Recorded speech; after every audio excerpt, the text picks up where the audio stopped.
Welcome to the 2023 Eastland Premier Division Grand Final Day, the biggest day on the EFNL calendar. A picture perfect day here at Bayswater Oval, a top of 24 degrees. A complete polar opposite to last year's Premier Division Grand Final. It's the biggest powerhouse in the Eastern Football Netball League, the Vermont Football Club, who are returning to the big dance for the first time since 2019.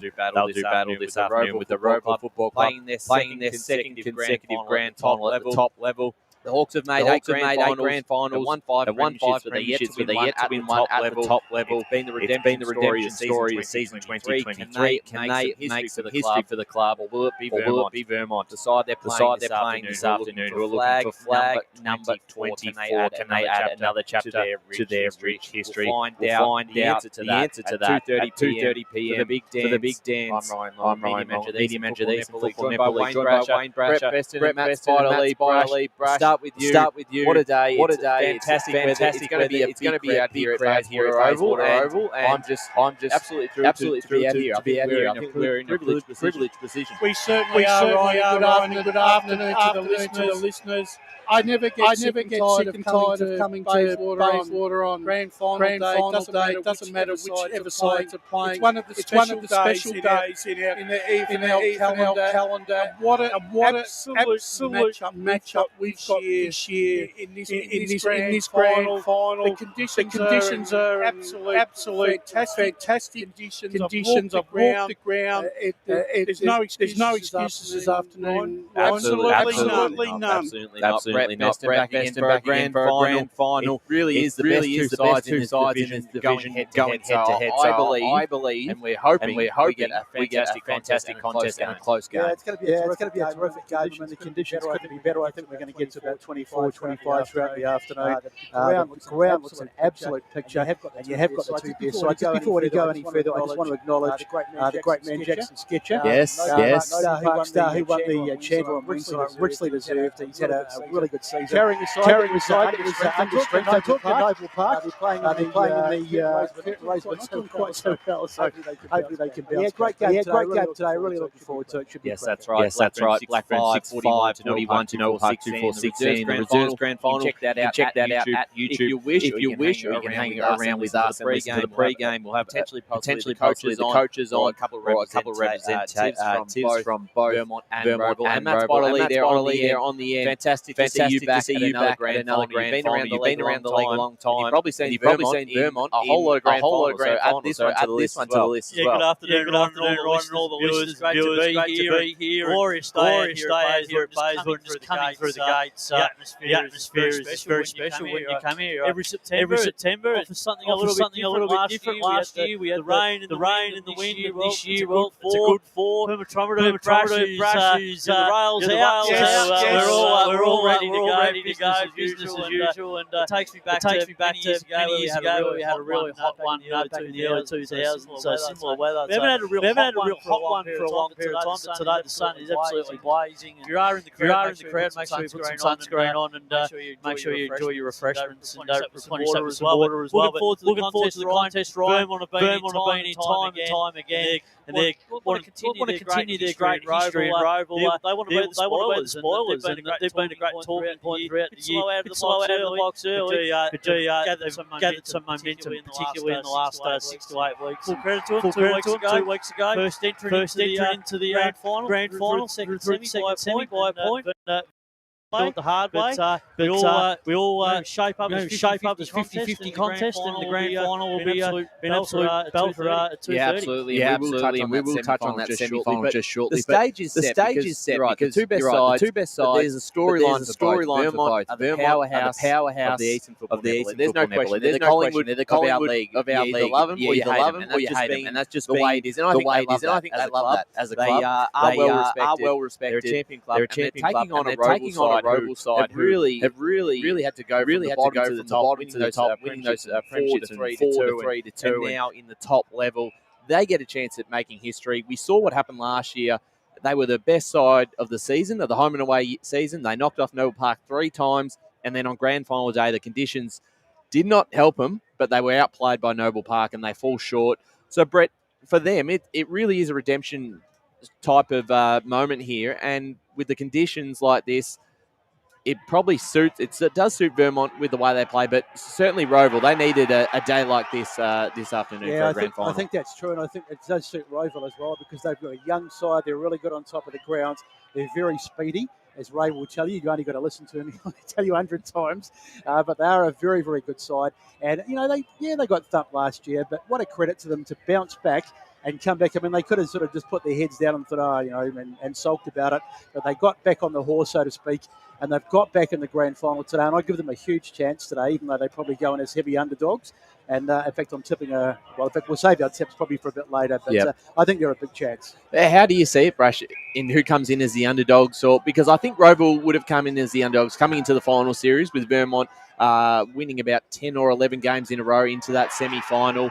But they knocked them off in that semi-final right here, same ground, pretty similar day in terms of conditions. It was a really strong first half, and then they were able to finish it off. So do you take Rowville as the favourite? Where's your head at? Who's coming as the hunted, and who is the hunter today? Well, that's interesting because I would have, believe it or not, I actually think that the winner of the second semi-final actually became the hunted by going straight into the grand final. I think that's a tag that, that you don't really want because there's always that worry that, that things might just not happen on the day. And I think sometimes too, when you win a final and then all of a sudden you look at the preliminary final the next week ahead, and then that side that you don't think, Brett, is going to win actually wins. It does change your mindset a little bit. Yeah, without doubt. I just think finals are such a flip of a coin. I mean, we always have to just go back to form lines and talk about who beat it. But I mean, Rowville beat Vermont like 2 weeks ago. Extraordinary stuff in that 1-point win. And as I say, we talk about last year. We talk about what's happened this year. But really, you can almost just clean the slate and come to today and say it's a totally different game. I was speaking to a couple of the guys inside, and I said there's the nerves, there's the occasion, the expectations. It's totally different. I agree with you. But does the Vermont factor going on into a grand final, Brett, does that sort of throw some clubs off? And without doubt. Like, I mean, they do intimidate you. And I mean, you think, oh no, we're playing Vermont because they've been a powerhouse. And they've been up the top for so long. They won the flags in 18 and 19. Had a bit of a lean patch, although we had a couple of years off, unfortunately. That's true. So it's a bit hard to gauge. But you look back at the start they had to this year. And it was a horror start, particularly that loss they had in round 3 to East Ringwood. But, boy, they have bounced back with a vengeance, and they have to go in as favourites today, no question. Well, they certainly have, and we are lucky enough to be joined by the senior coach of the Vermont Football Club, Adam Parker, who's been very generous with his time, was there at the lunch yesterday, and it's a massive day, perfect conditions for a Premier Division Grand Final. Yeah, it's good. It's pretty warm out there, so a bit different to last year, as all the Rowville people keep telling us. So, it's exciting, mate. Like, crowd's big, great day, and, two good teams, so we'll see what happens. Absolutely. It does look like we've got the best two teams for the occasion. Supporter bases are very big. How has obviously Thursday night would have been quite big at training. Did you have a lot of followers and supporters come across, past players, because it's a very famous club? Yeah, it was busy, which is great, and I think our club's done a lot of work in other spaces, not just the footy program. So the women's were there, the netballers were there, and the family and friends of all that, and obviously the past players and committee members and all that sort of stuff. So, yeah, it was a great vibe on Thursday night. But the club's put a lot of work into the women's space, which we're pretty proud of as well, and that helps the environment on Thursday night. Any Thursday night's been pretty good, but obviously, it was pretty big on Thursday, which is nice. Is that one of the things you're most proud of? Because your netball team, I think you've got the most netball teams in Tide. Your women's side, you've been able to pull up 2, which is very hard to do for other clubs. And obviously, your men's is quite strong too, and your junior program coming through is fantastic. Does that give you a bit of pride to know that in all areas, it's such a strong club? Yeah, I think so. It's the way of the future, right? And country clubs have done it for a long period of time. So we're probably a little bit late in that space in the metropolitan area. But, we really embraced it, and we think it's really important for a number of reasons because, it hopefully brings us some footballers and we bring some netballers and vice versa. So, But yeah, there's a lot of hard work that goes into it behind the scenes. So there's a number of people who do a lot of work in that space to get all those teams up. Adam, there's always some hard luck stories in the grand final. Ryan Fitzpatrick, unfortunately, just didn't come up from injury. His run would have been very helpful on a day like today. Yeah, it's sad. He broke his leg last year before the finals for the reserves as well. So he's come a long way. He's playing some really good footy. He was. He's explosive and he's powerful. And look, he put his hand up on Thursday to be transparent, and he got through the fitness test, but we just didn't think it was worth the risk, knowing that it was going to be super hot, and we just couldn't have, the potential of a player down really early. I really feel for him. I was quite emotional, and so was he on Thursday night, because he's a lovely guy. He deserves better than that, but we know footy's a really tragic and hard game sometimes. So he'll be here supporting us on, and he's our 23rd man today. Adam, the Vermont side are very rarely down for too long. I mean, you won the flags in 18-19, a little bit of a flat patch last year, and at the start of this year, you got belted in round 3, and everyone was writing you off and saying Vermont were done.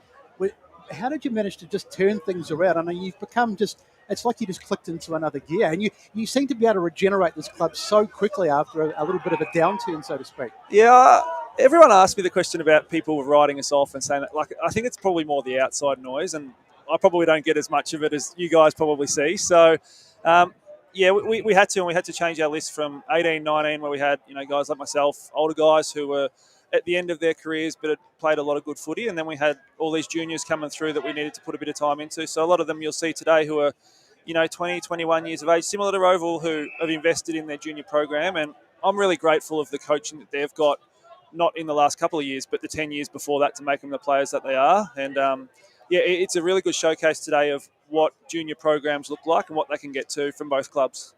All the best for this afternoon's game, Adam. Fantastic seasons to date so far, and you're coaching throughout the year to earn that Coach of the Year position. Let's go back to the second semi-final, and you took you came home with a rush, and you outscored them 8-5, and you started to get on top.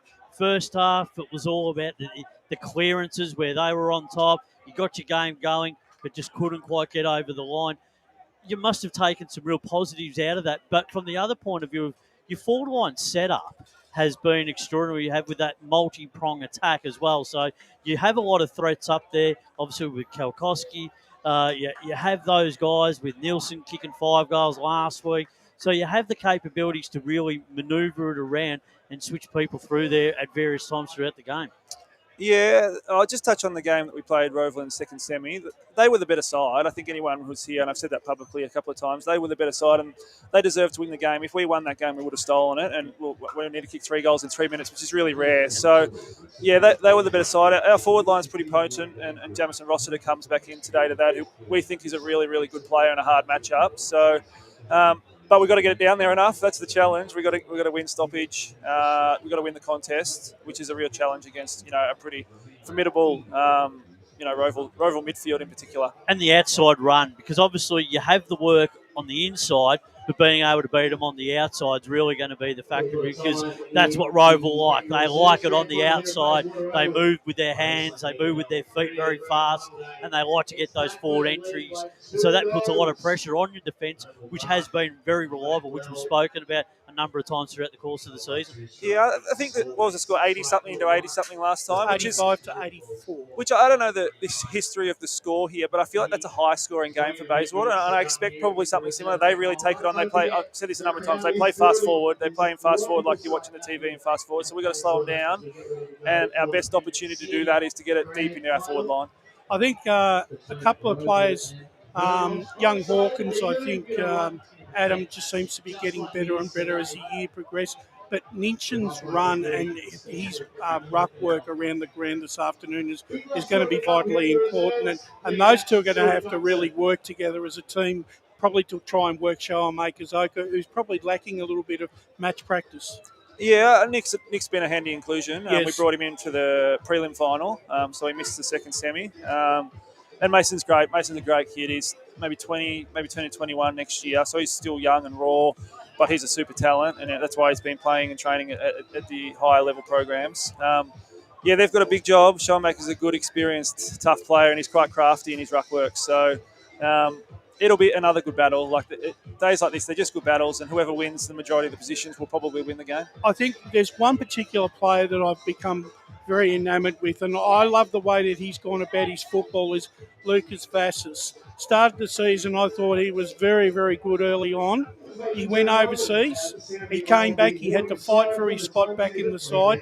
Put in a fantastic effort in the second semi-final, and once again is in that 22 today. You must be really impressed with the way that he's gone through the motions through this season. Yeah, I think so. He went over to Greece and had a few souvlaki's, I think, which. I mean, as a coach, you understand like they've got lives outside of footy, but then there's also the disappointment that when you're going pretty well. And I think I don't know the votes, but he would have had to have been in our top 5 in the BNF until he left. So he was playing really good footy. And you're right, with selection, it's hard when someone's been overseas and has made that decision to do it. Then we left him out of the first semi, and he did what he needed to do in the reserves and showed that he's a senior footballer. So then we got him back in the prelim final, and he's a valuable player for us. I just wanted to touch on a couple of the main players, Greenwood, Johns, who have been instrumental throughout the course of the year.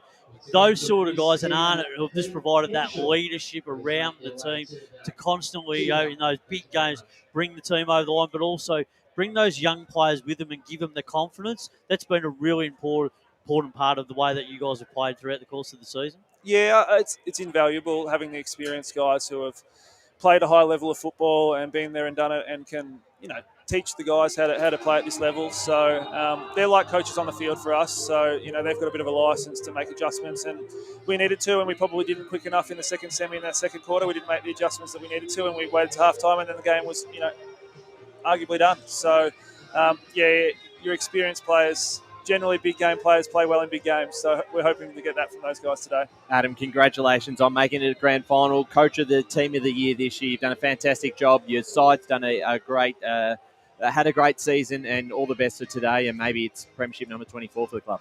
Thanks, guys, and good luck for the call. Appreciate it. Thanks very much. Adam Parker there, the senior coach of the Vermont Football Club, who's done an absolute tremendous job leading his side to the yet another grand final, Brash. It's quite remarkable, the side. It's a very young side. I mean, you look at the 2018-2019 premierships in past. I mean, they've got stars on every line. It's a very different sort of team. This is a very young side. I did not expect this today. No, and to be honest with you, look, I've been involved at the team manager level at the Vermont Football Club with sides that were even better stacked with talent.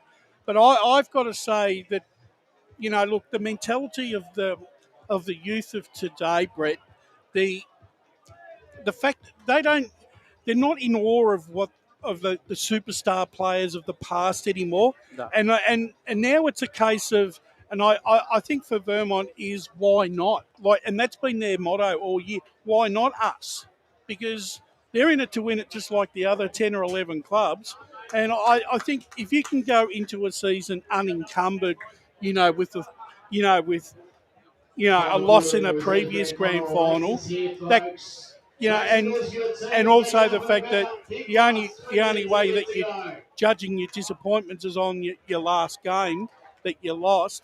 I think you sort of don't carry that mental baggage that goes along with it. I think and without sounding like an old fogey, no, that's all right. I think the young guys coming through today, as opposed to sort of 20 or 30, have this. It's not exactly an arrogance, but it's just an incredible self-belief where they just think they can do it every time, and that's a big thing. Like the mental side of it and the belief in your own ability is just huge, and I think we're seeing that with a lot of these young guys coming through. But it's going to be a great game. Do you subscribe to that too, Spider? Yeah, I do. Look, I mean, I think the one thing that we've noticed probably with Vermont is that they've never been afraid to play young players and put them in the team and let them grow. So that's why I asked the question about the leaders. It's come with us. We'll teach you how to play, and that's important because you can, if you bring your young players in and you pick and choose, and you can get those players playing every week and get games into them. It's so invaluable. That's right. For the long-term future of the club. 100%. And we actually are now just joined by Ben Corfey from the Rowville Football Club, the president. Ben, fantastic to have you on. Thank you for giving up your time. It must be a big day for you and a very exciting one back here for the second consecutive season. I think you nailed it in two. It's both of those things. It's it is exciting. It's a wonderful day, but it's the culmination of a hell of a lot of hard work over the last 10 or 11 months. So yeah. Has it been able to sink in? Obviously, it is so hard to make a grand final in any level, but especially the top flight of this competition, and to do it 2 years in a row, not many sides can do that. So it's a real credit to what you've been able to do at the club and put together a fantastic list, a very young list, and a really strong one. Yeah, correct. I think last year was a bit of an odyssey, if you want to call it that. Everyone sort of said, where have Rowville come from? We were pegged to get relegated, but after the disappointment on grand final day, the boys really knuckled down right across the board. So yeah, it's a bit of a cliche, but nothing beats hard work in footy, and that's just what it's been built on. And it's interesting too because, look, local football has evolved, especially over the last 5 years, and even the coaches of today have to be a lot more in tune with the player of today. Ben Wise, since he's actually come to the club, he's actually changed the mindset a little bit of the football club and the playing unit itself, and the fact that it demands excellence from not only the players that are actually playing at the club, but the players that come back through the VFL scheme. That sort of really does help set the standards, correct? Yeah, exactly right. And I think you touched on a key point there around relationships, and it is still a really young group, but he's got a wonderful ability and gift of being able to relate to them and talk their language, but also be really strong on what's required, and doesn't take any sort of half measures, back chat, whatever you want to call it. So everyone absolutely knows where they sit at any point in time. Ben, going back to last year, I think there's 15 players that are in the squad today who were part of that last year's grand final. Yep. So has there been much reference to last year in terms of what happened? Are you seeing it as a positive that you've got so many guys that have played in that grand final, so they'll be better for the experience? Have you just kind of not talked much about it? How have you approached it? No, it's probably a little bit more the latter. Denial's not going to get you anywhere. So it's learning the lesson, and all credit to Noble Park on that day. You guys all saw it. They played a wonderful brand of footy. They're hard and tough, and that's a great lesson. That it's a bitter lesson, but as silly as it might sound, losing a grand final might actually be a blessing in disguise for them. It's added some real steel. Yeah. So that's the positive out of it, if there is any positive to come out of a losing grand final, I guess. Ben, all the best for today. It's a big day for the footy club, and I'm sure you'll do your best accordingly. I mean, let's talk about the club as a total thing and the community. It must be amazing to see so many people from not just the football club itself, but the community as a whole of Rowville getting behind the club. I mean, talking to people throughout the week, people talking about the football club, that must give the team an enormous uplifting message as well, that they're right behind the club, and the club's widening its brand, but it's also its popularity as well, because in terms of people wanting to be a part of the family of the Rowville Football Club. Yeah, exactly that. As you'd all know, it's funny what a bit of success does. So yeah, we've really seen a marked growth in not only junior numbers. I'll just segue for a moment that 3 years ago we had 10 teams, 13, 16 this year. Look like having 20 next year. But you'll see the crowd today. There'll be a huge Rowville contingent. So yeah, the community and the whole area is right behind the club, and we've got some pretty exciting times ahead, I think. Also, from a coaching point of view, we talk about Ben and what he brings, what he's brought to the club, and then the players itself. It's been a massive team effort, and I think there's been a lot of talk about how it's the unfinished business and the redemption and all that, and that's the storyline. But it's also about the players, and what work that they've put in after a bit of a slow start, and then got their season back on track. And then that second part of the season where they've really put the foot to the wheel and really got together and really gathered some momentum and find themselves in. I mean, after the second semi-final, how did you try and tailor the mood? Like, say, guys, we're just in the grand final. We've actually now got to replicate it and actually got to go and win it now. Yeah, and again, and that probably goes back to that piece about experience and a bit of maturity. We're all geniuses in hindsight, but after the second semi last year, beating Noble by, it might have been 5 or 6 goals, whatever. The boys were in the room celebrating and hollering and all that sort of stuff. This year, there was a real steely resolve around it. There wasn't. Yes, a celebration. You need to do that in any game of footy, but equally in finals. But not over the top, and I think there's a laser focus on what's to come and what needs to be done. Ben, it's a massive day for the club. Congratulations on getting here for a second consecutive season. We wish you all the best, and hopefully for your sake, premiership number 6 for the club and first one in Premier Division. It'll be great. Fingers crossed, see how we go. Thanks, Ben. Appreciate your time. Have a good call. Thank you. The president of the Rowville Football Club has done a great job with getting his side to another grand final. 2 in 2 years is a really impressive feat and something to really be proud of. I think it's a great story. Sorry, Ryan. I think it's important, right, that the fact that you've got to come, Rowville have to come into this grand final, like he said, unencumbered, not even thinking about what happened last year. It's a different day. It's a different story.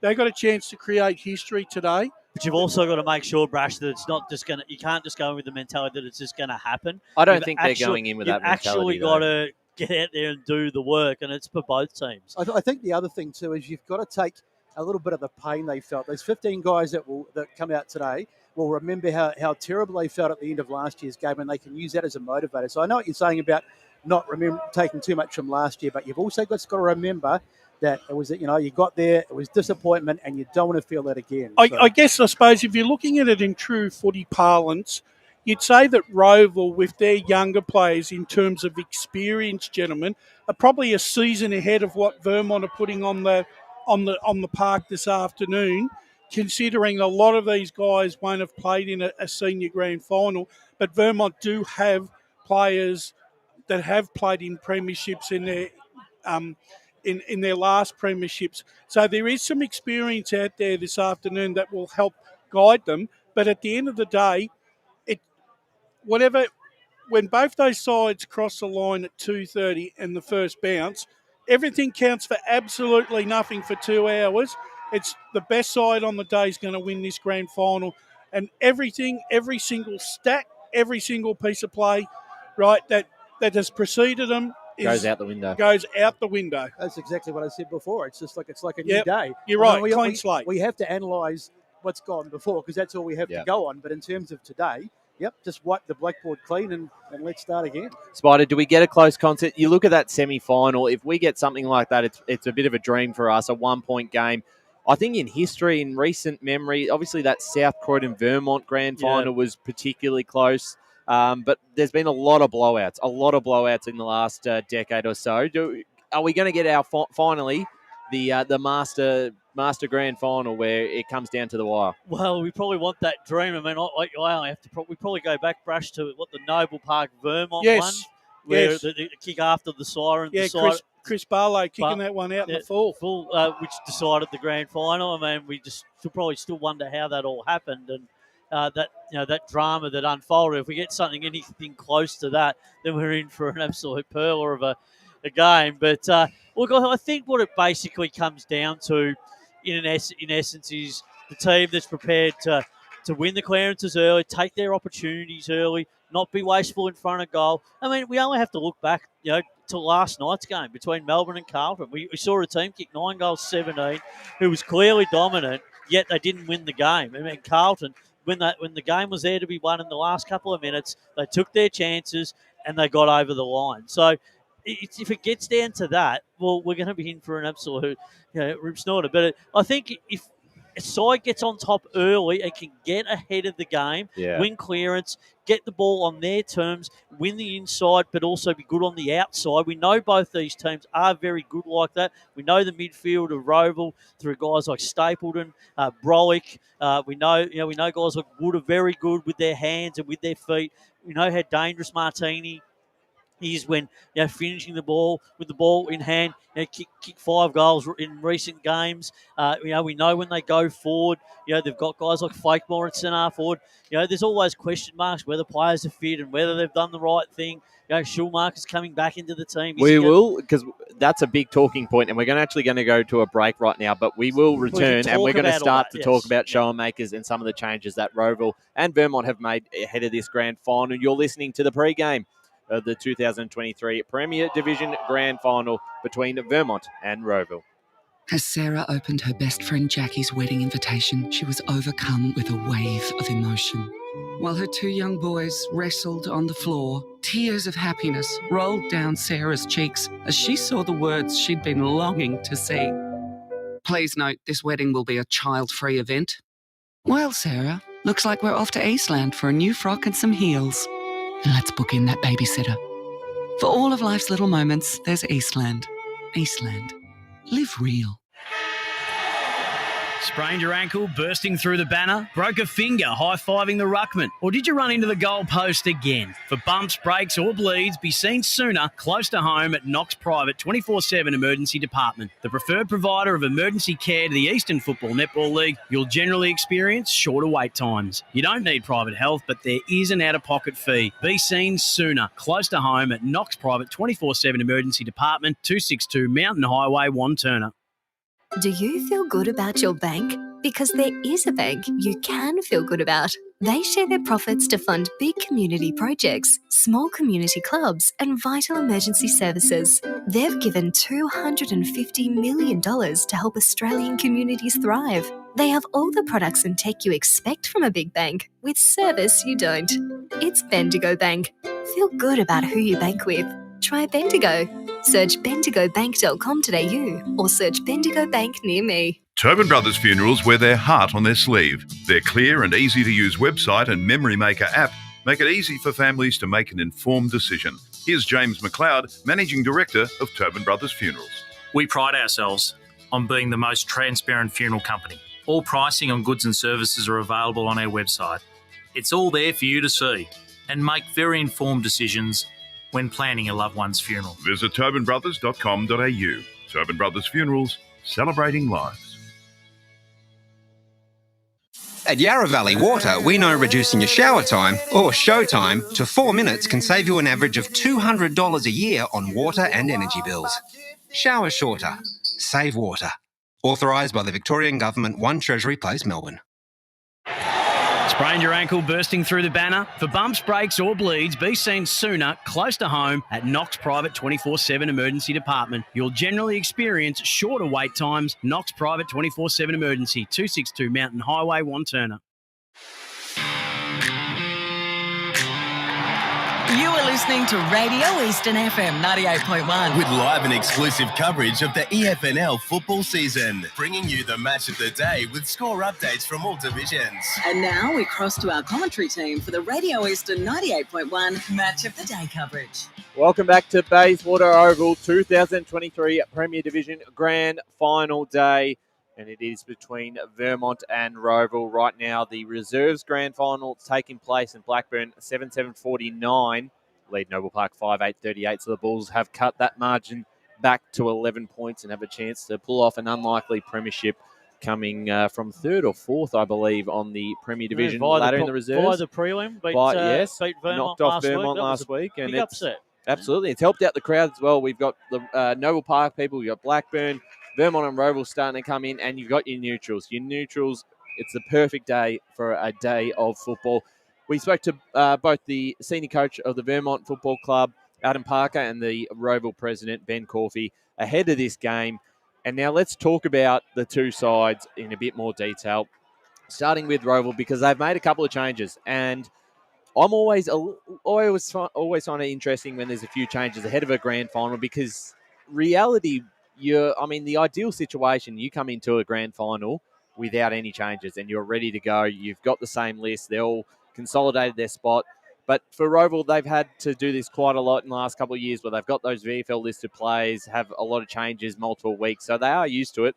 But the big surprise is the inclusion of Nick Schoenmakers, who we probably thought a couple of weeks ago was ruled out for the year. Well, that was such a serious leg injury against on that, Vermont on that Sunday, and that looked like he was in an extraordinary amount of pain and trouble. You just wondered whether he was going to play at all for the rest of the season and perhaps into 2024 because the game stopped for quite a large period of time. But look, he's done the work to come back, so it's going to be a big test for him.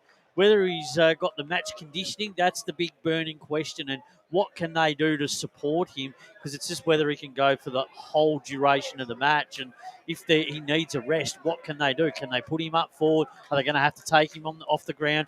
Is Evans going to have to do his work like he has been doing?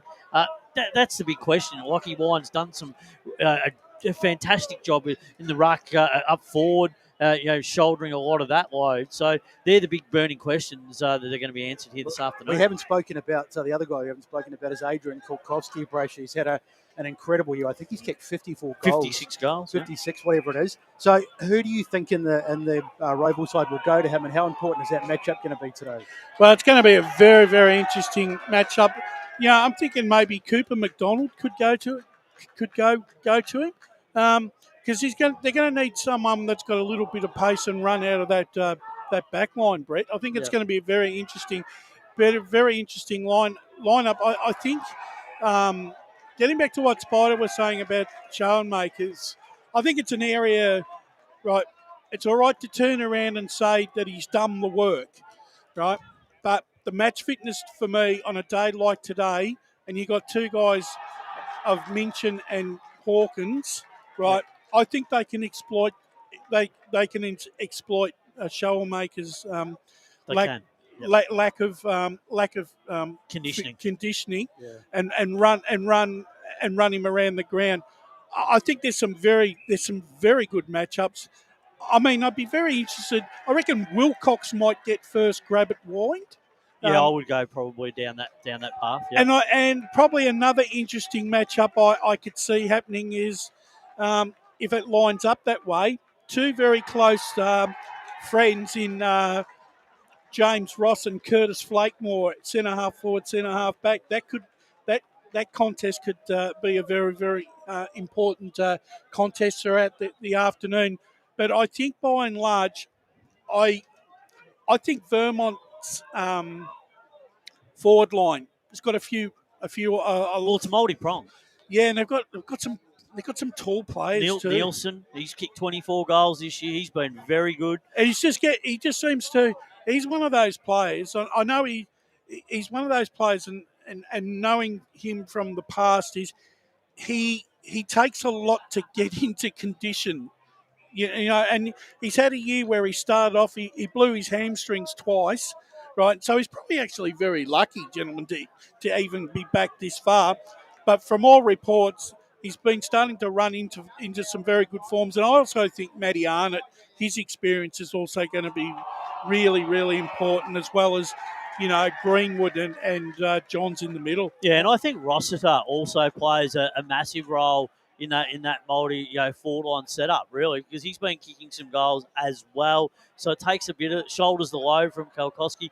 Stunthorpe's going to have to do. He's going to have to do a job. Egghoff as well. They're going to have to do some work down in that back half. Rowville. They're going to have to really be on their game right from the outset and have that defensive system in check, so that they're pushing the Vermont players up the ground to get the shallow entries, similar to what they did in the second semi-final. I think Brett would.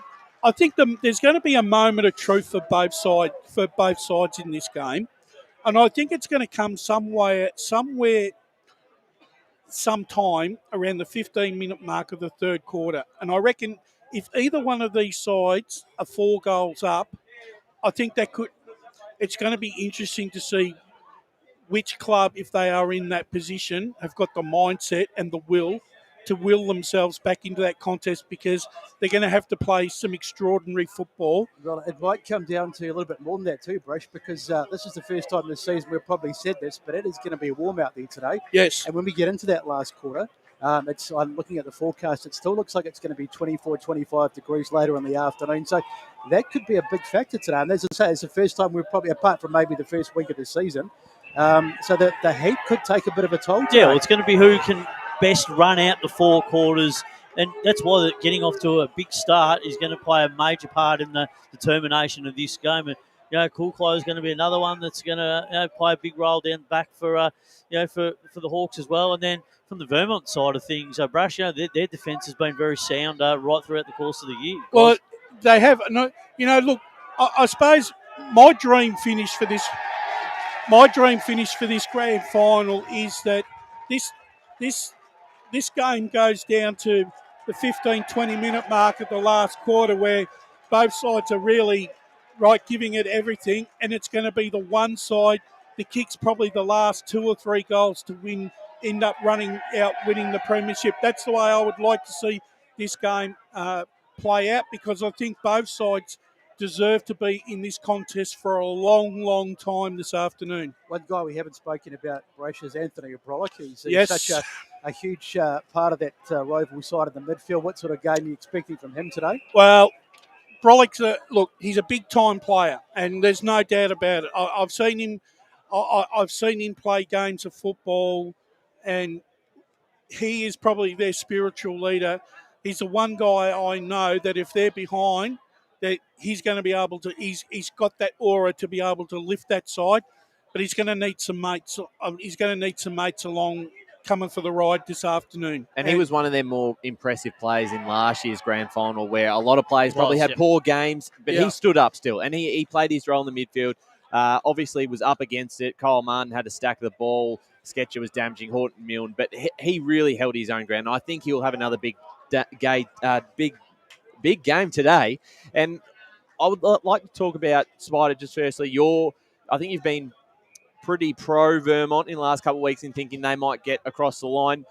Why is that? What's the difference between the two sides that you think they may come across as the premiers this afternoon? Well, I think with Vermont, and I think I've said it for a number of weeks now, I think their inside and outside game is in good order as any going around in the competition, and he's probably and they have plan A and plan B and plan C if they need. They have a number of players where they can move around, particularly up forward, but also players through that midfield rotation. And I think that's the key to this game. If they can get on top in that midfield and beat you on the inside, then they look to do it on the outside, and they do it physically too. They really run you down if they can get their hands on the ball at clearance and at stoppage. So that's what Rowville have got to be really alert to at the early part of the game. If Vermont set up the trend early and win clearance and then get them on the outside and get the ball in and get those repeat entries going and deep entries, then it could be a long afternoon for the Hawks' defence. Whereas if they get those shallow entries like they did in the second semi, the Hawks like, that puts extra pressure on the Eagles, and that means that they will struggle to be able to score because the ball's not going in as clean to their four-line structure. So that puts a little bit more pressure on up the field, and then that allows the Hawks to be able to counterpunch the other way, bring the ball back through the corridor like they like to do, kick in those lanes like we talk about so often, and then get the ball into the likes of Wind and Flakemore, but also Maverick Taylor, who I think also holds a real important part in this game.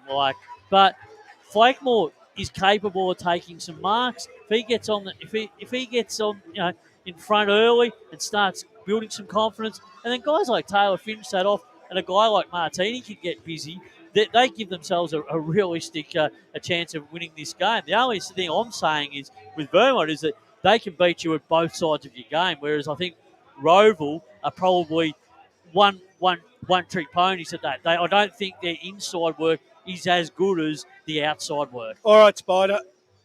I'll re-go that scenario that I just mentioned. If Rowville are 4 goals down, 15 minutes into the third quarter, do they have a plan B or plan C to get them back into the contest and at least get on terms by three-quarter time to give themselves a chance? Well, we've said that from the. I think from the Vermont side of things they do, but Rowville, that's the big question mark. I'm not sure. I think if Rowville get behind by that 3 or 4 goals, I'm not sure if they're going to be able to come back. I don't know if they're going to be able to come back in the game. I just think they'll probably lack that opportunity because the defence of Vermont has been so good. They'll be able to close down the game and the defensive work of Vermont will certainly kick in. But I think, all in all, it's going to be a real arm wrestle at times. So, but that's why we're saying. I just think that Vermont have this year identified that they have plan A, have plan B, and have plan C, whereas Rowville only seem to have had that one game style and haven't been able to adapt enough. And we've seen it in some games where they've coughed up some big leads and almost lost some games and had to come late at times, and even just pinch games right at the end. So particularly in one against South Croydon, which Nash Wood kicked the winning goal. So where they pretty much were beaten for most of the day.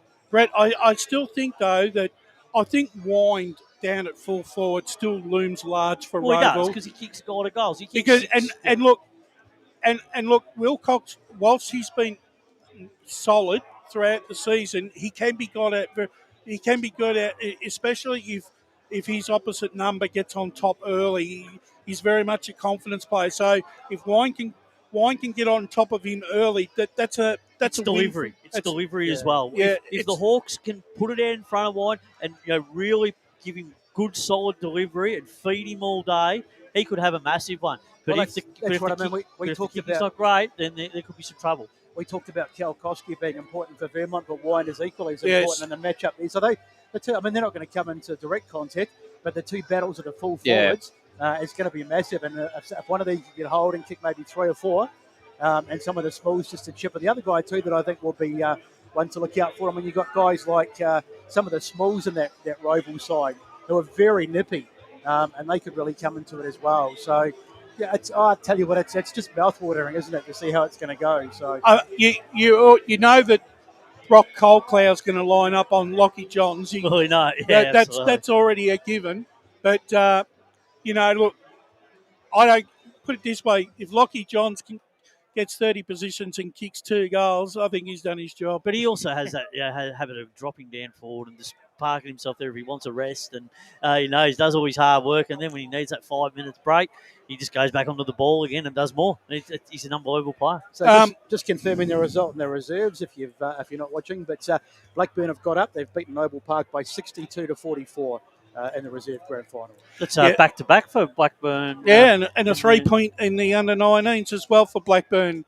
That's a good sign for them moving forward in the future. And look, let's hope for them that some of these younger players that are making a name for himself in Blackburn's case can make their way into the senior lineup in the years to come. Yeah, I'm sure there's some players out there that the new coach, whoever that might be, will certainly identify, and I'm sure they'll be looking to build their list for future seasons to come. We've talked about the players. Let's talk about the coaches. Yep, it's a good talking point, isn't it?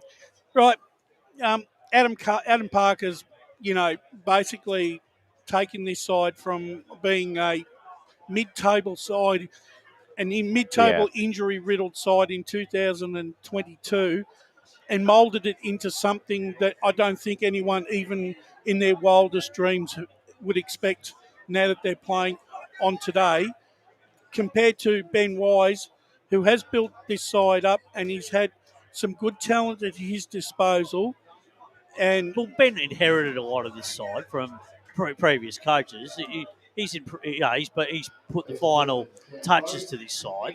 So in essence, though, right, I think it's going to be really important on a day like today, especially with the weather, how the coaches use their rotations. I think that's going to be really important this afternoon. What do you think? Yeah, it's very warm out there. We were down there before, and I did the presentations for the 19s, and that was about 11 o'clock, and it was quite warm. It's going to get even warmer, a top of 24 degrees, blue skies. There is not a single cloud in the sky at the moment. So it will, and they played in somewhat similar conditions in the semi-final. It wasn't as warm, but the sun was out. So they're going to be well aware of that. There's a little bit of wind, though, Ryan. A little bit.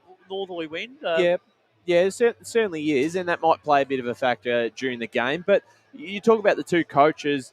Obviously, Adam Parker is, for me, halfway through the season, he was my candidate for coach of the team of the year because he took a list that is very young, and I know Rowville were very young too, but they were there last year, and I believe Ben Wise was coach of the year last year, I think from memory, that's so right. in well-deserved. Yes. And this year that I mean, we've talked about those premiership sides at Vermont. This is such a different list. People within the club at the start of the season, whether they will admit it or not, were very worried that they may even get relegated. They thought they were in a bit of trouble with what was happening, what happened last year. It's a masterpiece from the coach. Well, it was an unknown, Ryan. I mean, the fact is, when we did our predictions at the start of the year, I had them in 8th, thinking, well, we're not sure whether they're going to lose ground or make ground. I was a bit more thinking maybe half wins, half of each, and it might be a bit of a building year for them.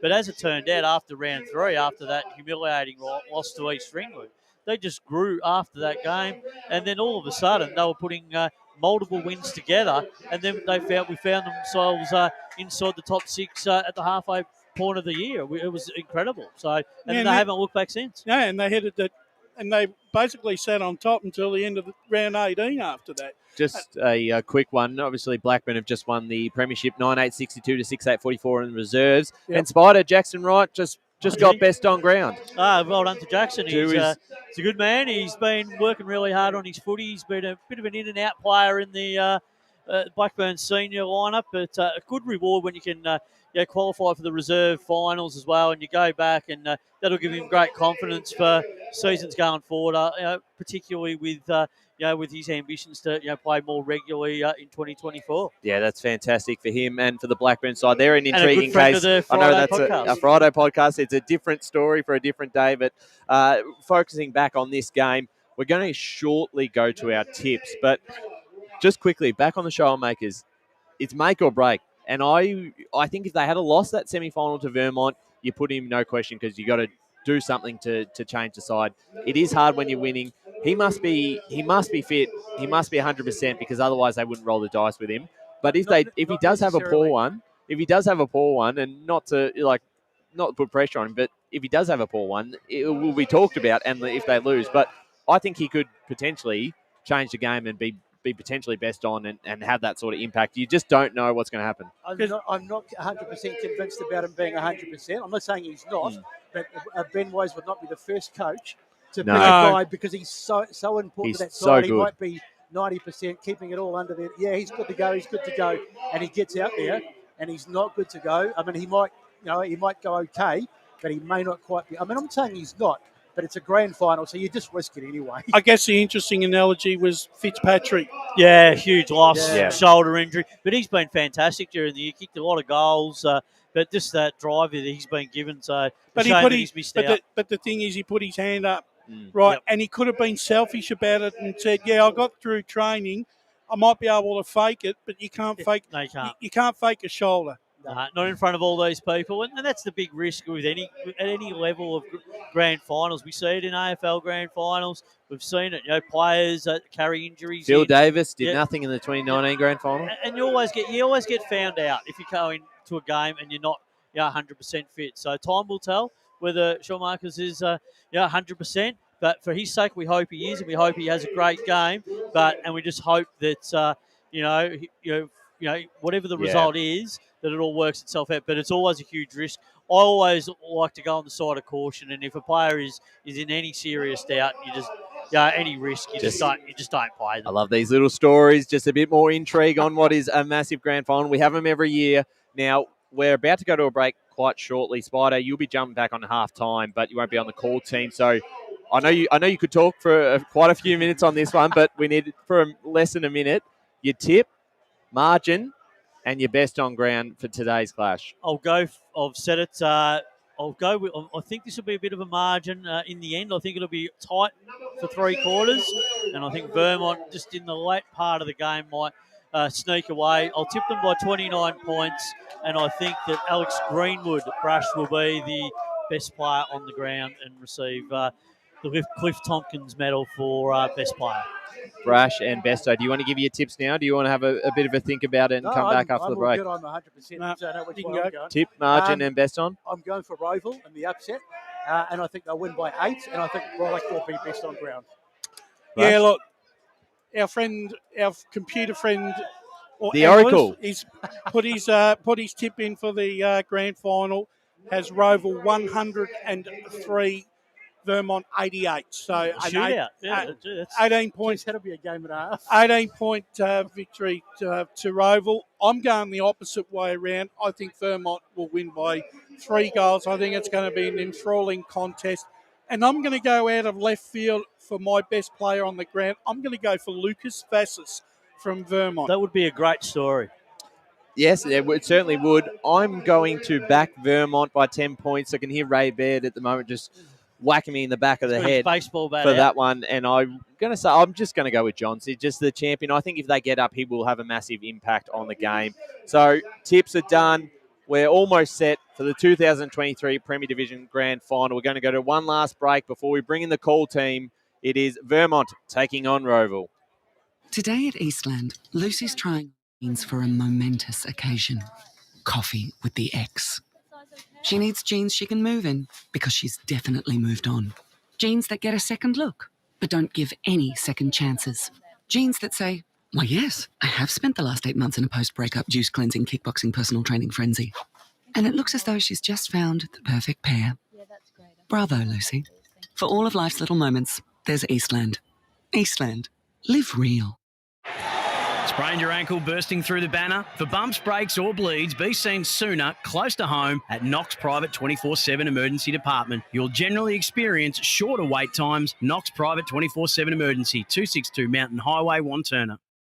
Do you feel good about your bank? Because there is a bank you can feel good about. They share their profits to fund big community projects, small community clubs, and vital emergency services. They've given $250 million to help Australian communities thrive. They have all the products and tech you expect from a big bank, with service you don't. It's Bendigo Bank. Feel good about who you bank with. Try Bendigo. Search bendigobank.com.au or search Bendigo Bank near me. Tobin Brothers Funerals wear their heart on their sleeve. Their clear and easy-to-use website and Memory Maker app make it easy for families to make an informed decision. Here's James McLeod, Managing Director of Tobin Brothers Funerals. There's no mystery about our pricing. It is clearly displayed on our website and our app. We have staff standing by 24 hours a day, every day of the year to assist you in your absolute time of need. Visit tobinbrothers.com.au. Tobin Brothers Funerals, celebrating lives. There are only 3 things that should be flushed down your toilet: pee, poo, and paper. Some wet wipes and antibacterial wipes say that you can flush them, but you can't.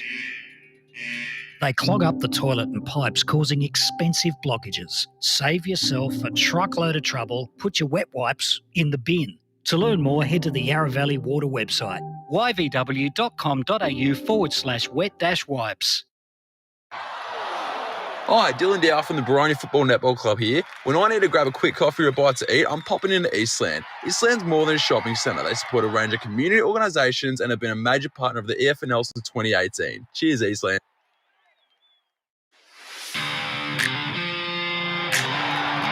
You are listening to Radio Eastern FM 98.1. With live and exclusive coverage of the EFNL football season, bringing you the match of the day with score updates from all divisions. And now we cross to our commentary team for the Radio Eastern 98.1 Match of the Day coverage. Welcome back to Bayswater Oval, 2023 Premier Division Grand Final Day. We've got an absolute cracker ahead of us. It's the Vermont Football Club, 23 premierships, the powerhouse of the EFNL taking on Rowville, the new powerhouse of the league potentially. 2 grand finals in a row. They're looking for redemption and their first ever flag in the top flight of the Eastern Football Netball League. I'm Ryan Long, Media Manager of the EFNL, joined by Jared Beanland, Wayne Brasher, Ray Baird, Paul Uconi, Brett Besson and Josh Ward on the boundary this afternoon. Jared, I'll start with you. It doesn't get any better than this. There is not a single cloud in the sky. We have what is perfect conditions for a grand final. Such a strong contrast to last year, especially. It was wildly torrential rain that day. How but do you know? No. You're in Europe. No, I was on the boundary line. I was braving that weather. That's right, you were too. But regardless, it's been a long and fascinating season of Premier Division football this year. I cannot wait to see how it culminates. Vermont and Rowville, clearly the 2 best teams, the most deserving to be here on this day. They've got the weather they deserve. They've got the crowd they deserve. And hopefully the team that deserves the win will win today. Absolutely. Wayne Brasher, you would have heard him in the pre-game. Big day. It's a big occasion for both clubs. Two very proud clubs. The supporter bases are huge on both. And crowd-wise, it's going to be huge. Massive, massive game for both sides. This is the new rivalry in the EFNL, Vermont and Rowville. There is absolutely no love lost between these two sides. They love beating up on each other. And for one of these sides again today, they're going to win the ultimate prize. And at 4:45, we're going to find out who it is. Absolutely. We are set to go at 2:30 for a kicker, so we've got another 15 minutes as the sides run out on the field. The two sides in the reserves will come off just shortly. And Ray Baird, for the first time this afternoon, joins us on the call. Ray, excited, nervous? No, I'm not nervous. No point me getting nervous. I can't do anything. I'm just sitting up here calling as it is. But no, look, what a fantastic sight out there. Yeah, we're looking over the ground now. Huge, big crowd here, as you guys have alluded to. Perfect day for football. If anything, just a little bit of wind going down towards Bayswater Hotel end. But look, if you can't play football today, the EFL would be absolutely wrapped with these two sides. Yeah. I mean, Vermont, I think they won 10 on them before Rowville knocked them off in that that semi-final. And Rowville, they have not lost a game since round 11, the last time they played Vermont. So they've had 8 victories on the trot as well. So the best two sides, without a doubt, are playing today. 100%. The two informed teams of the competition. You talked about Bayswater Hotel. You'll have the fans streaming in from the hotel in just a second. So although the crowd is pretty big right now, there's going to be even more. So if you are, make sure you plan ahead with your planning and parking and everything and make sure to wear some sunscreen. Very hot out here today. And also joining us in the Stats Centre for this afternoon, Paul Uconi. Paul, welcome back. A second grand final in a row for you in Premier Division. Yep, and it is very much a far cry from last year. It was absolutely bucketing down, and it's a beautiful day for footy. We've got no doubt the two best sides out there. I'm looking forward to it. For those who haven't really been in the broadcast and tuned in during the season, your role today, what sort of stats will you be taking and some things for us to keep an eye on across the afternoon? So I'll be doing clearances, inside 50 marks, intercept marks, tackles, inside 50s and free kicks. Absolutely. Thank you, Paul. And down on the boundary in just a moment, we'll hear from both Brett Beston and Josh Ward. Boundary. We've got him right now. And Josh Ward. Good afternoon, ladies and gentlemen. It's great being out here. I'm glad I'm not here this time last year where it was absolutely bucketing down with rain. I know you were down always on the about weather with him there. But it's absolutely picture perfect, as you kept on saying. It's the perfect day for some footy and the perfect day for not just Rowville, but Vermont. I reckon will enjoy these conditions as well. We should be in for an absolute ripper. Brett Beston. Yeah, I think Rowville will definitely enjoy these conditions. I mean, we know what happened last year. They were a great side on top of the ground. They had the wet conditions last year. It didn't suit them, so I think that'll really suit them this year. They're a young side. They're fast on top of the ground, and for what it's worth, I'm probably a bit of a lone wolf here, but I'm going for Rowville to win by 8 points, and I think Anthony Brollock, as I mentioned on the pre-game, will be best on ground. So, but they're up against it, but I think they can do it today. I'll go with Rowville as well. I'm going left field. Josh Clark is best on ground. He'll particularly enjoy these conditions. Absolutely. Ray, you've obviously had a couple of words with a couple of media team members today. Those two did tip Rowville, but the rest have everyone has gone Vermont. Thoughts on that one? Look, everyone's entitled to their own opinion, but what... That's not what you were saying up there. But what I found out talking to those other members of the media team who went against Rowville was that they all said, Vermont's the informed side. And as I just alluded to, there's both these sides are informed, so you can't base your selection on the one side's the informed side when the opposition have won 8 in a row, as well, and knocked that side off as well. Oh, 100%. And Jared, I sort of look at this game where they're so evenly matched, but I could see either side pulling away and winning by 5 or 6 goals late in the game. Yeah, I completely agree with you. Both teams have the ability to score very, very quickly. And if it comes down to that, it's probably due to some sort of coaching coaching move that has been made that can't be countered by the other coaching box, and I think that could potentially happen today because Do you both see coaches any big are great. surprises that either side could pull out in the first bounce? Any thrown magnets? Any surprises? I'm interested to see where Nick Schoenmakers will start and whether or not we'll start with Matty Evans in the ruck from the get go, just to let Schoenmakers run into some form or into some match fitness, perhaps. I'd like to hear what you think, Ray. Obviously, Evans had a massive semi-final against Vermont in the ruck. What have you seen from him, and do you think he'll take majority of the ruck? I mean, how have you sort of... I think they'll leave Schoenmakers into the game because he hasn't played for so long. But he's been 100% doing all the drills and all that for the last 5 weeks or so at training. He could have played the last final, but no, they went on the caution side of things and left him out. But no, look, I believe that Schoenmakers will start on the ground and in the first ruck. Mm-hmm. But I'm just, as an off thing, I think Matty Evans, I think he'll play forward in that first 15 minutes of the game. It'll be interesting to see whether or not he'll combine with Wyan Taylor-Davey up there to create quite a cool, tall forward line. You've got to remember, Jared, that those two young kids, since Schoenmakers went out, they've held their own. Held their own. So there's no reason to change much things apart from Schoenmakers is the class act. You put him in there to start off. Yeah, put your best in from the get-go if you're Ben Wise. Absolutely, and you look at Vermont, Brash, and some of these midfielders, and I mean, for me, Lockie Johns was my pick for best on ground in when we did the tips just before. I obviously think he's going to be quite important. We've seen Greenwood; they've got some stars there, but Rowville do too. I mean, Brolick is your workhorse. He had a fantastic grand final last year. It wasn't their result, but then someone like a Lockie McDonald as well, and Stapleton. You've got all the big guns there. Yeah, you do. And look, McDonald, we didn't really talk about him in the pre-match, but McDonald possesses good outside run as well as inside abilities as well. So he's going to be very paramount. And in this match this afternoon, like I said earlier, I think Anthony Brolick is the man for the afternoon for Rowville. If he gets on top early and leads the way, that group will certainly lift, because when your captain leads from the front, it's amazing what follows from the rest of your players. Brash, I've seen a lot of Brolick, as you know, this season. He's not a high possession getter. No. He won't get 32, 33 possessions, but the 15 that he gets are very vital to his Well, they're team. worth 30 because every possession is... We've seen that in cricket, Ray. He can score 40 off 10 balls.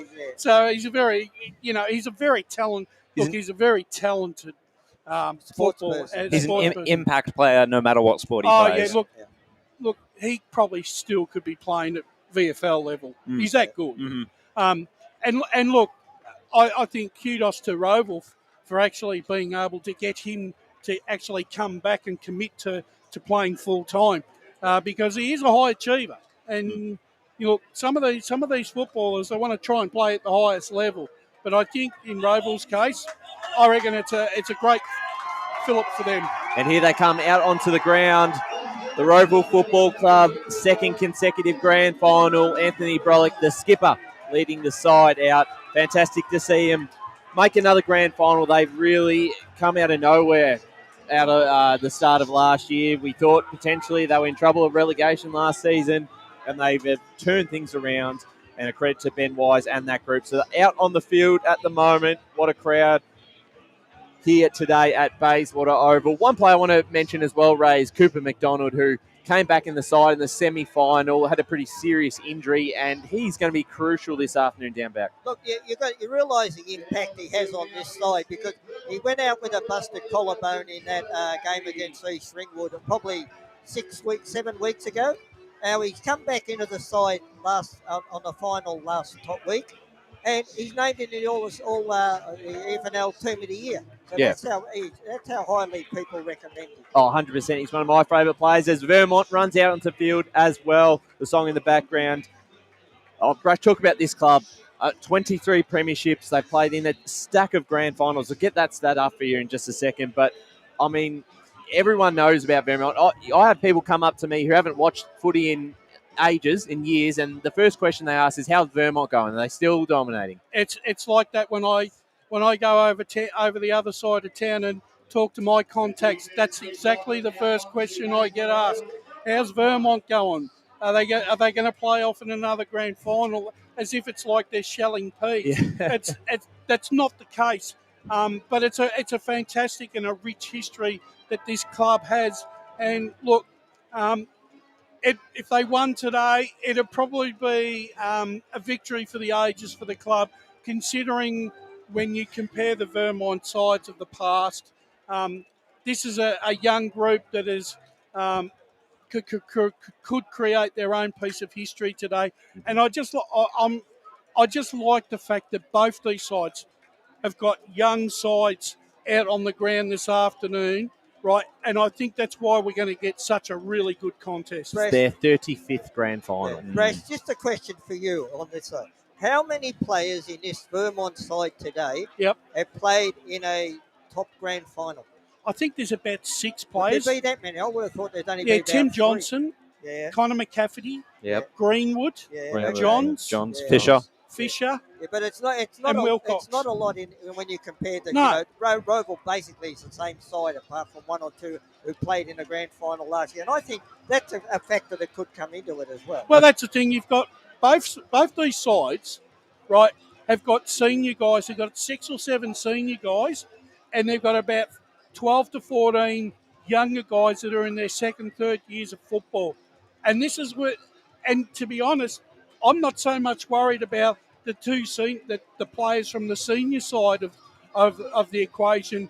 It's the younger players from both Rowville and Vermont are going to be the ones that decide the clash this afternoon. Yep. 100%. Let's go back down to the boundary with Josh and Brett. Just give us a bit of an idea on the atmosphere down there, the crowd numbers. You'll have the perfect seat in the house this afternoon, Josh. Oh, yeah, it's definitely the perfect seat. And I don't know if people can see on the screens, but there's people parked all the way back to the pavilion out here. It's absolutely magnificent. It's starting to build up out on the far side. Some decent numbers behind both goals as well. The ground is in absolutely perfect nick as well too. And as Ray said, there is a breeze heading towards the Mountain Highway, and I'll probably say when it gets up, 3 to 4 goal breeze advantage. So whoever wins the toss and kicks towards that end, then they're gonna want to get off to a fast start. Love to know how many people are here. I did start to count, but I lost count at 150, so I have to start again. Counting's not your strong suit. It's chockers. They're just, I don't know, they're 10, 15 deep and at both ends of the ground. I actually predicted around 7. I thought we'd get 7,000 here today. 7K. And add in the numbers behind in the grandstands as well, which people won't be able to see. They're packed right back out here.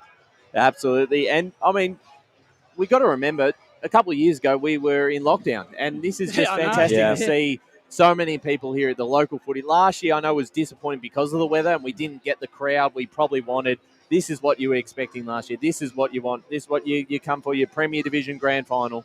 And exactly right. And it's not only our football association's grand finals today, but there are a lot of other metropolitan football associations whose grand finals are being held today, and they'll be equally as happy to have these sort of conditions in their leagues and with their sides playing. So good luck to all them as well as to all the people from the EFNL who've done a marvellous job to put this together this year. Yeah, as you alluded to, Ryan. Sorry, Ray.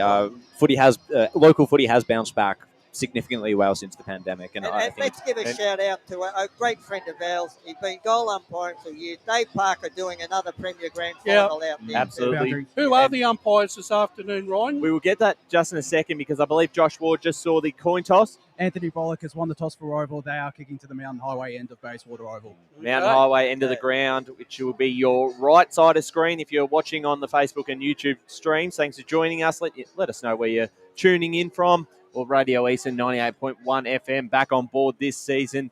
Our goal umpires and our umpires in general today, I've got them in front of me, getting the sheets out at Working the moment. through a mountain of notes there. Absolutely. Jumping into the field, a couple of names we're very familiar with EFNL Grand Finals at the Premier competition. Dan Beard, Damien Sully and Daniel Phillips. On boundary, Samuel Rattray, Cody Tudor, Jack Stelfox, Travis Hillier, and in goal, Ashley Powney, and that man you just mentioned before, David Parker. Ray? Well, Ash Powney's been around for a long time too. Yeah, they have. And the free field umpires out there, 2 veterans, and a youngster out there, which is great. Absolutely. Our side's just getting ready to line up now. The calm before the storm. It's a massive afternoon ahead, Jared. Yeah, absolutely. Getting their photos taken for the last dance. And all right, Jared, put your head on the block now, mate. Who are you going? Who am I going? I'm going Rowville. And I said in the WhatsApp chat that we have Rowville by 14. And what I didn't say is that I think Lockie Stapleton will be your medalist for the day. All right, Ray, your tip? Well, I'm obviously going for Rowville. I've got 21 points, and I think Curtis Flackmore will kick 4 or 5 goals and win the medal. What about you, Paul? I'm going to go an upset. I'm going to go Vermont by 2 points, and Alex Greenwood will win best on ground. So there we go. The tips are in. I think majority have picked Vermont, but I think we've got good representation of both clubs. Either side can win it, and we are just about ready to go. Dyson Baker, the Master of Ceremonies, to bring us in. On behalf of the Eastern Football Netball League, welcome to Bayswater Oval for today's Eastland Premier Division Seniors Grand Final. We begin today by acknowledging the traditional custodians of the land of which we gather, and we pay our respects to elders past, present and emerging. We extend that respect to all Aboriginal and Torres Strait Islander peoples here today. Congratulations and best of luck to both competing sides in today's decider. Your officiating umpires for today's match: in the field, Dan Beard, Damien Sully and Daniel Phillips. On the boundary, Samuel Rattray, Jack Stelfox, Cody Tudor and Travis Hillier. And in the goals, Ashley Powney and David Parker. Ladies and gentlemen, would you please be upstanding for the Australian National Anthem?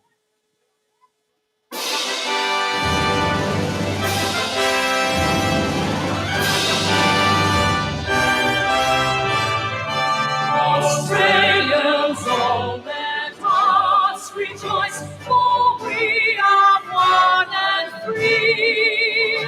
We've golden soil and wealth for toil, our home is girt by sea. Our land abounds in nature's gifts of beauty, rich and rare. In history's page, let every stage advance Australia fair. In joyful strains, then let us sing, advance Australia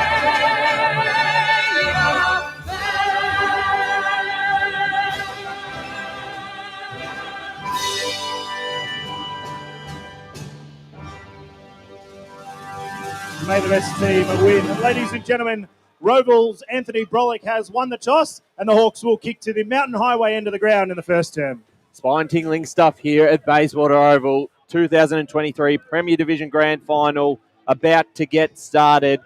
The Vermont Football Netball Club and the Rowville Football Club ready to go. They're going out to have their last little chat before they line up. Boys, we've talked about this game. We talked about the players. We talked about the coaches. Any last thoughts before we get started? Everything is done. Everything is all set in place. There's not much the coaches can do now. They're sitting on the sidelines. They'll try and do what they can, but it's up to the players, the 44 players that are out on the field right now. Let the game begin. Yep. That's what we want. Absolutely. So, as you heard, Rowville will be kicking to the Mountain Highway road of the ground, or the Bayswater Hotel down that end. We're right side of the screen, and the crowd packing it out at the moment. Even more have come through the gates. You can see it's quite deep, especially on this side, the broadcast wing. So fantastic crowd. Would love to get a bit of a number later on this afternoon. Will we have access to those numbers? Is that something? It's going to be hard. It'll be very hard to get to at the moment, Jared, but we'll maybe in hindsight we can have a look at that. At some point, yeah. As we go boundary side. Just a quick one on the wind, boys. It is sort of gusting down here. It got up quite strong just a short time ago. It is probably, if anything, going to the Mountain Highway end, as I think Josh mentioned before. But it'll gust, it drops, it gusts, it drops. So little bit of an advantage for the side playing from left to right as we look at the screen, but hopefully won't have much of an effect today. Thank you, Brett, down there on the boundary line. Thanks to Tobin Brothers Funerals, celebrating lives. What a day we have. Perfect conditions. Sun is shining. We could not have asked for a better day. We've been for very the Premier lucky. Division Grand Final. We've been very lucky with all our grand finals. We've had great weather, even though last weekend was a little bit colder, but we still got good weather. Certainly right there, Brash, as they go boundary to Josh Ward. Nick Schoenmaker's going straight into ruck. Well, there you go. That's what He's we want to see. Raring to go. And Matty Evans just gone to the bench too. Ah. I thought he would have gone forward for the first, 10 minutes or so. But anyway. Well, that's what I mean. You got to roll. When you come into a grand final, you have to roll the dice. That's right. Yeah, absolutely right. We're almost set to go. 2023 Premier Division Grand Final. Thanks for tuning in. One thing we can guarantee, the first 5 or 6 minutes, neither side's going to give an inch. Well, here we go. Umpire holds the ball up. Jared Beanlin, take us away. This is what it's all been leading up to. Months and months of grueling work. Months of footy. Months of games. And we'll get a secondary ball up to start us off. Sean Makers gets the tap down. It's fed out to Martini, but he's challenged immediately by multiple Vermont tackles. I'm not surprised by the amount of pressure already around the ball. Even Martini, what a story that is. He's been excellent, hasn't he, this year? Kicked more goals this year than he did for East Burwood last year. I think that shows the quality of footy that he's finding at this point. So Vassis tackled by Brolick, wrapped up as well, brought to ground. And we'll get another ball up. Rowville gaining just some inches of territory early on. Lockie Stapleton caught one in the middle there. Just keep your eye on him. He's not in that best of condition. So we'll definitely keep an eye on that. Trying to burst through there at Rowville. Doing well enough. But Vermont still holding them up. We'll get another ball up just a minute into this grand final. Nerves would be fluttering at this point for either side. Rowville get a kick inside forward 50. The flag goes up. And hunting it is Flakemore, knocked over by Ross. Couldn't go any further with it over the boundary line. Let's go to the boundary line with Josh Ward. A couple of matchups I'm noticing. James Ross has gone straight to Lockie Wind, and in the Vermont forward half, Adrian Kalkowski has got Jesse Eichhoff for company. So Eichhoff's got a bit of a challenge there. He's going to have his hands full. So swinging around the body there. First shot at goal for the grand final. But it's just gone wide there for Rowville, one behind to open the scorers. So Vermont will take the kick in. One behind, no score. Just 2 minutes into this grand final. Kelvin Dorao to bring this ball in from full back. Short chip, bouncing ball. Made a bit of work there for Fisher, but did well enough. And that kick manages to stay in or out of bounds on the full. Was looking for Wilcox, so Rowville will have another chance. They'll go inside 50 again. Second inside 50 for the grand final. Taylor's underneath it, out the back. Grabbing it now. Taylor got the handball out under a bit of pressure. Dorao. Ball might come out here. Davies trying to get his hand to it. Here's Johns. His kick up in the air. Punch from behind there. And out of bounds. Well done by Zach Thiessen to kill that footy. That was a very high kick, but did you see how it held up in the wind? Mm-hmm. Yeah. That wind is strong. Yep. We'll certainly see if the Hawks can make the most of it in this first term. Going with the breeze. Ball brought back into play. There's Schoenmakers. First game back for a long time. Last time was that game against Vermont in the home and away season. Vermont player there wrapped up in a tackle. And we'll get another ball up. About 60 metres home from Rowville goal. 3 minutes into this first quarter. See who can hit first. That ball will be brought towards the boundary line. Umpire says, give it to me as we go to the stats centre for the first time with Paul Uconi. The tackles in this game are 5-4 the way of Vermont. So both sides definitely going at it early. 9 tackles already to start the game. Not surprising. There's another one laid by 2 Rowville players. Johns was the one wrapped up. And both sides are doing everything possible to protect that outside run very early from either side. Absolutely. So punching it down, Schoenmakers. Martini's going to have to rove it. It's spilt further forward, and Arnott carries the ball over the line as we get a shot of that crowd out there. Packed stands, as we love to see. And why not on a day like this? why not come out and see some Premier Division footy? Sean Makers just disposed of Minchin, but it was Johns to get the clearance. Down the line, Kalkowski's there, dangerous, but Eichhoff beat him to it. Sends it forward. Ball in dispute now, scooped up by Flakemore, gets the kick around the corner. Who's there for Rowville? Looks like a free kick's been given away by the Hawks, and it's going to go to Joey Fisher. Was against Taylor. It pushed him in the back. So Joey Fisher just to work things out from here. He was probably best on against Rowville last time they played a couple of weeks ago. Nielsen was the target down the line, but couldn't get to it. And I thought the whistle had gone, but Vermont are going to play on with it here. Greenwood scoops it up, gets the handball forward. It's an aggressive one, but cut off by Rowville. Wrapped up, and we'll get another ball up. Tense stuff early on, very close quarters.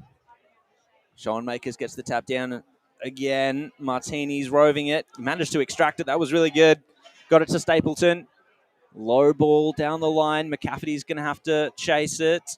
Is he clean with it? He was tackled. He was clean with it. Managed to get the kick away, but it was a bit of a hit and hope, but the hope came off. Johns took the mark. Now searching for options.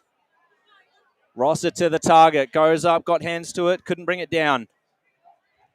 Vermont are going to win this as it's come out to Minchin, and now short chipping ball forward. Mark taken. I think this is Zach Thiessen. Tyson. So it's Tyson. So up they go. Nielsen was the target. Hits the ground, and Clark feeds it out to Brolick. Just had to delay the kick a little bit, and it was a good decision. Rowville get the mark just out of defence. The ball cleared the contest, and feasting on it was McDonald. That's Lockie McDonald, gets it to Martini. They're on a run here. The Hawks. Nashwood sees a man in space. Hey. Over the top. And Evans. No, he's going to take the responsibility on for himself. While the ball was inside Vermont's 40-50, Matty Davey come off and Evans went to his position, and he's obviously by himself there. So no chance there for Vermont to The Vermont pick him backline up. Yeah. overcommitted there. Left too many numbers, not enough numbers behind the contest. Can Rowville throw the first punch? Got to aim for that left goalpost with the wind. Let's see if Evans can heed the advice. Well, he aimed too far left. Still a chance here for Rowville, but McCafferty gets the handball away. Johns. And now Arnott. He has time and space to think about it. Well, not as much as he thought. Managed to evade the tackle, though, and kicks a high one right into the centre of the ground, and the mark's taken. So Vermont will go on with this. Kalkowski has to share it around there with Hawkins and Rossiter. Hawkins is the one to get the kick away. Clark, however, bit of a body clash, and Jenkins was the one to win out. So Vermont just going back to go forward a little bit here as Kalkowski passed it back to Darier.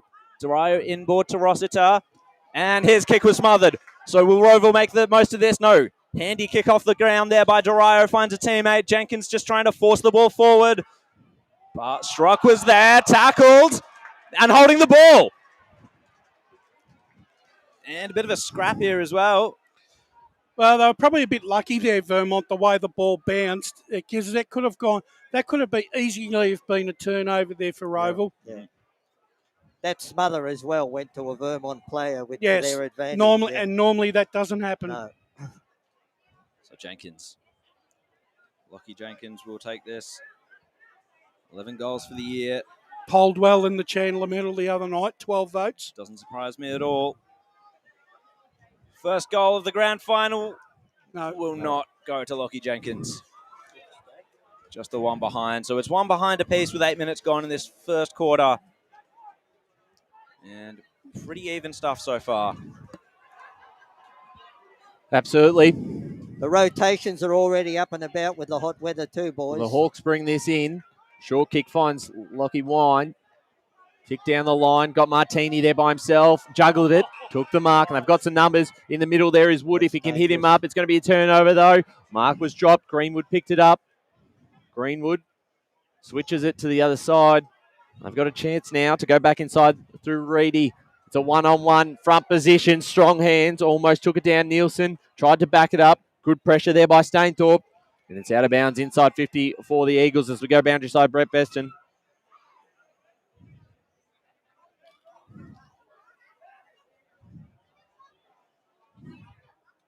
That kick from Martini that went to the centre of the ground. He had 2 players down the line, and he should have gone down the line. So the Hawks clear it out of their back half. Long kick, and you see the wind taking that one. Almost picked up there by Cloakout.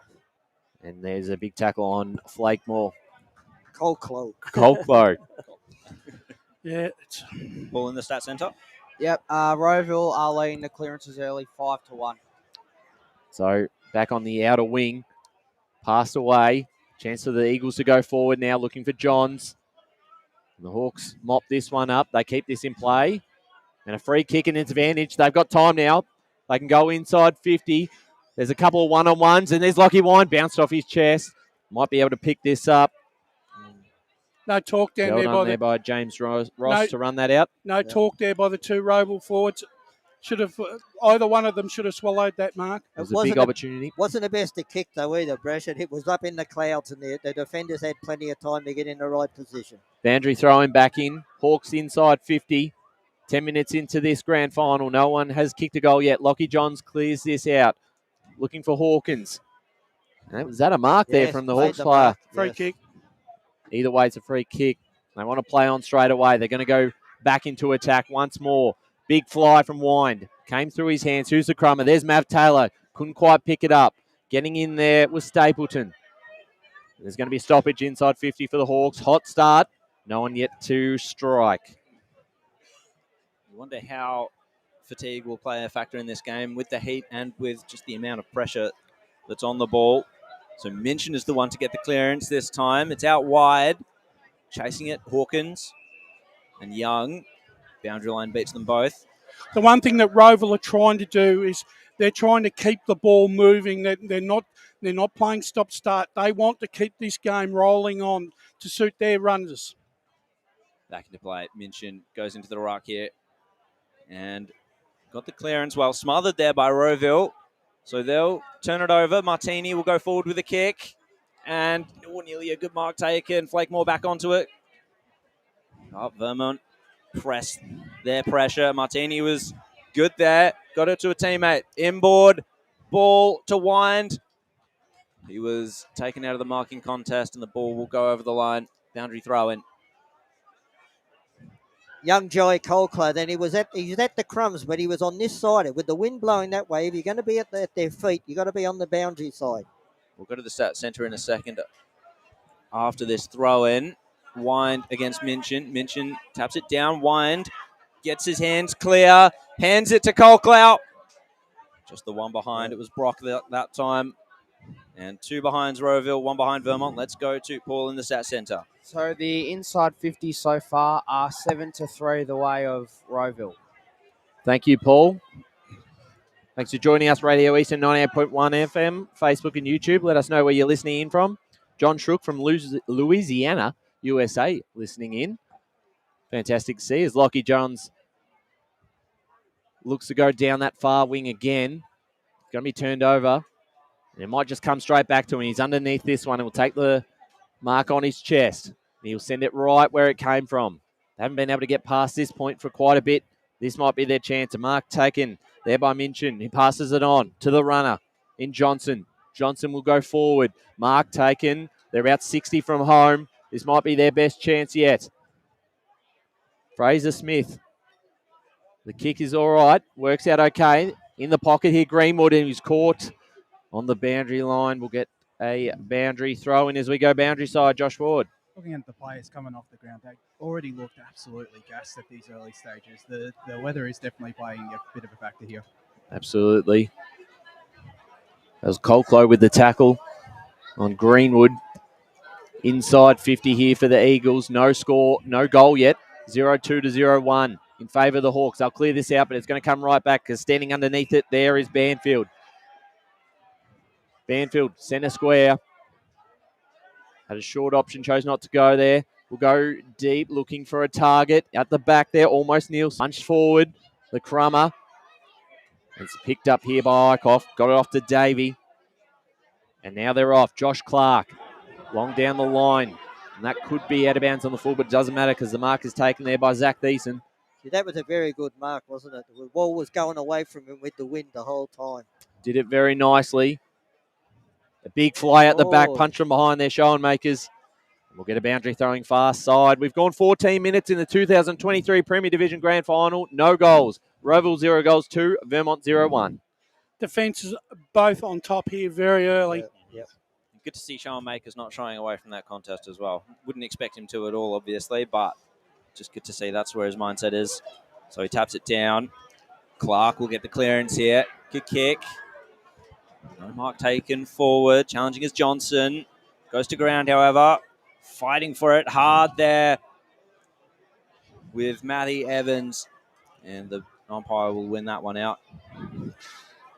It's like a game of chess at the moment, isn't it? It is. So down it comes again. Oh, he's been tackled by numerous sides as Tyler Edwards, but Rowville would get the clearance. Wind is there. Just brings it to ground there for Taylor. Dorio, however, he's going to have to be composed. Fisher fighting for it. Ross hands it out now to McCafferty and to Johns. Down the wing. It's going to find a contest here. Oh, good and mark. in pole position was Kalkovsky. Takes a great grab. So Vermont's going to go laterally here and down the corridor. Dorio takes the mark. Just had to delay his kick, and it was not to his advantage, but Nielsen just took it on the hard volley. Swung round on the boot. First goal. Still not scored for the game. Brace, that back six of Vermont, they've been excellent under a lot of pressure. But all in all, when you analyse both sides' entries into the forward 50, Vermont's is far better than what Rowville's is. Yeah, they probably had a couple of better chances. Yeah. And a big fly at the back, Taylor, but it went back and a teammate marked it and said they've got runners and this is where they're out. A chance now, Flakemore. He's got 3 players in front of them. Brolick. Also got Martini. Picked up nicely, kick inside 50, and that's your perfect kick. Right. Finding Mav Taylor, and now the Hawks have their chance for the first goal of the game. Martini early on has been he's probably the cleanest player on the ground at the moment. He's had a good start. He keeps his feet fresh. Josh Ward, boundary so quickly. And Blakemore and Martini were coming right off the bench when that kick-in was coming in. Now, Ray, refresh my memory, but did Mav Taylor kick the first goal of last year's grand final? I think he did. He did. Are we seeing double deja vu? Mav Taylor lining up from about 40 metres out. Bit of an angle. We'll see how he works it with the breeze. Coming off the boot nicely. It's home, and Mav Taylor does it again. Hawks 1-2-8, Vermont 2 behinds. 16 and a half minutes gone in the first quarter. Ryan, I like your style, mate. You were far more confident than I was that he was going to kick it. Nah. Oh, he's a beautiful kick of the ball when he's on song. Yeah. As I said, Brass, overall, Vermont's entries into the forward 50 are far better. Rowville, they got a couple of guys out on the loose end, and from the boundary line, they centered it, and Taylor was there to do the business. I guess the question is, will weight of numbers of inside 50s, no matter how unclean they are, will that make the difference here? As up we go once again. Jenkins got the clearance to Johns. They're not under much pressure here. Vermont. Johnson runs it out from half back. Barker couldn't quite take the mark. He had time to recover. Kicked it around Schrock. Bouncing ball inside forward 50. Fraser Smith came out to meet it. Tackled by Brolick. Got the handball away, but the boundary line was just too close. Both Martini and Johns are prominent early for their respective sides. Yep.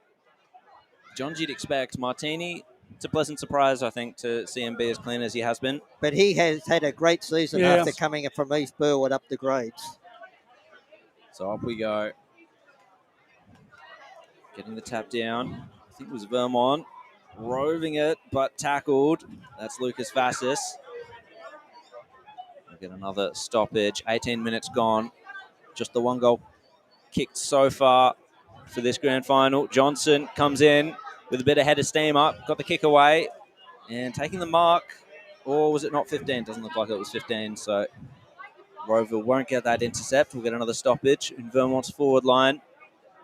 What can they make of this? Hawkins taps it down. Johns, he's got time, he's got space. Kicks it onto the right. And it sails right.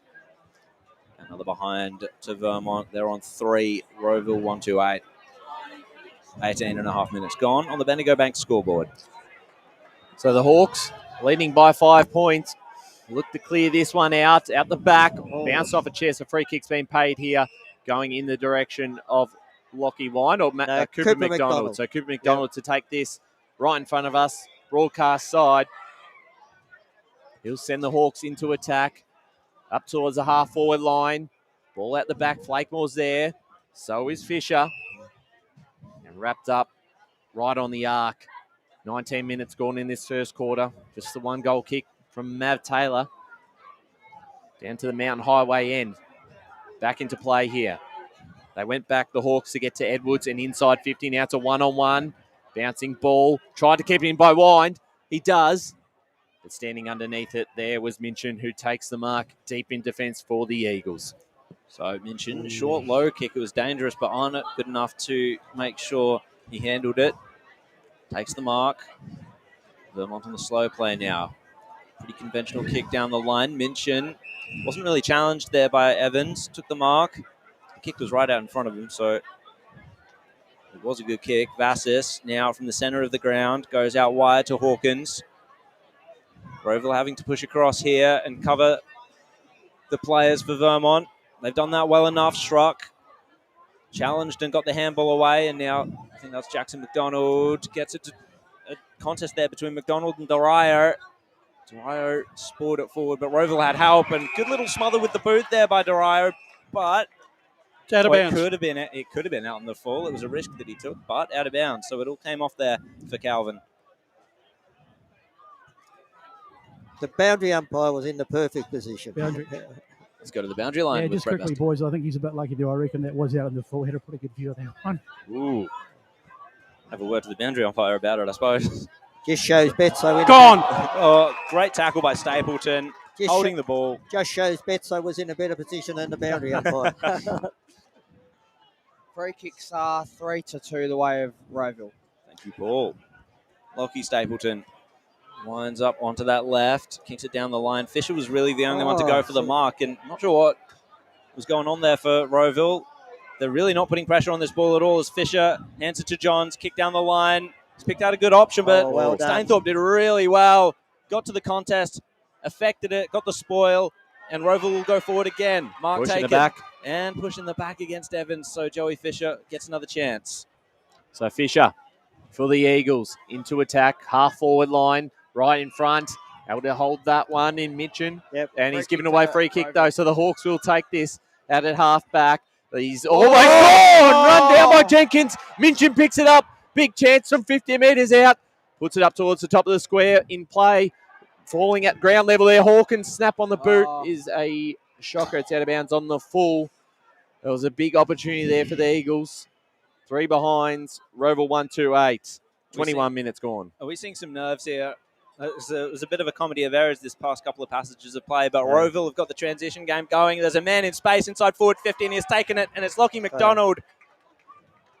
What Rowville have done, they've put Edwards into the centre clearance, and Lockie McDonald's been playing as a forward crummer. Was Minchin too scared to run forward? I mean, he had no one in front of him to wanted to get rid of it. But once again, the Vermont half-back line overcommitted. Right, and once again allowed Rowville the space to kick into. Lockie McDonald kicks the second of the game for Rowville. They move to 2-2-14. Vermont 3 behinds. Let's go to the stat centre with Paul Iaconi. Yep, as Rowville have led in the inside 50 marks so far. They've taken 3 marks in this first quarter in their forward 50 to none for Vermont. I think Rowville are controlling the clearance and stoppages around the ground at the moment. Yeah. Well, that goal was Rowville. That's one of the goals. All year they've done That's it. trademark. From the back line, they run the ball, keep it going, and they get a goal.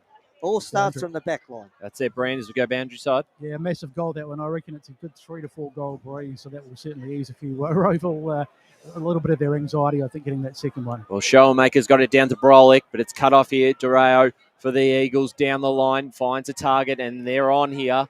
They can go inside 50, find Nielsen, and he takes the mark, and he's now got another chance for an early goal, trailing by 11 points, Vermont.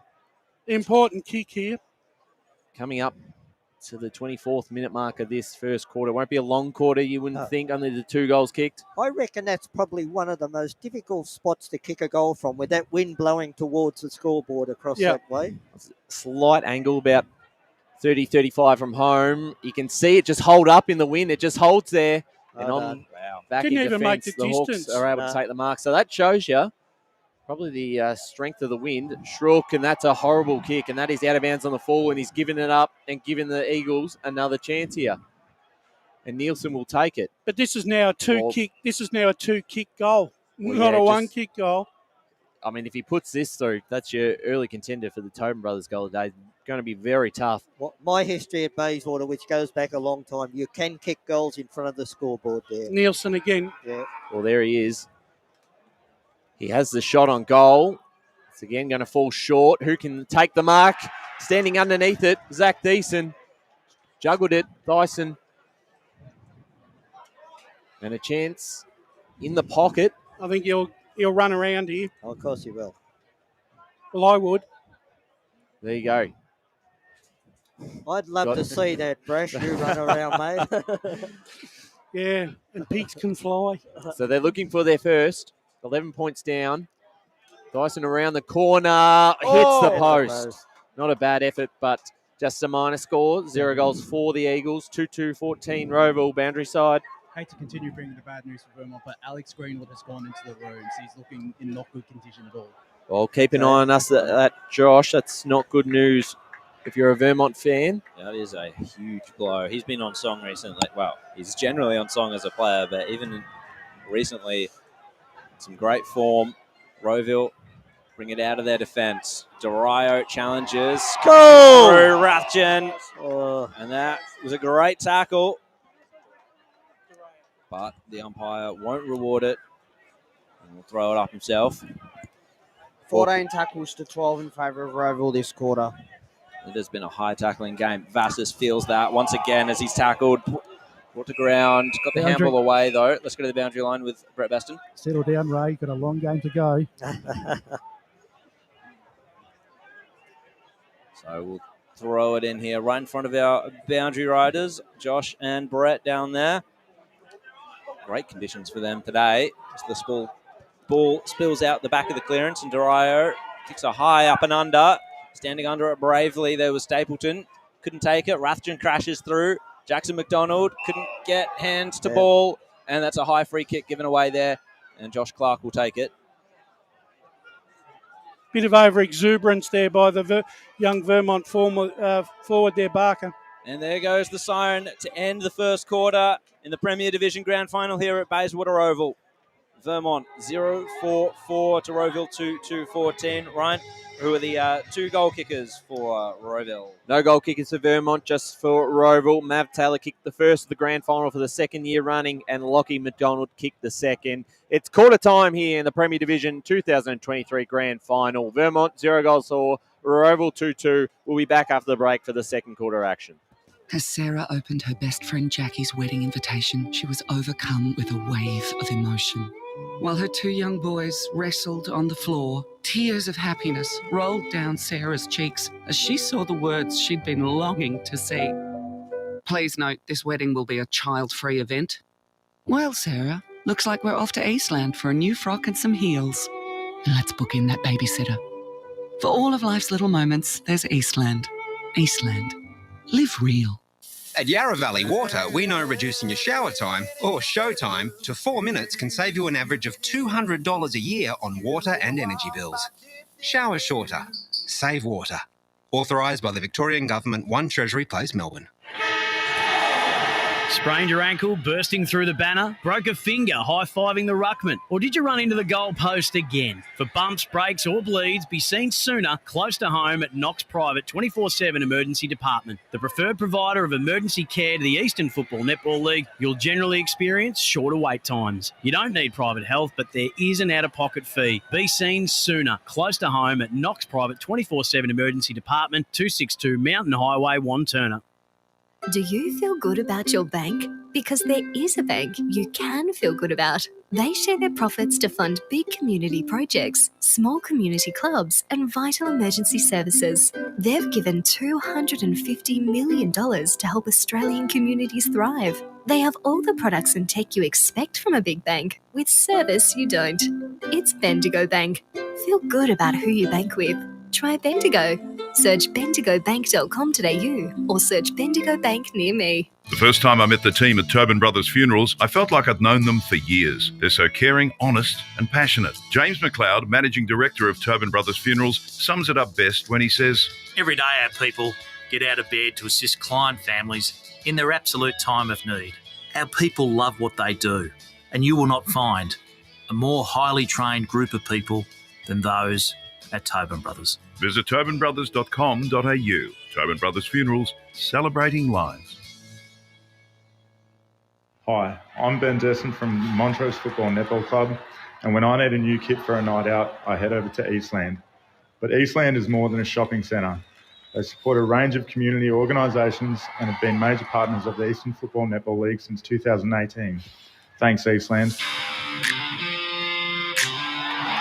You are listening to Radio Eastern FM 98.1. With live and exclusive coverage of the EFNL football season, bringing you the match of the day with score updates from all divisions.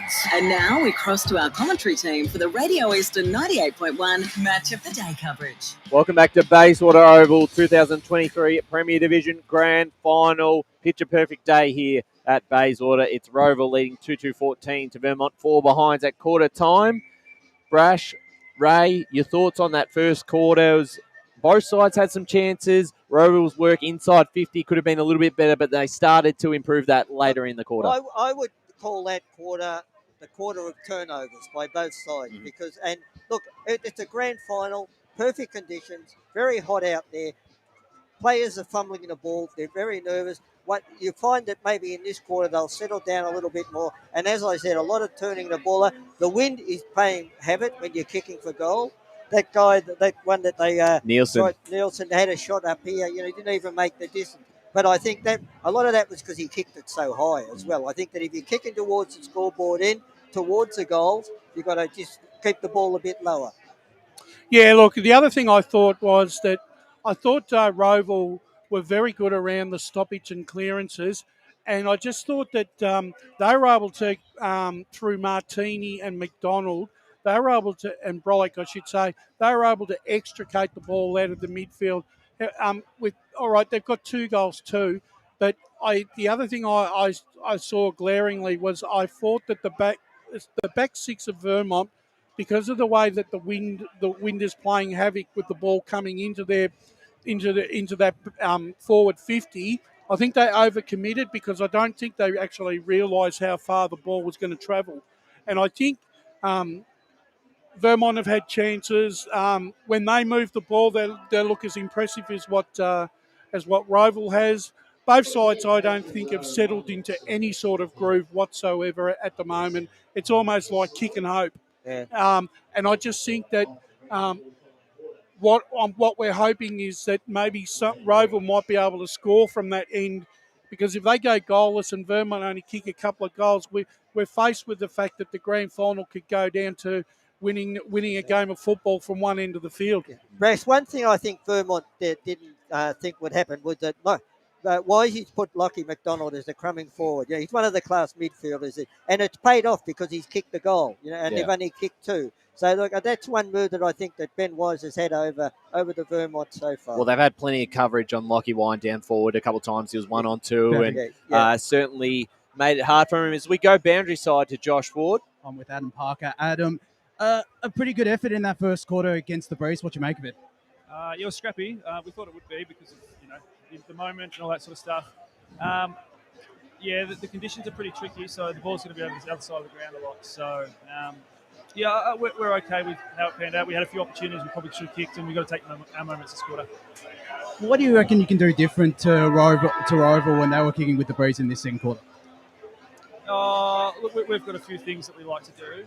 Some of them you probably don't understand, but we like our USA kick. Hopefully that comes into this quarter. Thank you, Adam. Good luck for the rest of the game. Yes, the old USA kick. The classic. Yeah. Well, that might be the high punt. We're almost set to go for this second quarter as everyone makes their way off the ground. I'm going to have fun guessing what the USA kick is during this quarter. Yeah, we'll watch out for it. Boundary. fresh as that training usually. He might be able to pick up on that. Boundary side, Brett Beston. It's Josh. Oh, still Josh. Josh Ford, you're still talking. I'm just going to take a punt here and say probably means going straight through the spine. Well, there you go. So all set for the second quarter. A huge crowd still on the ground down the Bayswater Hotel end. Yeah, well, that's going to be the thing, trying to get everyone off because there are so many people here. We're now with Brett And Beston. also at the Mountain Highway, and there's people. Boundary side, Brett Beston. Yeah, thanks, boys. The message from the Rowville huddle was just contest and pressure, and they believe, despite what we were saying about that other end, that the non-scoring end, that they can still score at that end. They just believe that Vermont didn't take their chances. Well, they did have a couple of chances, that's certainly for sure. So whoever does probably make the most of their opportunities today will get that lead at halftime and give themselves every chance of winning the Premier Division Grand Final for 2023. Second quarter underway. Jared Beanland. And to resume hostilities in the middle, Minchin and Schoenmakers. And it's Rowville to get this clearance. Edwards high up and under. And good stuff there by Davey to make a contest of it. Clark hands it forward. And now Rowville, low kick inside forward 50. That's what they need to do here against the Breeze. Wine scooped it up, handed it to McDonald, and he kicks his second. Rowville get one right from the first minute in the second quarter, and it's Lockie McDonald. That goal so early in the quarter is what come from the Rowville huddle there, that, you can kick goals up that end. And the reason was that ball going forward right from the centre didn't go more than 10 feet in the air. Yep. Yeah, you're spot on. And they were spot on too. That's what their message was at quarter time. Yep. And less than a minute in, 30 seconds, and they've got the first of the second quarter, and they go to 3-2-20, fall behind Vermont. And Vermont didn't have anyone set up on the forward 50 of the bounce. They were all on the defensive 50. So back in the middle again, Brolick got the hit.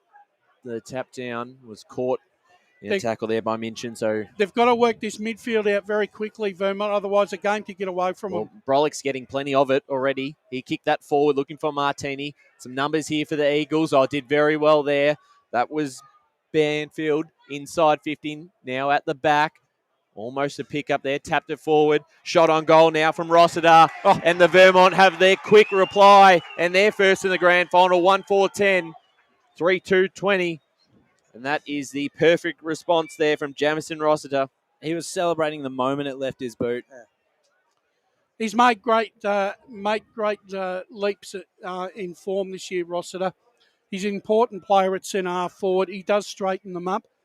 It's going to be crucial, especially today. Not huge on the goal kicking tally. He's kicked 7 for the year now. No. But an important part of the structure. So back into the middle we go. Minchin and Schoenmakers once again. And it's going to be Vermont to get this clearance through Jenkins. Spiralling ball inside forward 50. It's going to fall out the back. Thyssen nearly there. Oh, good stuff though by Young. Very composed to get that kick away. And it was a good kick too because Clark had time and space to take the mark and make sure of it. So Rowville on the transition once more, goes straight down the line and intercept mark there. Wilcox. And it's Wilcox this time. Sends it back forward. Kalkowski the target. Spills out of his hands. Nielsen just about the rover there. That's an odd one. And tackle laid by Johns as Rowville were about to escape with that one. I've got to say, though, in this grand final, that both sides are tackling exceptionally well here. Cooper McDonald looks a little sore there, I think. Yep.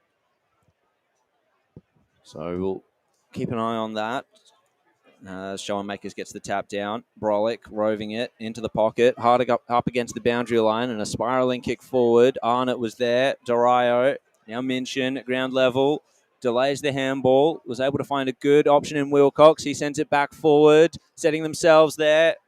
Good punch over the top by Rowville, but it comes straight to... That was Rossiter, and now the kick inside forward 50 for Vermont. It just came off hands. A good little chip into the pocket there by Rowville, but first to it was Reedy. Tackled by McDonald. Ball up. Rowville showing some composure here as they're having to sustain repeat entries by Vermont.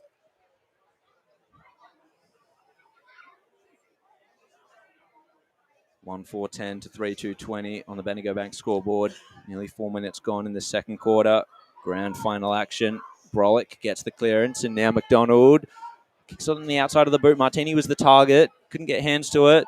McCafferty just lost it, and Rowville's tackling pressure prevails. Ball up. That was a great effort by Martini. He didn't actually tackle the guy, but he knocked the ball out of his hands. So here we go again. Schoenmakers taps it down. Johns will rove it. Clever little disposal there to Jenkins, but he couldn't handle it. So Rowville will go forward again. Fisher was the man waiting back. Good keeping there by him. And not a great kick inboard. Rossett had to work for it, but Vermont will go forward regardless. Thyson's there. Couldn't handle it. In goes Rathjen. Laying the tackle is Vassis. Another ball up. It wasn't a perfect kick to Rossett, but he did very well. Controlled it at ground level. Was able to get it off. Paul Uconi. The inside 50s in this second quarter so far are Vermont 6-1. Well, they're inside 50 right now. Schoenmaker's got the tap down to Flakemore. Wrapped up by 2 Eagles, and we'll get a ball up. Coming up to the 5th minute mark of this second quarter. 10-point lead to the Hawks. Thanks for joining us. Radio Eastern 98.1 FM, Facebook and YouTube. Hawks will look to clear this out of their defence. It's a battle here. Grabbing it out, Brolick or McDonald. Bouncing ball now on the wing. A chance now for the Eagles in Reedy. Picked it up, was caught in a tackle there by Wood. Ball comes out a little bit closer towards the front half for the Hawks. Nashwood kick forward, one-on-one contest. Martini did very well, but it's a turnover with his hands. And the Eagles on response. That's a shocking kick. It's a bouncing ball, and it's going to be a turnover. And now a big chance here for Lockie McDonald. We'll pick this up. First bounce, did well, and finds a target up forward in Evans. They're looking for goal number 4, Rowville. Gee, that was a poor kick by Wilcox. He really wasn't under that much pressure. He just it just shanked off the boot. And once again, it went to a Rowville who were able to create that overlap and get another shot on goal here. So it is a tough angle. We saw Nielsen have a similar shot. A little bit of a different angle. Got to be in front of the pack.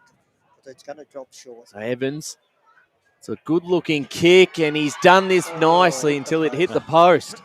Thought it was home. Yeah. So 1-4-10 Vermont, Rowville 3-3-21. Coming up to the 6.5 minutes gone in this second quarter on the Bendigo Bank scoreboard. The Eagles breathe a sigh of relief there. As they don't want it to get out to too much of a margin, especially as they're kicking with the breeze in this quarter. Arnott's going to make use of that breeze and send it right up the middle. Pack forms. Stapleton gets the tap down. Ball in dispute here. Vermont trying to get clean hands away, but intercepted. That was great work by Stapleton. Got it to Verrill. And a handball out backwards to Stainthorpe. Kick along the boundary line as Johns will just watch it go over the line as we go boundary side. Yeah, just to watch on Cooper McDonald. He's come off the ground looking a little bit ginger. He's just getting a bit of work done, but we'll just keep an eye on him at the moment. Thanks for that, Basto. What Rowville had done this quarter, Curtis Flakemore has gone down to the half-back line. Now, the reason for that is because the ball's going to be kicked in high, that's a marking option or a spoiling option for Rowville.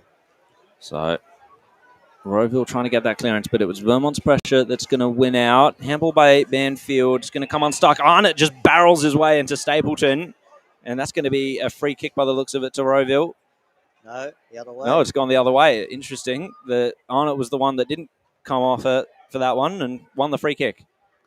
The one thing that Vermont are doing that Rowville are a lot cleaner. Vermont fumbling the ball. They're not clean with their hands at the moment. Lockie Stapleton in the hands of the trainers now, as we're going to see a delay in the game, unfortunately, as he is hurt.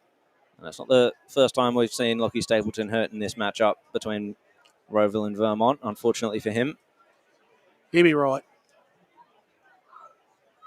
He has gotten up and looks like he's not going to come off the ground, so that's great news. Arnott still to take the kick. It's just a reminder, 1-4-10, Vermont 3-3-21, 11-point lead to the Hawks. Thanks for joining us on 98.1 Eastern FM and the Facebook and YouTube streams, of course. Rathjen from that contest. Vermont go forward here through Rossiter. Kalkowski was the target, but the kick didn't really give him much of a chance to impact the contest, so it'll go over the boundary line. Once again, the pressure of the back six of Rowville not giving Vermont an easy kick into their forward 50 to hit a target. Nielsen will take this ruck contest by the looks of it. Sorry, no, Hawkins is there. No, it is Nielsen to take it, and he'll be up against Evans. Taps it down. roves it himself, gets the handball back towards the boundary line, and we'll see another throw in. 9 minutes gone. Rowville have done a very good job in keeping Kalkoski out of the contest at the moment. Barely called his name. The X factor down there for Vermont. Their leading goal kicker for the year. Nielsen taps it down. Rowville trying to rove it. Jenkins was there. Good tackle laid on Rowville. And fighting his way free there. That was Barker, and he's going to win a free kick. It was a Sorry, fairly. It wasn't Barker, it was Jenkins. It's a fairly innocuous free kick, that was. It was a little bit, but it's a big opportunity here for the Eagles just to keep touch with Rowville. One thing's for sure, I think we are going to have a close grand final the way this game is panning out. That's exactly what we want here. As Jenkins will come in, sends it forward, and he's missed it.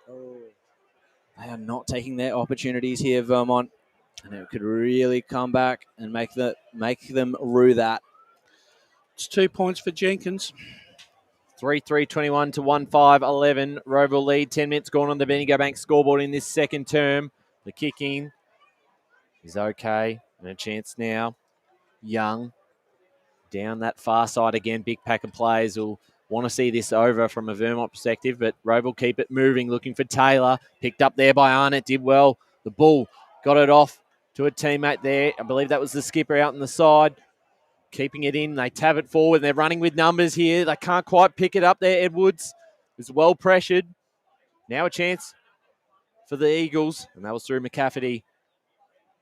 Kick that forward, was under a lot of pressure. You see him when they run in numbers, and you see that yellow and brown, and they look damaging. That back six of Vermont is under a lot of pressure early on. They certainly are. And they'll be hoping their forwards can kick a few more goals before half time to relieve that pressure. McCafferty off the ground. Got a bit going forward here. Now McDonald did well. Found a bit of space. Now inside 50. Out the back. Wine couldn't quite hold it. Here's a chance now. Cole Clow touched on the line. Well done. And that was fantastic there. That was Timothy Johnson. Great football by both sides. Young Jai Colclough, the kick was perfect, but Johnson, the touching it on the line was perfect as well. So 1-5-11 Vermont, 3-4-22 Rowville. Arnott to bring it back in here for the Eagles. He's going to find Rathjen if he can stand underneath it. But the punch came over the top from Schrock. And the boundary line will be the winner of the day this time again. Gee, how important is that? That could be a very important spoil there by Tim Johnson in the overall scheme of things here. Feels like every moment regarding a score is going to be one of those moments that could decide the game one way or the other. Vassis got it to Johns, but Rowville will win the contest once again this time. Swinging around the body was Brolick, inside forward 50. Colclough just got lost there for a second, had to tackle. He did tackle, and it looks like it's in the back. Once again, Vermont lucky to get away with it. They're still fumbling the ball. Paul in the stat centre. The clearances so far are 7-3 the way of Rowville. That doesn't surprise me, given the way the game's gone so far. So Barker, Vermont's on a run here. Barker hands it off, and it's to Reedy. His kick inside forward 50. It just kicked it to space, and Rowville were good enough with Stainthorpe to feast on that. And the releasing kick came to Verrill. Good mark taken on the outer side. Great effort by Stainthorpe. He left his man. He had confidence. He took it on and he cleared the ball. Strategic bravery, isn't it, when they do that? So Josh Clark takes the mark down the line. Oh, sorry, that's not Clark. It's Taylor. It's Taylor. And he's going to just step around his man. He had to sustain more pressure than he expected, and so the kick wasn't perfect, and the mark's been taken by Wilcox. One-handed mark? It was a good one-handed mark, wasn't it? And so Vermont will look to rebound from defence. Wilcox. He's going to send it right down the line there, and bumped up underneath it was Hawkins. Free kick. Yeah. So the mark was taken by Rowville, but as I said, Hawkins bumped under it. He's going to keep them going quickly here. Vermont, Fraser Smith was the target, just a little bit short in that situation, and Rowville had the numbers too.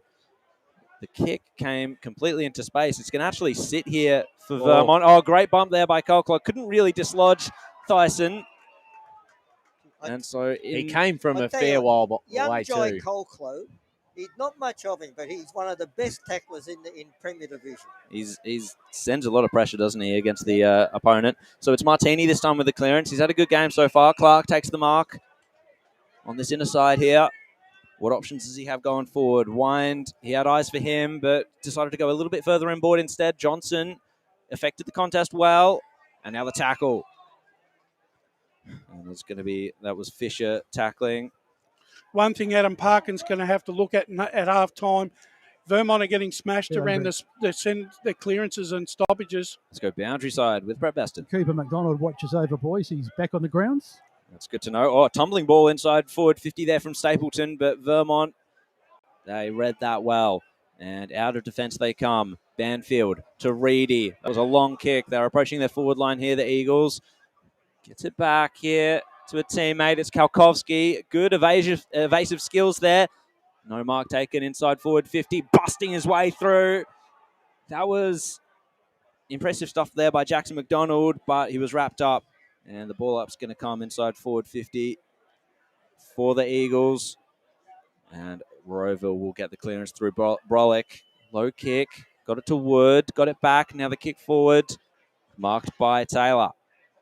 They've played this quarter very well, Rowville. They've showed a lot of poise in this quarter. Taylor went to Brolick. Now Evans. Chance. Stapleton kept it in. Passed it off. Mav Taylor. They go forward again. This will be up towards the top of the square. A big mark taken. Yeah, the Cold Cold boys. The Cold Brock to Joy. Yep. So a chance now for Jai to put it through for Rowville's fourth. That's right. Brolick. He's been absolutely magnificent, huge. hasn't he, Brash? He's had a lot of balls. Something that Parker's going to have to look at. And Schoenmakers has given him first chance for the possession every single time. So Jai Colclough to line up for the Hawks' fourth and to give them a 17-point lead. 16 minutes into this second quarter. Kick on the way is to the right, and it's a minor score. 3-5-23 the Hawks, 1-5-11 Vermont. 16, coming up to 16 and a half minutes gone on the second quarter. The Bendigo Bank scoreboard. Both teams have had their chances. They've had both sides. Nearly at halftime, and I don't think there's one person that's left the Bayswater Oval this afternoon. No, there'll be. Arnott brings it in. The mark's been taken there by Johnson. The veteran in the back line there for Vermont. And to see premiership glory in 2023. Joey Fisher takes the mark. Little chip. And now in the hands of Dario. Gets it out to Ross. He's going to have to work for it, Ross. He's got Davey for company, but was good enough to hand it to Rathjen. And now inboard by Reedy. Forward, towards the forward line by the looks of it. That's Young. He's going to have to do well, and he did. Got the kick outside of defense. It was a bit under pressure, so a bit rushed. Dario tried to feast on it. Great tackling there, that time by Brock Colclough. Vermont half-forward line are finding it really hard to get into the contest. They're just not making the right position or moving to the right positions in the ground to be effective. Let's go to Paul in the stat centre. Tackles this quarter are 11-9 the way of Vermont. And another tackle there. That was by Stapleton. Carries his man over the boundary line. 17 and a half minutes gone. Rowville lead by 2 straight kicks. 1-5 to 3-5. This is a far cry from the game that we saw in round 11. It was a much more open, free-flowing game. There's a lot of pressure exemplified there as Arnott gets wrapped up. Jenkins gets the ball forward. And now the kick forward for Vermont. Oh, crashing the pack there. Coming through was Thyssen. But Rowville had the numbers at ground level. And now we'll take it out of defence. Good kick there by Cooper McDonald. Out in front of a teammate. And now looks like it's Jai Colclough. Colclough even just centering the ball there. He saw a man. It was a great option. However, Vermont had good defence. It spilled to ground and round the body. Kicking it was Mav Taylor. They've finally broken through for another goal, Rowville. It's amazing. Typical Rowville goal. Once again, from the half-back line, they find their open spaces on the wing and they just go from player to player. That's very poor defensive work there by Vermont. But also equally as poor there, Tyson going up already in the pack. There was already a Vermont player going for the mark. Vermont didn't have anyone around 360 coverage there and allowed Rowville to run that ball out of that backfield, creating turnover again. It's a match-high 3-goal lead to the Hawks. Vermont it's a big 5 minutes here for Vermont. They need to find a goal here, Vermont. And it's a free kick here, Rowville. So that's the last thing they wanted. No, but not enough men in the back defensive So forward. shower makers will give Rowville another chance for their 5th inside 50. Doing well there was Wilcox. Here's a chance down for the Hawks. That was Verrill. Done okay here. Now Edwards. Bouncing ball. Works out okay. Wrapped up in a tackle there. Lockie Wine just gets the handball away. Did he? Was it a throw? I think it was a throw. And now Doreo will look to go. Finds a target there. Dyson. Had a runner next to him, but chose just to go long, looking for Kelkovsky. It's well contested. Big tackle there that wasn't executed properly, and the Hawks are off now, looking for Taylor again. He's getting dangerous. The youngster. Clarkey. There you go. He finds Clark. Great coaching from up here. There's Clark, about 60 metres from home. Josh Clark looking at the top of the goal square. Mark not taken out the bottom of the ground level. There was a chance there for Flakemore, but it was to the right and out of bounds on the full, so no score.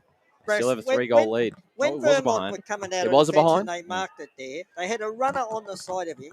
Why not give it to the runner instead of kicking it to the contest? Because they didn't have it, because they were wondering where that next kick that he was going to give it to was going to go. Kick it into the open spaces and run onto it. That didn't. Well, they're getting murdered when they do that. Doreo hits up Wilcox. Good presentation by him. For the next kick. Could be an issue because Rowville have fallen back well. Nilsson nearly took the mark. It's come out the back here. Tyson at ground level, not able to pick it up just yet. He's under a lot of pressure, and it was Rowville first to the ball at that point, and Cooper McDonald wrapped up. Once again, a fumble allowed Rowville to once again win contest and win a stoppage. Hawkins taps it down. Clark roved it, tackled by Jenkins. Ball up. Once again, Showenmaker's giving his small men plenty of the football. And up he goes again. The two number 14s, Hawkins and Showenmakers. Hawkins got the tap that time. And Vermont do win the clearance. Through Doreo, top of the goal square kick. It's Nielsen, obvious target. Stainthorpe did well. Nielsen still at ground level. Gets the tap towards a teammate. It's Kalkovsky. Can he kick a miracle goal like he usually does? Hands it to Nielsen. He gets it! Finally well worked there by Vermont. They made hard work of it, Brash. Nearly stuffed it up. I was just thinking exactly the same thing, Ray. They nearly botched it. But they get their second on the board, 2-5-17. Rowville 4-6-30. But finally, only 2 minutes gone on the Bendigo Bank scoreboard. But finally, they had the numbers. They had equal numbers there, and it was just a sheer force of will that actually got them the goal there. Well, they couldn't go into halftime with just the one goal next to their name. They needed a second. The margin's only 13 points, so they're back in this contest, but they needed that for the momentum because Rowville certainly had them for the last 5 to 10 minutes. Out of the middle again, Johns, wrapped up by a couple of Hawks. Pressure has been immense. 22 and a half minutes gone in this second quarter. Dureo's been very good at centre-half back for Vermont. He's trying to control the flow of traffic there. Been one of their key players. Johns taps it forward. A smart little tap there. They keep it in possession. Now they lose it, though. Cooper McDonald was almost caught without it. A chance now. Falls out. Is that Jenkins? It's a bouncing ball. Out of bounds. That's a bad miss, Brash. That's another. Campbell Barker, who the young guys have had a bit of space. Some of the younger players of Vermont just feeling a little bit overawed. They just need to be a little bit more composed. Haven't been used to grand finals. Some of the youngsters tap down. Kelkovsky. Here's a chance now, and they've done well. The Hawks. The handball out towards the boundary side. They'll be happy to see this over. McDonald's there. Reedy as well for the Eagles. And we will get a ball up just outside forward 50 here for the Eagles. I think Vermont are going to have to try and find a way of getting Kelkovsky into the game in the second half. Well, he's looked somewhat threatening, but just hasn't had the impact as he did earlier in the season when the two sides met. Kicked the 6 goals and was the game changer. I think I might be half tempted to push him up to half forward. We'll tap forward here. Eagles will get another chance going forward through Vassis. And it fell through the hands of Nielsen. Out the back. Dangerous spot here. Chance. Eichhoff's got to do very well. And he'll be happy with that. He controlled Kelkovsky there. And we'll get a boundary throw in. 24 minutes gone. Deep into attack for the Eagles. They trail by 13. 2-5-17 to 4-6-30. Second quarter of the Premier Division Grand Final for 2023. Back into play. Showmakers tapped it down. Johns. Chance here. Johns. The shot on goal is good. And the champion rises. And Eagles 3-5-23. Trail the Hawks 4-6-30. 24 and a half minutes gone. Second quarter. One man who's going to step up. It's Lockie Johns. Another goal from nothing really there. Yeah. It was a very nondescript piece of play there. It's almost like the Rowville backline just stopped for a minute thinking that there was going to be a ball up. Caught napping. Very dangerous when they send it deep, like very deep. We'll see if that's something that continues, especially when they have to go against the wind. So into the middle, Minchin didn't quite get the tap down. Arnott, who's gone into the centre, trying to bull his way through. Just the man to do so, but was wrapped up, tackled, and just the ball up now. 7-point lead to Rowville in the grand final.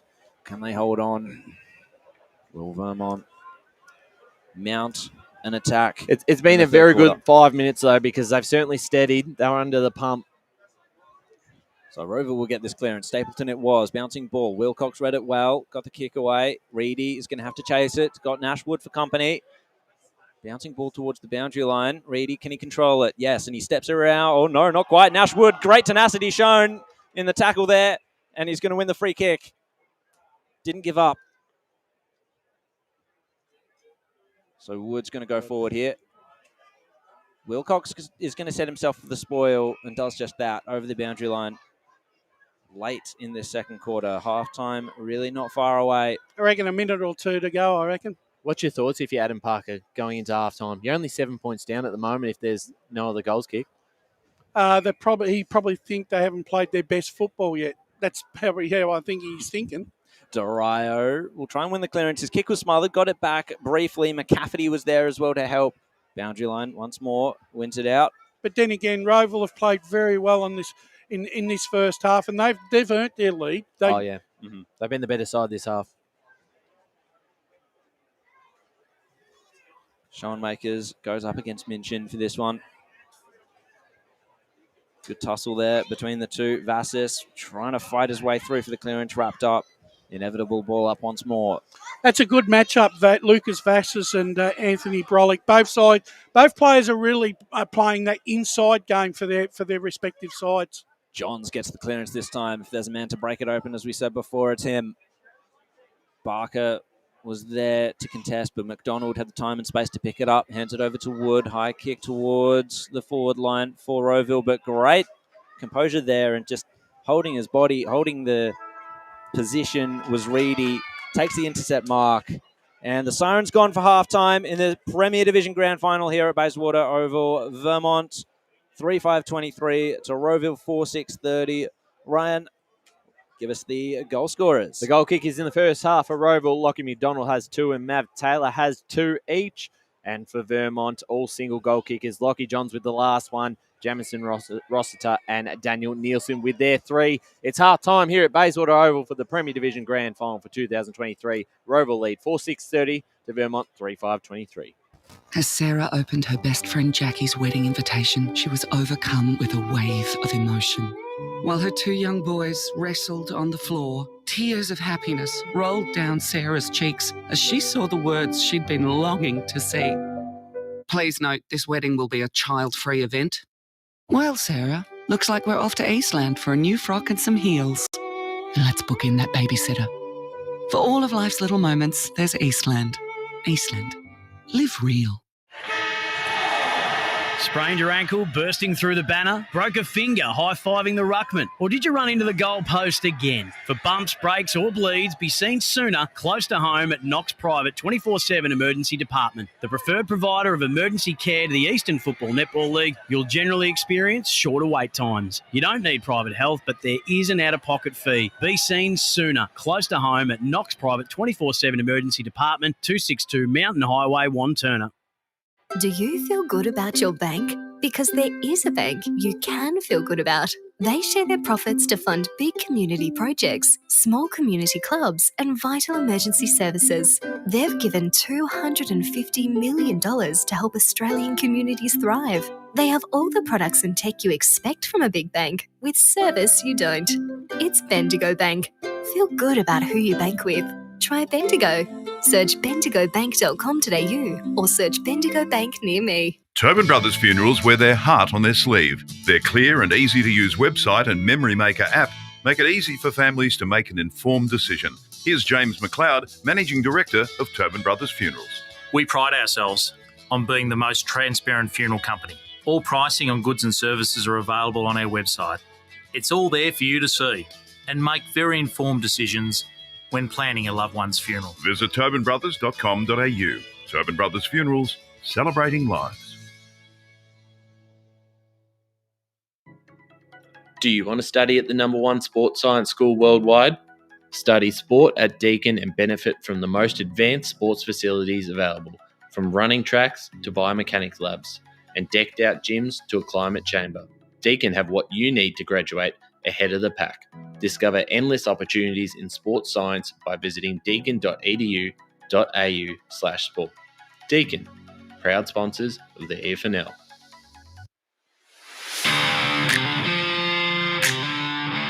You are listening to Radio Eastern FM 98.1. With live and exclusive coverage of the EFNL football season, bringing you the match of the day with score updates from all divisions. And now we cross to our commentary team for the Radio Eastern 98.1 Match of the Day coverage. Welcome to the Eastlands halftime show for the EFNL Premier Division Grand Final. It's Redemption Rowville and the bounce-back Eagles at Bayswater Oval here. Rowville started hot before the Eagles steadied, bringing it back to a 7-point ball game. My name is Dylan Smith, and I'm joined today by Blake Tennant, Chris Cortis, and Matt Spider Lee. Blake, I'm going to start with you. How have you seen this game? I've just been watching down from the boundary, and it's probably looked like a Rowville game to me. How have you seen it? Yeah, it's been pretty full on. I think this game is going to go right down to the wire, and I've been watching it up here on the screens and listening in, seeing what's going on and all that. And Vermont, I feel like they're just not getting their opportunities as much as they would like. 3-5, I know Rovers kick 4-6, but I feel like whenever Vermont have the ball in their hands, they're just panicking a bit. They're just not looking for that, that corridor kick as much as Rowville are just settling it down, and their superstars will do the rest for them. Like McDonald's kicked 2, and Matt Taylor's kicked 2 for a piece. So they're the two stars from Rowville as well. But I just think, Kyle Stainthorpe, he's having a super game. And for Vermont, I think Joseph Fisher, number 6 for Vermont, he's really playing really good footy. I think he had probably about 8 touches. I reckon he was just everywhere early on. And Spider, what about yourself? Have you seen a lack of boldness from Vermont as well, or have you seen it a slightly different way? Yeah, look, Dylan, I think at the moment what you would say is that the Eagles are certainly getting beaten in the middle of the ground. I think that the Hawks have certainly gone to work, particularly at clearance. They've been very methodical, the way that they've been able to be so productive. I think players like Martini has been so good in the first part, being able to get his hands on the ball, being able to transition the ball has been a really important factor in the first half of the game. And Brolick has been superb, leading from the front.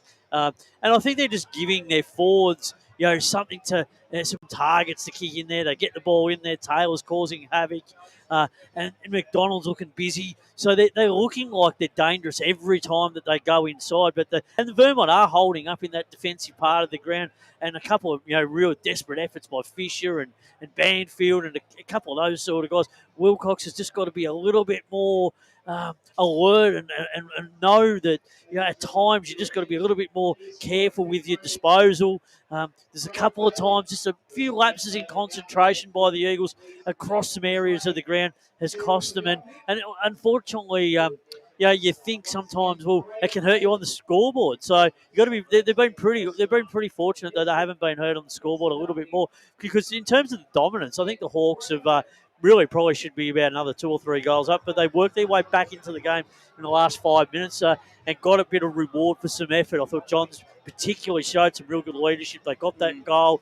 Nielsen started to use his body a little bit more. Kelkoski started to push in around the contest up forward. Their forward pressure intensity around the ball started to lift. So if they can get that right, plus their clearance work, they're right back in this contest. I'll bring it back to that clearance differential that you said with Rowville dominating. That's probably something that we didn't expect going into this game, Chris.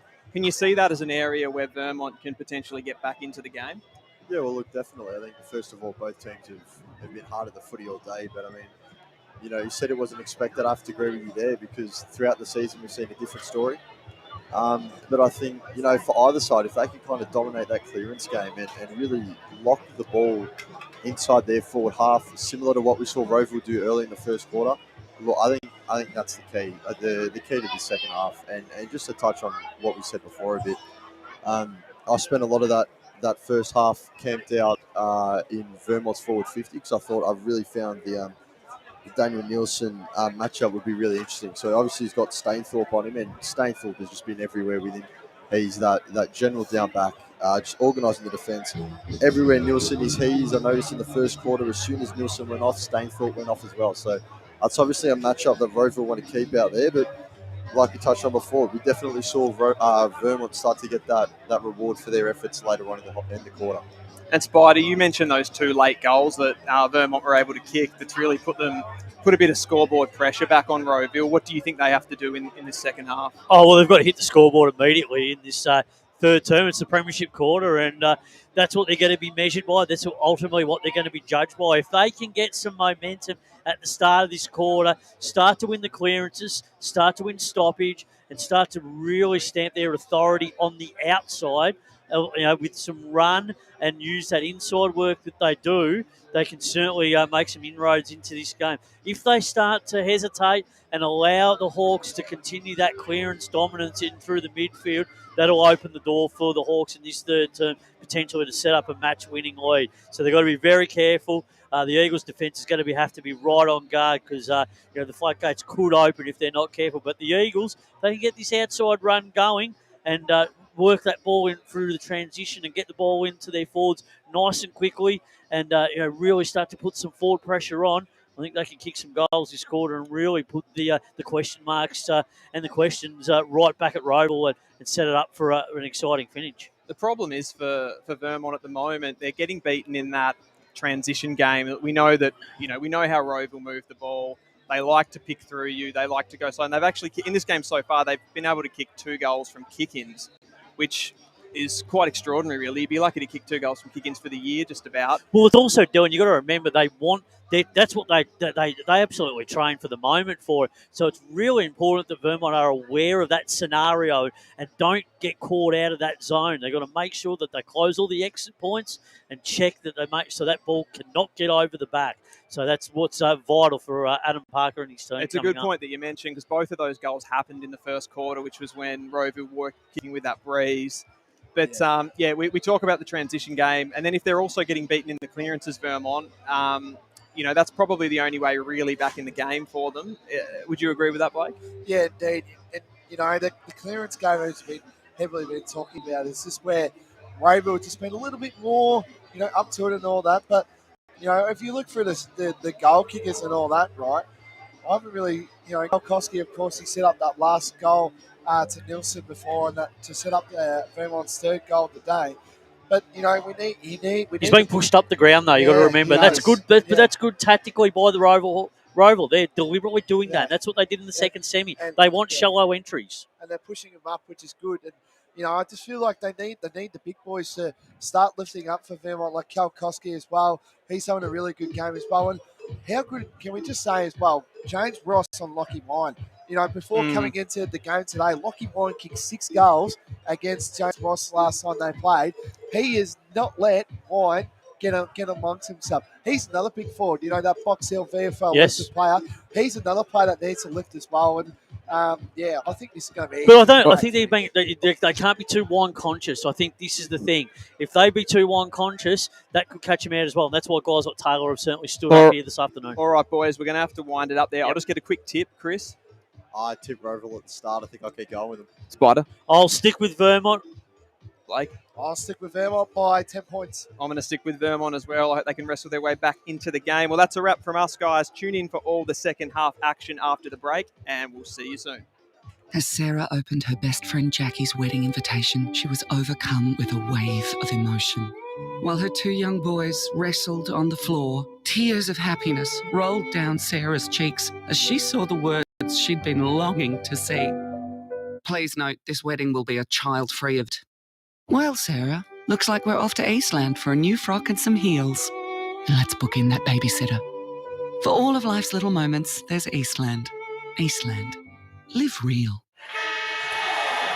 Sprained your ankle, bursting through the banner? Broke a finger, high-fiving the ruckman? Or did you run into the goal post again? For bumps, breaks or bleeds, be seen sooner, close to home at Knox Private 24/7 Emergency Department. The preferred provider of emergency care to the Eastern Football Netball League, you'll generally experience shorter wait times. You don't need private health, but there is an out-of-pocket fee. Be seen sooner, close to home at Knox Private 24/7 Emergency Department, 262 Mountain Highway, Wanturna.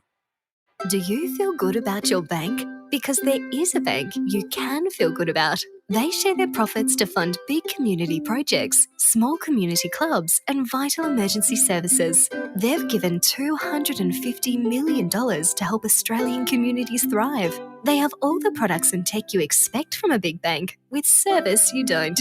It's Bendigo Bank. Feel good about who you bank with. Try Bendigo. Search bendigobank.com.au or search Bendigo Bank near me. Tobin Brothers Funerals wear their heart on their sleeve. Their clear and easy-to-use website and Memory Maker app make it easy for families to make an informed decision. Here's James McLeod, Managing Director of Tobin Brothers Funerals. We pride ourselves on being the most transparent funeral company. All pricing on goods and services are available on our website.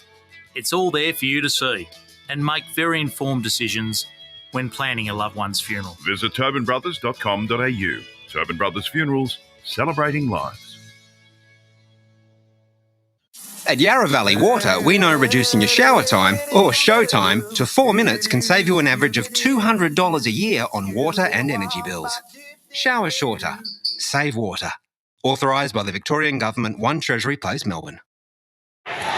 Sprained your ankle, bursting through the banner? For bumps, breaks or bleeds, be seen sooner, close to home at Knox Private 24/7 Emergency Department. You'll generally experience shorter wait times. Knox Private 24/7 Emergency, 262 Mountain Highway, Wanturna.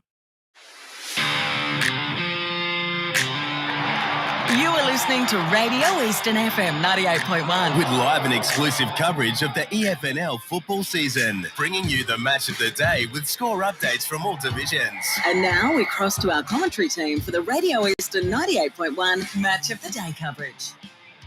EFNL Eastland Match of the Day. It is the Premier Division Grand Final here from Bayswater Oval. We've just had our halftime show. Thanks to everyone who joined us for that. Currently, it is Vermont 3-5-23 to Rowville 4-6-30 in a tight contest here. Wind is playing a factor. Nerves are playing a factor. The heat is playing a factor. There's a lot for the players to contend with out there, not just each other. No, you're right, Jared. And the thing is, this is probably going to be the most important 10 minutes of the opening quarter for both sides. The game could actually be decided in the opening 10 minutes here because of the way the breeze is going and the inability to kick a lot of goals at the non-mountain highway end. Well, Rowville made a bit of a mockery of that, at least in the opening minute there of that second quarter. Is that the sort of can we expect that from Vermont? Well, they can put it this way: Vermont will have to at least kick at least a couple of goals against what we deem as against the wind, but I think they're going to have to play a different mindset in the second half. They need where they're not one of their key strengths is their outside run. Rowville have done exceptionally well, right, to maintain that throughout the contest. But they've been able to not only do that, but they've also been in control around the clearances and stoppages, Ray. But Brash, it's equally as important as it is for Vermont as it is for Rowville as well, because just because they got the win, they've got to use it properly. You know, we saw in the first quarter, first half of the first quarter, they just bombed the ball in. You're not going to get entries that way. Well, entries, you don't get results that way. We've got Josh Ward down on the boundary line. That wind has really picked up in that half-time break. There was a big gust just before, so it's kind of severely favourable Rowville. Thank you very much for that. We'll definitely keep an eye on the conditions out there as players are resuming their spots here. So Kalkowski now has gone down to full forward.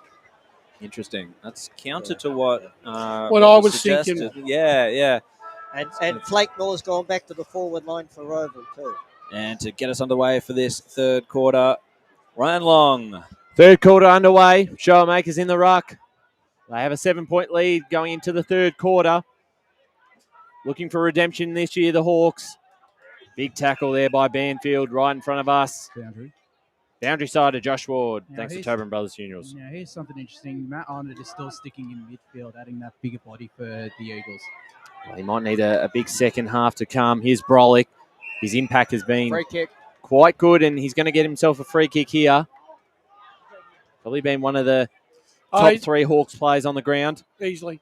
Brolick inside 50 now. Player out the back there. Mav Taylor can run onto this. Not quite. Ball will bounce out of bounds. As we go down to boundary side, Brett Beston. Just try to grab Ben Wise on the boundaries. A man of very few words. He said just win the contest and play the game out. That was the message at halftime. Well, that's exactly how he wants his team to play. It's almost like he's asking them to play each game, each moment on merit. So, tap forward here from the Eagles. Wrapped up in a tackle by Brolick. Inside 50 for the Hawks. 7-point lead in the Premier Division Grand Final 2023. Great crowd here today out at Bayswater Oval. Sun is shining. Very warm out there, so make sure you're drinking plenty of water. If you're not, drink responsibly. And in fairness to both sides, neither side has been able to really get a really running game going. It's testament to the defences of both sides. Yeah. No one's been able to break open this game just yet. 4-6-30 the Hawks. 3-5-23 Vermont. 2 minutes played in this third quarter. Cliche, they call it the Premiership quarter. They do. Let's see who gets on top here. It'll be interesting to see. We're getting on top immediately. Lockie McDonald. He kicked the first one of the last quarter, and now he's set up this one. Great ruck work by Showmakers. As you called it, right into Lockie McDonald's hands as he was bursting through the pack, and a great mark there by Curtis Blakemore. I think this is his first touch for the afternoon. Oh, he's had a No, he had a shot. He had a shot from there. Oh, has he had a shot? He had a shot from there early on. All right, then it's his second touch. Can it be a high impact touch here for Curtis Blakemore? Spinning on the mark is James Ross. Does it put him off? Yes. We might have to check the stats on that one. I think he's had a bit, hasn't he? First thing Brash does when he gets home tonight is check the replay and make sure he was right. Rowville moved to 4-7-31. Vermont 3-5-23, 2.5 minutes gone in this second quarter. Third quarter, in fact, of the grand final. Doreo here for the Eagles, Brash. You almost feel like that was a chance gone begging there. Yeah, certainly got to take every opportunity. Both sides do. They look to escape here. Fisher. Long kick down like Nielsen. Came off his hands out the back wood. Handball back to McDonald. Big tackle, and the kick was smothered too. And now the Eagles have a chance. They'll go forward. Here's Rathjen. Bit of time and space. Might just go for goal. There's a player there down back, and that's Young to take the mark for the Hawks, and he's off. Finds Clark. Quick player, Josh Clark. Kick is perfect if it hits his target there. But there's 3 Eagles that will hold it up. Ambitious kick going back to the corridor then. Oh, very lucky. So it's Stapleton that was wrapped up there. And going into it again, Minchin and Schoenmakers. Good tap, but it was read well by Arnott. To Barker, now to Vassis. Just evades a tackle. Gets the handball away to Barker. Now to Johns. He's in space. Miss. Can he stand up and kick one?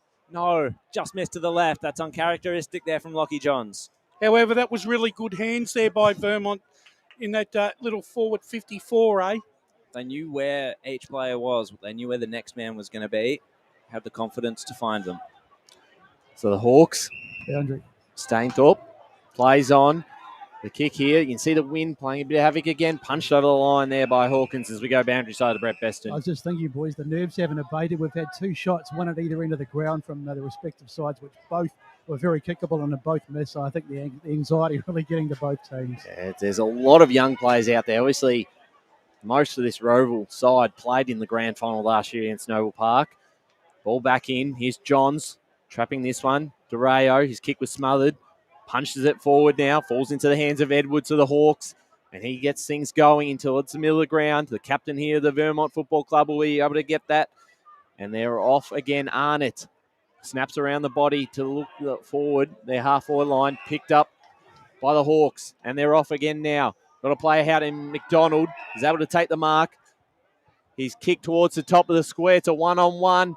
Reading it well there was Ross. And out of bounds, inside 50 here for the Hawks. 5 minutes gone. Joey They lead by 7 points. Joe Fisher's got to tighten up. He's not paying enough respect to McDonald. McDonald's influence in the contest, and Fisher is playing off him too much. He needs to man him up. Yeah, I think their midfield's probably had the win at the moment. Out the back, Martini. Dribbling goal. Yes. And the Hawks get the first of the third quarter. 5-7-37. Vermont 3-6-24. 5.5 minutes gone, third term. Nothing pretty about it, but every goal counts at this stage. How young is he? It was just Ray? push the ball forward from the throw in. Yep. How young is he? I mean, he's only played a couple of years senior footy. He's come into this side from a Division 2, and we didn't know how he would match up at Premier Division level, but fantastic season. He's And been you've big got to today. remember, he come from Division 2, but they were playing in Division 3 the year before, so he's basically come from Division 3. I would say he'd be early 20s, I reckon, early Martini. 20s. Look, the characteristic of him is that he keeps his feet in a contest. Yep, you are right. Yeah. Let's see if Rowville can push home that advantage that they're starting to build now. They're going to get the clearance here unless the tackle by Reedy has anything to say about it, which it does. Wood will give up the ball to the umpire and we'll go again. A little tap there by Wood, finds Stapleton. His kicks are high up and under. Calvin, Dwyer, and Martini were there doing battle. Wood followed up, got the kick forward. McDonald's there. But so was Wilcox. And now Fisher, great tackle on Fisher.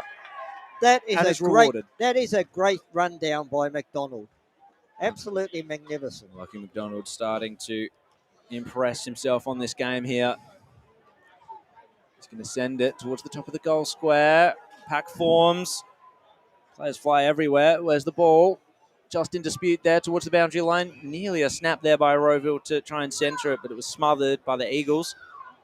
Now, Brass, this is where Vermont's got to be really careful. Really careful. Evans is in the ruck contest, not shower makers, but he can be just as effective. So he goes against Minchin, does Evans. Gets the tap down. It was read well by Vassis. He gets the kick away. It was rushed, however. And he's going to come forward again. Dwyer stops that. Tackled. Another ball up. 7.5 minutes gone in the third quarter of the Premier Division Grand Final. Thanks for joining us on 98.1 Eastern FM, the YouTube and Facebook streams, of course. Jenkins trying to rove this one. He and the ball tumble both over the boundary line. 13-point lead to Rowville. As things haven't opened up just yet. It's still tense. It's still tight. Neither team really able to get their game plan in action due to the pressure of their opponents. Schruck gets the kick inside forward 50 for Rowville. And standing under it was Dwyer. Paid the mark. And it was paid. So Calvin Dwyer. He's standing up at that centre-half back reason for Vermont. Yeah. He's played a really good game, Dwyer. He's really trying hard. Important piece of the puzzle the whole year for Vermont. And his kick, it's in dispute. Sean Maker's got the handball forward. Nashwood can run onto it. Centre the ball here. But it was cut off by McCafferty. And Vermont will try and figure a way forward again. The pressure from both sides are making fundamental skill errors The turning- idea from Wood was good, but he just didn't hit the target. So McCafferty goes on that far side again and spent majority of the day on that end of the ground. Big tackle laid. An advantage play on, so the Eagles have a chance here. They'll go forward, inside 50, one-on-one Kelkovsky versus Eichhoff, and Eichhoff did very well. Yeah, well done. Was able to That's punch a that fantastic over the line. battle. That is a really good battle when those two one-on-one. But that kick once again from Johns, he really did penetrate right and got that ball deep into their forward 50 there. So boundary throw in. Dangerous spot here for the Hawks. They're fighting on the kick out, looking for Wood. Two Eagles to beat. And he decides to punch that over the line. So a boundary throw in. 9.5 minutes gone, third quarter. Vermont 3-6-24. Rowville 5-7-37. Head-to-head, they've played 20 times. Vermont have won 15 of the 20. Tell you what, this won't be a 13-7 to 13-6 game, I can tell you that much. No, it certainly won't. Breaking through here, chance of the Eagles. Turnover, still in a dangerous spot. Picking this up now, Reedy. He was caught. What was the umpire say? Advantage play on maybe? No, we'll come back. Free kick. It was a free kick to the Hawks Throw. to Stapleton. A big tackle there. Rowville have pulled off some very, very, very good goal-saving tackles this afternoon. Boundary side, Brett Beston. I was just thinking, Brace, when you were talking about the low-scoring game, I think the Oracle's a bit off this week. Oh, he's well off. Is Eichhoff now at fullback for the Hawks. We'll send it towards the middle of the ground. Dangerous position here. It works out okay, and they've got some runners. Here's Clark on the wing. Clark, forward he goes, hits up a target. Got plays running out. Evans is there. And so is Clark, who's running forward. Finds another target there in Matty Davey. And is in range to kick this. Will pass it off to Clark. Oh, don't know about that one. Clark centers it. Looking for Edwards. They'll go back a little bit. Back into Clark. Edwards towards the top of the square. Two Vermont players didn't talk. And they contested that mark. That They mucked them up themselves. Just had spoiled each other. two Eagles that flew bumping into each other. So ball up. Still in a dangerous spot here. And almost a free kick given away. But with 11 minutes gone, you can tell Rowville lead 5-7 to 3-6. You can tell both sides are as nervous as anything because they are both making uncharacteristic mistakes here. They've been overthinking it a little bit, especially Rowville in that last passage of play there going forward, but they managed to get it inside their forward line and can damage from here, but Vermont gained the territory from that stoppage. Will force another one over the boundary line near the dugout of Rowville, and Coach Ben Wise, of course, watching on. Not much he can do from here except move the magnets. And from the start of play, once again, it was Edwards out to McDonald, but Vermont, good pressure. They've done well. Sending it forward there. It was a good kick in front of Hawkins. Can he run onto it? He's got Verrill for company. Has Nielsen, however, as an option. He's going to steer it home. Nielsen gets the goal. Rowville players looking left, looking sore and despondent after that one. And Daniel Nielsen celebrates his second goal of the day. He looks dangerous, doesn't he? Every time he gets a footy. Yeah. In fact, it was the awkwardness of his gait there that actually threw Rowville out there. A boundary side, Josh Ward. If you want anyone to get you up and about for Vermont, I reckon Daniel Nielsen is your guy, just because he seems like a bit of a cold hero out of the Eagles. Yeah, big celebrator too. 4-6-30 the Eagles. 5-7-37 the Hawks. 7-point game coming up to the 13th minute mark of this third quarter on the Bendigo Bank scoreboard. Could we have a thrilling finish here at Bayswater Oval? Tap down. Hawks will get the clearance. They'll go forward there through Edwards. Dangerous position here for the Eagles, and they do very well. The mark was taken there by Fisher. Fisher looking for Banfield. He might be able to pick this up from the handball. Gets past the tackler. And goes down the line. Can they get a mark or the crummer here? They do well. There's it. Jenkins was caught. And a free kick here towards the Eagles for holding. So Jenkins will take this. Well, luck's a fortune there. Jenkins to the runner now. Banfield inside 50. Nielsen at the back. It falls into his hands. Bounces off him. Chance now for the Hawks still. Grabbing that. Just made something out of nothing, did Hawkins. Over the top, a chance to shot on goal from Smith. 2 in a minute for the Eagles. 5-6-36, Rowville 5-7-37. 14 minutes gone, third quarter, 1 point game in the grand final. Well, it wasn't the first 10 minutes that were important. We've gone beyond that. It was a tight first 10 minutes, and now Vermont are finding the ascendancy. Yeah, Andrew. Well, it's probably not been the most prettiest 15 minutes of football I've ever seen.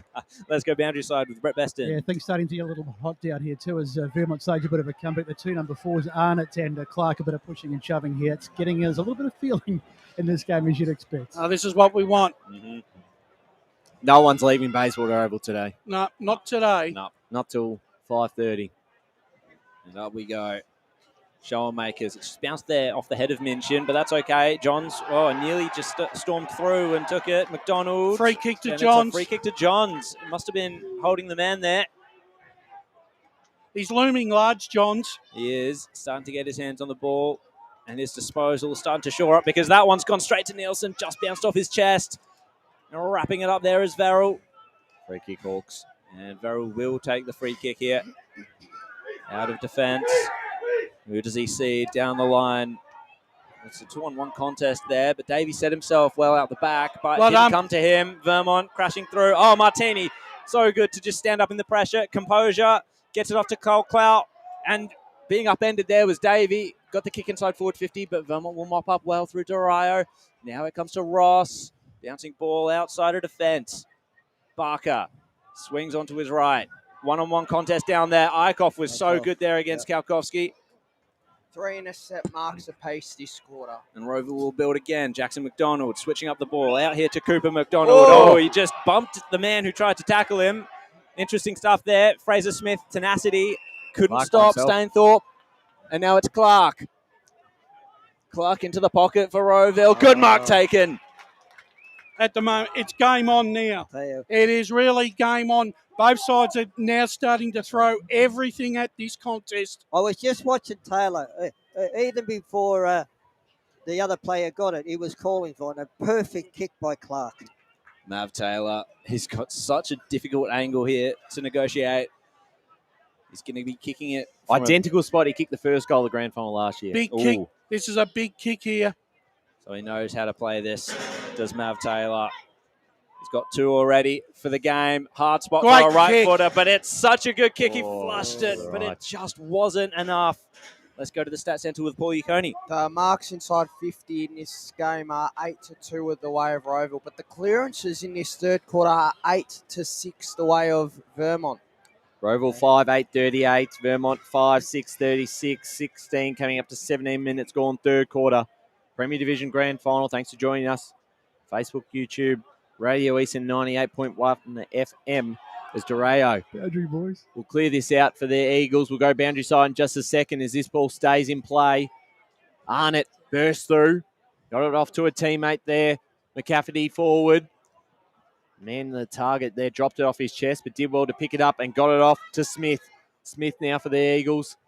Bouncing ball out of bounds. Boundary side, Brett Beston. Just had the most classic moment on the boundary. We're just talking amongst ourselves, and we said Brollock's gone a bit quiet, and Lucas Facisa was standing beside me. Said, he's quiet because I'm playing on him. Luke, he's a king of the one-liners, Luke. So ball back into play now. Tap down. That was Jenkins who picked it up. Got it to Johns. Johns has been big in this third quarter. Kalkowski's front position. Tapped it down in front to himself.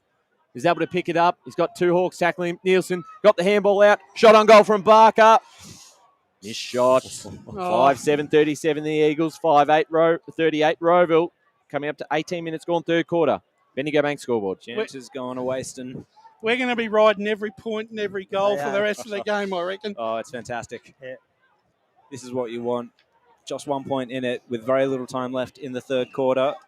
Dangerous little kick because it was right in front of the goals, but Young made it good there for Rowville. Coming across was Flakemore. Couldn't quite take the mark. Great challenge by Banfield, but Colclough gets it to a teammate. Bouncing ball. Wilcox was there to stop that from happening. Hawkins was the target of the handball. Stapleton just came through out of nowhere. Schrock hands it to Showan Makers. Tackled. Handball target was Schrock. He just sent it straight over the boundary line. You can't give that deliberate. No, you can't. I would have been disappointed if he had have.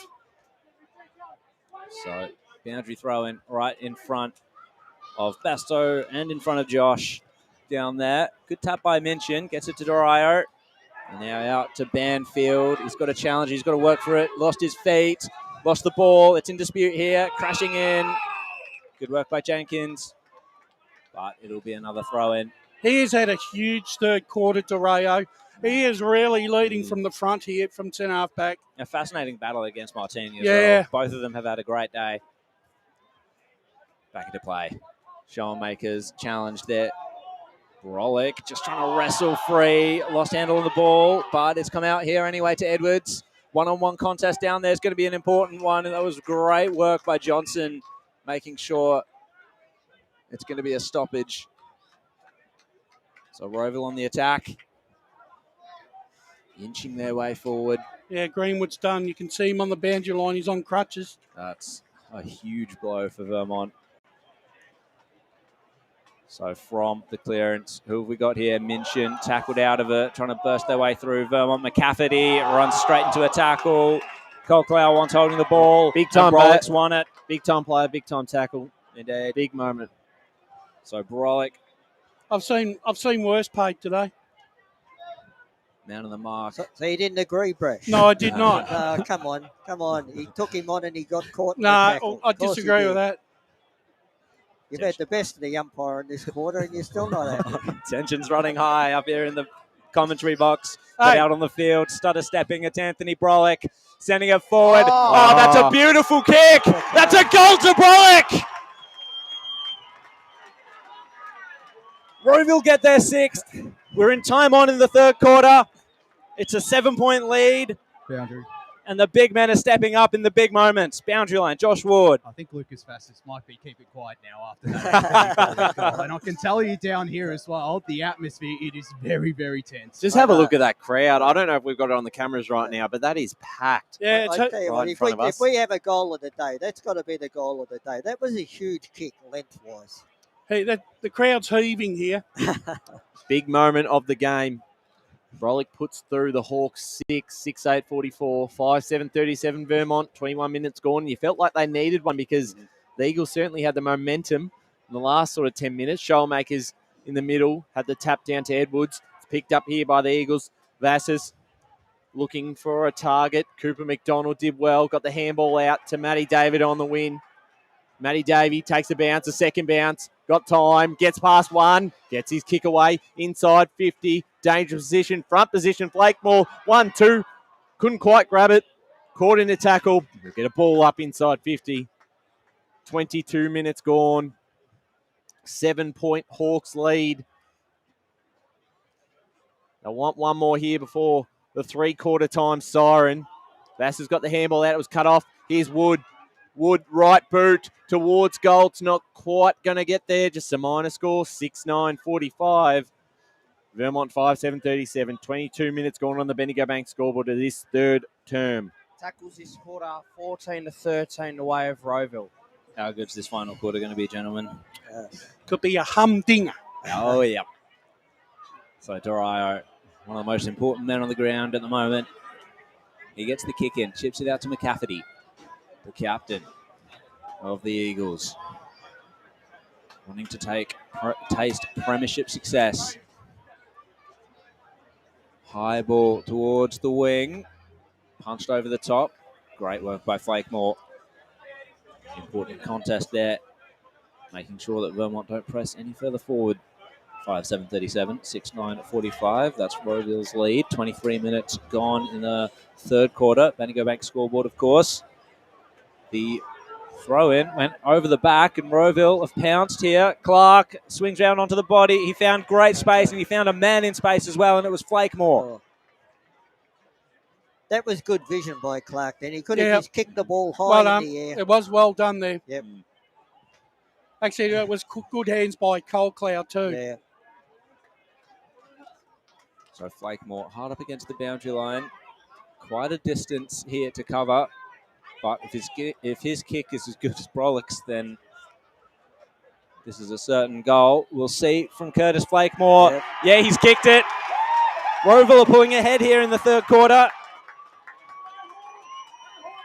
That is a big goal from Curtis Flakemore, his first of the day. 15th of the season. And we're looking at Vermont just up against it now, aren't they, gents?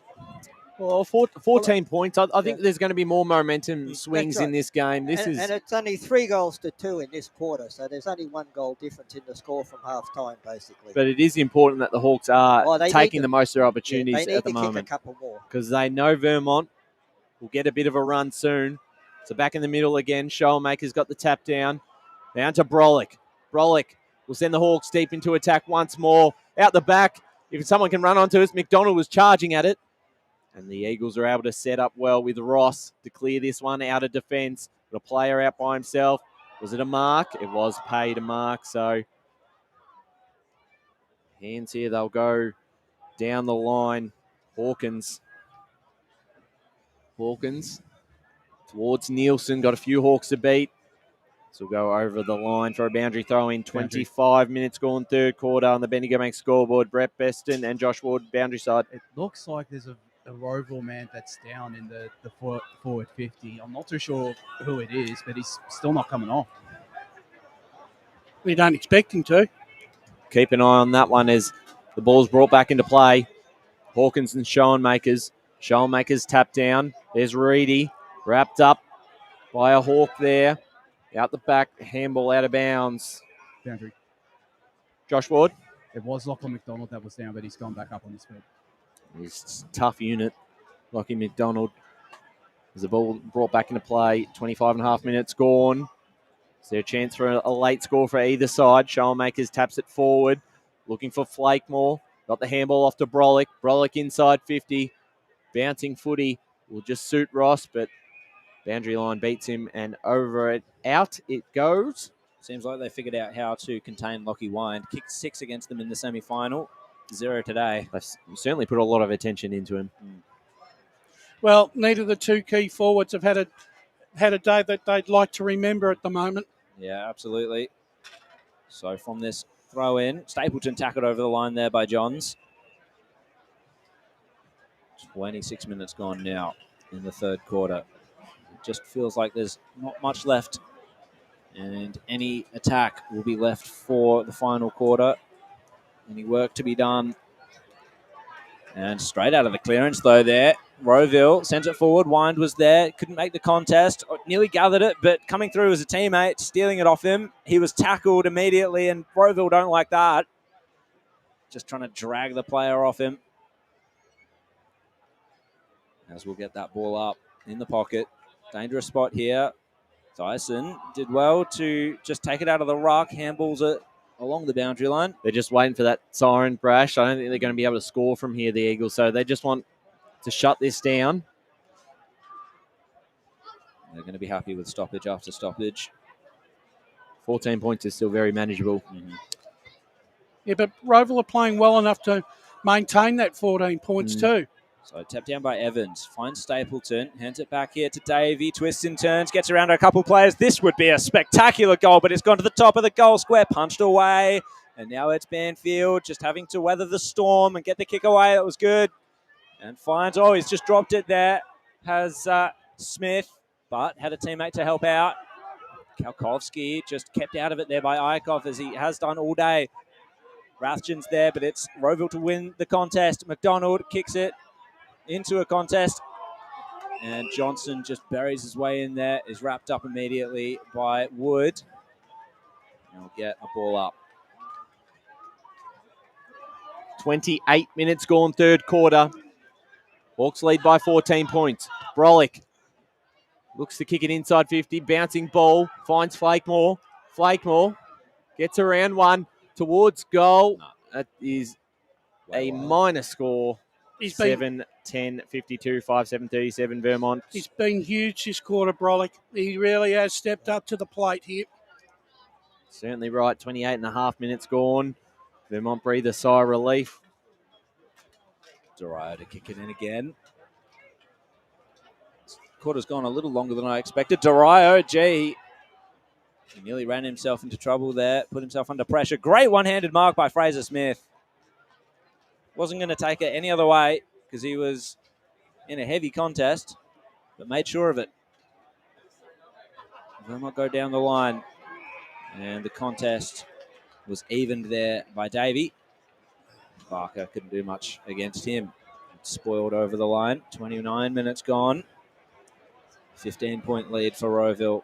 And that's probably what they'll go into three-quarter time with. Sean Makers. Oh, there's a whistle. There's going to be a free kick from that contest. It's gone the way of the Eagles. So it was from the right contest, so it's Mason Hawkins to take it. He's going to play it safe. Just kick it down the line. Nielsen's there, but he's been blocked out of it by a couple of players. Still managed to try and get to the fall of the ball, but Rowville pounced. Johns now, however. Good kick inside forward 50. Not a good kick. Well, he had no one to kick it to for starters. Yeah. Just aiming for territory there, but now he's turned it over, and Rowville will come out the other side. This is Nash Wood. He wields the ball well, does Wood. Kicks it onto the wing. Brolick is there, as he has been for most of this quarter. The handball, tightrope the boundary line. And it'll be thrown in just in front of Ben Wise and co.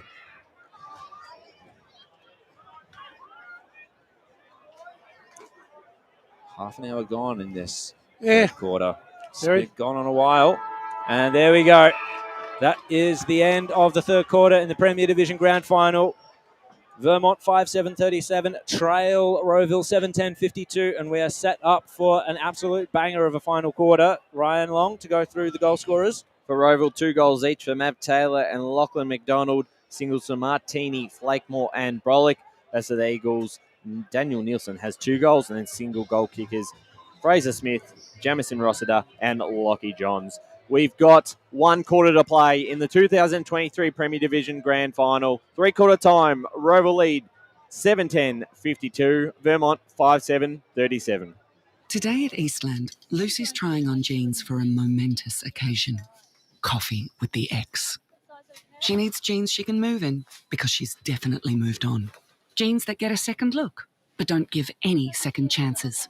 Jeans that say, "Why, yes, I have spent the last 8 months in a post-breakup juice cleansing, kickboxing, personal training frenzy." And it looks as though she's just found the perfect pair. Bravo, Lucy. For all of life's little moments, there's Eastland. Eastland. Live real. Sprained your ankle bursting through the banner? For bumps, breaks or bleeds, be seen sooner, close to home, at Knox Private 24/7 Emergency Department. You'll generally experience shorter wait times. Knox Private 24/7 Emergency, 262 Mountain Highway, Wanturna. Do you feel good about your bank? Because there is a bank you can feel good about. They share their profits to fund big community projects, small community clubs, and vital emergency services. They've given $250 million to help Australian communities thrive. They have all the products and tech you expect from a big bank, with service you don't. It's Bendigo Bank. Feel good about who you bank with. Try Bendigo. Search bendigobank.com.au or search Bendigo Bank near me. Tobin Brothers Funerals wear their heart on their sleeve. Their clear and easy-to-use website and Memory Maker app make it easy for families to make an informed decision. Here's James McLeod, Managing Director of Tobin Brothers Funerals. There's no mystery about our pricing. It is clearly displayed on our website and our app. We have staff standing by 24 hours a day, every day of the year to assist you in your absolute time of need. Visit tobinbrothers.com.au. Tobin Brothers Funerals, celebrating lives. There are only 3 things that should be flushed down your toilet: pee, poo, and paper. Some wet wipes and antibacterial wipes say that you can flush them, but you can't. They clog up the toilet and pipes, causing expensive blockages. Save yourself a truckload of trouble. Put your wet wipes in the bin. To learn more, head to the Yarra Valley Water website, yvw.com.au/wet-wipes. Hi, Dylan Dow from the Baroni Football Netball Club here. When I need to grab a quick coffee or a bite to eat, I'm popping into Eastland. Eastland's more than a shopping centre. They support a range of community organisations and have been a major partner of the EFNL since 2018. Cheers, Eastland.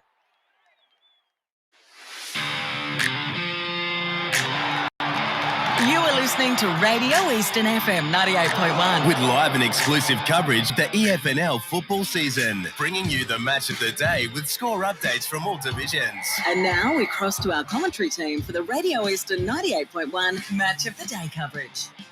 Welcome back, ladies and gentlemen. What a contest. The last quarter of the Premier Division Grand Final for 2023, and it sees Rowville with a handy 15-point lead. Rowville 7-10-52, leading Vermont 5-7-37. And then we're going to be, let's go to the stats. Paul, give us some stats on how that quarter went. Yeah, well, in that quarter, the clearances were very even. It was 12-10 in favour of Vermont. The inside 50 marks, 4 to zip in favour of Vermont. The intercept marks 4-3 in favour of Vermont. Very even. The tackles very even, as it's been all game. 16-15 in favour of Vermont. The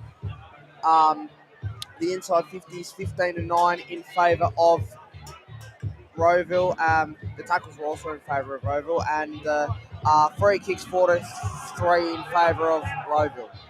Thank you, Paul. And Ryan, having a look at this contest for 3 quarters, I just feel at the moment that Rowville seem to have all the answers. Vermont are not, once again, they got close, but all of a sudden they just dropped their momentum. Rowville just went up another gear again, and that goal of Brolick's was significant because that really did give Rowville a lift and gave it the impetus for the last 10 minutes of that quarter. I have a feeling we'll look back at that moment as the game changer because Vermont were coming hard. They kicked a couple of goals in a row. They were pushing forward, and then that happened. As we go boundary side, Brett Beston.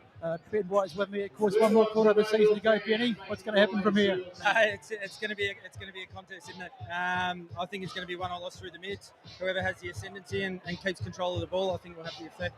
You had a great quarter there. You sort of got yourself on top, and I guess it's just more of the same, really going to the final turn. Yeah, a little bit. You can sort of change the way you hold on to the footy a little bit more when you're against it.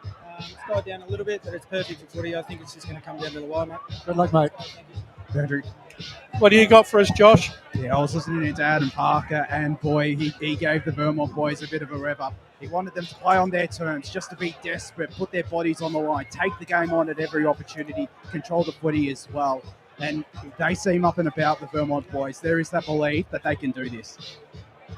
Rash, I think Ben Wise was spot on there. This game's going to be, it's a midfield. It's going to be won in the midfield. Which means that Greenwood is a huge loss for Vermont, of course. Yeah. Such a great, composed player out of any situation. And so far, that has been the area of the ground that Rowville have dominated, that midfield, especially around the centre clearances. As good as Lockie Johns has been, Brolick's have been equally as good. I think Brolick's had a little... I think Brolick's had a little bit more influence on the contest. Yeah. Johns has had plenty of the ball and been able to try and been able to work it into position for Vermont players, but they just haven't been able to take, And like I said pre-match, Brolick's only got to get 25%. Yeah, that's right. He uses them. He doesn't have to get 30 or whatever. First goal is huge. I think if Rowville get the first goal, I think they could run away with this game. Well, you're right. There's only been 12 goals kicked. So another goal, you push that margin to 21 points. You're relying on Vermont to kick 4 when they kick 5 for the game. Yeah. So they've got to hit the scoreboard quickly. They've got to strike first, get the first on the board, and make this a really interesting game. That will move it to 9 points, the margin, and will give them every chance to win this contest.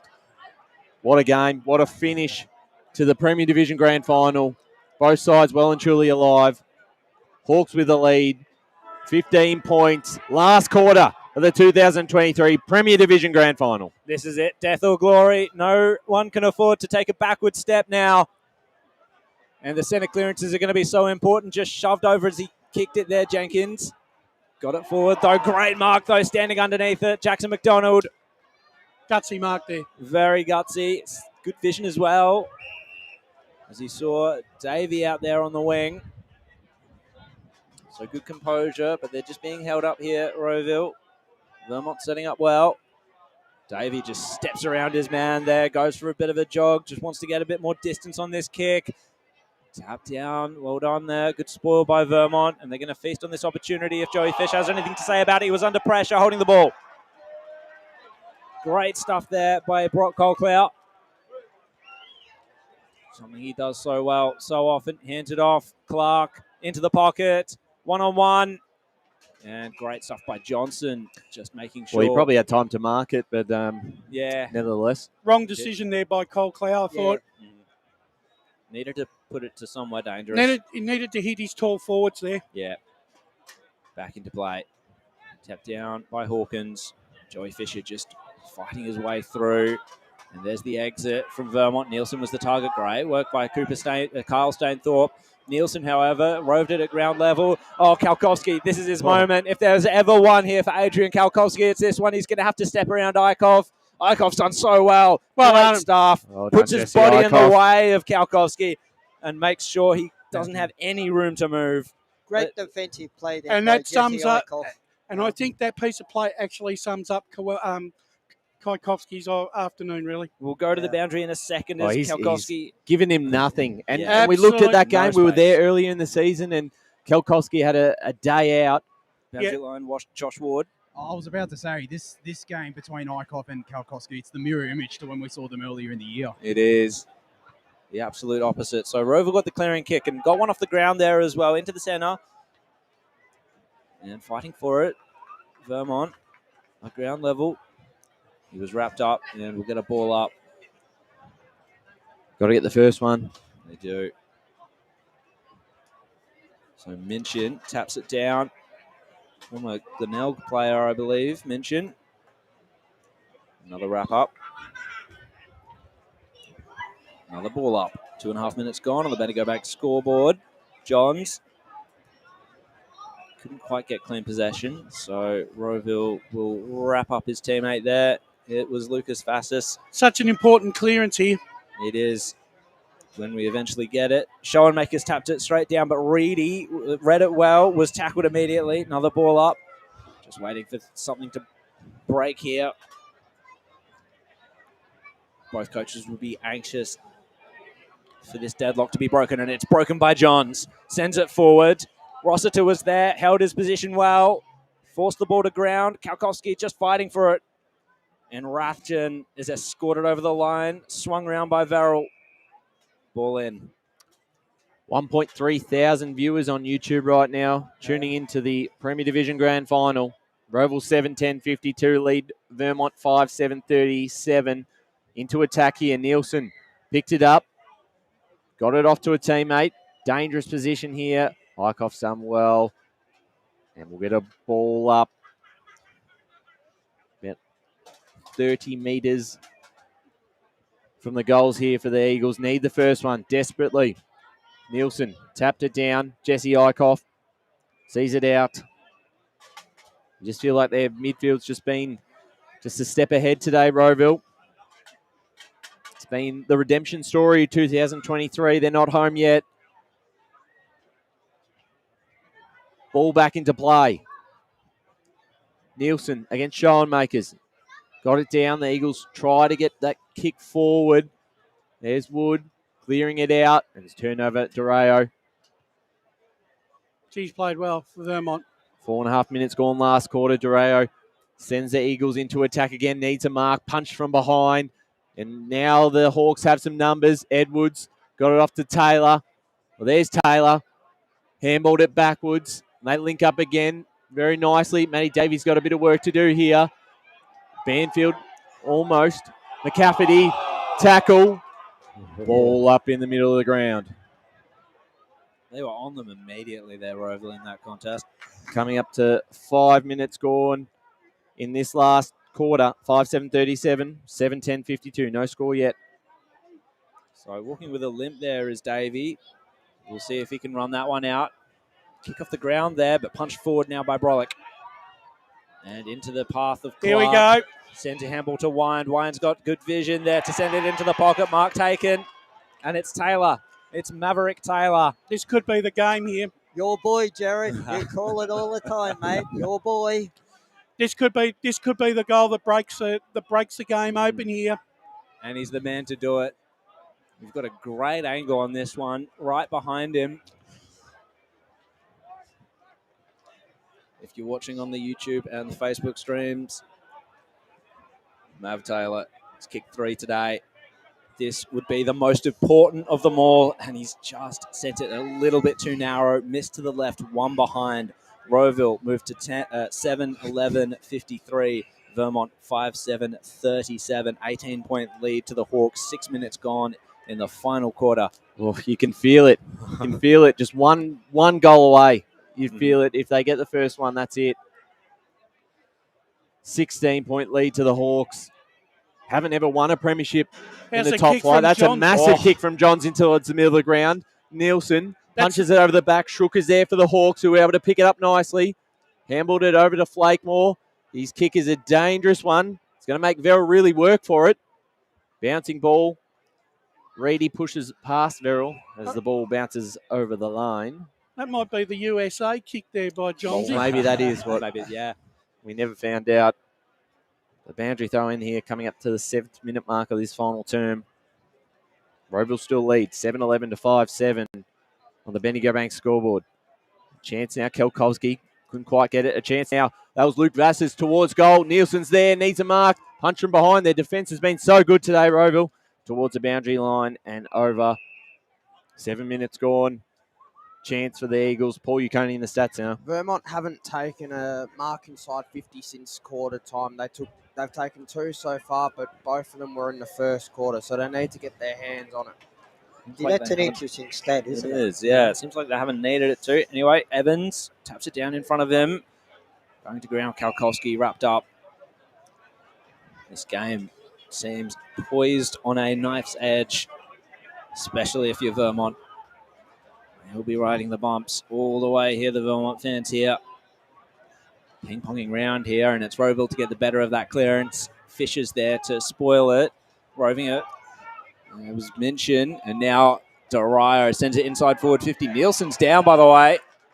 Mark taken by Rowville in the back line, but Nielsen, he's worn one on the face by the looks of it. Rowville have done exceptionally well, making sure that they've had 2 and 3 go up with Nielsen this afternoon. Something that I think they did well in the semi-final as well, from what I saw on the footage. So Rowville switching it up here. Flakemore's in the pocket, long way from home for him. 8.5 minutes gone. Rowville still hold on to that 18-point lead. Down the line they go. And Reedy affected the contest, made sure it went over the boundary line. Well, Rowville actually now realise that Vermont have got to make all the play here. They can, they could play keepings off really now if they wanted to. No, you keep attacking, Brash. Know, but it's too far out to play keepings off. I know. They need to just slow it down when they can, though. Evans taps it, Wood, and now Edwards sends it forward. But getting in the road was Johnson. Rowville trying to make that not matter. But Evans was wrapped up. Where's your moment? You need a big moment from a big-time player. We saw it in the third quarter when the Hawks were looking a little shaky. Brolick laid that tackle, kicked the goal from outside 50, steadied them, and they were able to continue from there. Vermont need that moment. Stapleton works his way through that kick, but Dario read it well. Good mark taken down the line there. And now they're feeding it round. Vermont sends it forward. Kalkowski gets spilled out of his hands, and it was Nielsen to rove it, and he's pumps up the crowd. What a goal to Nielsen. Vermont aren't dead yet. Well, that was an opportunist goal if I've ever seen one. Oh, well. He stood behind the pack, and it's just so happened the ball's just gone over. Could that be the moment that fires up Vermont? It could be. It could be, Paul. They've got to start winning some clearances, though, in the middle. And that's where they're not winning. I've realised I kept saying 18-point margin. It was actually 16, and now it's 10. So, see, if Rowville can get the next one, that goal doesn't mean anything. That's right. That's the difference, Paul. If Vermont get the next one, they're right back into it. Boundary side, Josh Ward. This is where the likes of Matt Arnott, Lockie Johns, they need to step up in this centre clearance. Thanks to Josh Ward, boundary side. Thanks to Tobin Brothers Jr. Celebrating lives back in the middle. We've gone 10 minutes. Vassars inside 50. They needed that clearance. Pressure on the Hawks defence here. They've got some numbers coming in there. I believe that was out the back. A chance. Pass it off. Johns makes something out of nothing. Lockie Johns, the champion. Brings the margin back to 4 points. 7-7-49, 7-11-53 Hawks. 10.5 minutes gone. Last quarter, Bendigo Bank scoreboard. If there was going to be a player for Vermont that was going to spur him, Brolick is Rowville's player. Johns is Vermont's player. Yeah. And Johns, once again, has just created something from nothing. It adds to this grand final. It's been a fantastic. What a great grand final this is. Coming up to 1.5 thousand people watching on YouTube. Yeah. 11 minutes gone. 4-point lead. Rowville holding on here, but under siege at the moment. Minchin goes the fly, but it was Schoenmakers. Stalwart at the ground level gets the spiralling kick forward, and a free kick's been picked out. Schoenmakers sling tackle. And it's down the ground, right? Yep. And look who has got it. It's Mav Taylor. Had an opportunity not long ago, and he's not going to take this one. He's going to send it. And a great kick there out to the lead of Wind. Well, Wind hasn't had much of a influence on this game. Now is his chance. Brash, he's probably had no influence on the game so far. You know, with the class we know that he can produce. So this is his big opportunity. One can't help but feel if he kicks this, once again the momentum goes back into Rowville's way. Yep. So Lockie Wind kicked 6 in the semi-final against Vermont. Such a dangerous player. It's not been his day, but it could be his moment. Lockie Wind comes in, and he spears it home for Rowville. This is the settler they needed. Brash, and it's over to you, Vermont. Brash, like you said, big players stand up. Lockie Johns did. Wind, you know, as I said, it's probably one of the only times we've spotted him all day, and they're there when you need them. And how crucial was that tackle off the ball by Vermont? They gave away a cheap free kick there. Yep. You can't sling tackle after the ball's been kicked out into your defensive 50. 10-point ball game. 13 minutes gone in this final term of the Premier Division Grand Final. Back in the middle. Can Vermont have another response? Or will it be the Hawks again? Here's Clark. Go to Brolick. Over the tops. Free kick awarded here. And it's going towards the Hawks. Going back to Brolick. No, it'll be Stapleton to take this. Once again, 2 crucial Centre free square. kicks. Oh, he's got to play. He was blindsided. Arnott on the rebound. Kelkowski can't go ahead. He's got nothing in front of him. He's held up. He's outside 50. The rundown tackle there was that Smith. That's twice that's happened today to Rowville. So Kelkowski, top of the square. Out the back is Nielsen again. It's going to be towards the pocket. Tries to keep it in. Wayne Harm style. Nearly missed the ball. You've got to be aware of what, if you're going to play on like that, you've got to be aware of what's going on, the players around you. I could see that from a moment he was about to kick it, he was going to tackle him. Yeah. Deep into attack here for the Eagles. They trail by 10 points. Last quarter, 13 minutes gone, coming up the 14-minute mark. Nielsen tapped it down. Big contest here. Johns, bouncing footy. That was a mark, actually. Flakemore, was it? A free kick here to Flakemore. No, he's played the mark. Or a free kick. So Flakemore at fullback will take this kick for the Hawks. That was impressive goalkeeping there by Curtis Flakemore. Good composure in defence, good reflexes as well to take that. So he kicks it to a contest. It's come to ground here. Stapleton and Johnson both go over. He's going to try and delay the handball is Davey. And it worked out for him as Rowville march forward again. They're on the warpath. Partially smothered kick. Taylor was the target. He's received the handball there. Got it inside to Colclough. He's going to have to steady himself and send it inside 50. It was a scrubby one. And Schrook pushed over to come back out here for Vermont. Vassis goes up. It's been spoiled away from him. Crashing through Wilcox, taken to ground. Oh. And they feast on him like vultures. Oh, no. Boundary. Boundary line with Josh Ward. Settle down, Ray. I didn't say anything. Stapleton tackled immediately, holding the ball. No. Umpire was blindsided by the sun there. No, he didn't play that after he didn't play the last one. At least they're consistent. You're only, right. Only kidding. 15 minutes gone in the final quarter. 10-point lead. Grand final action here. And it's Banfield with the clearance.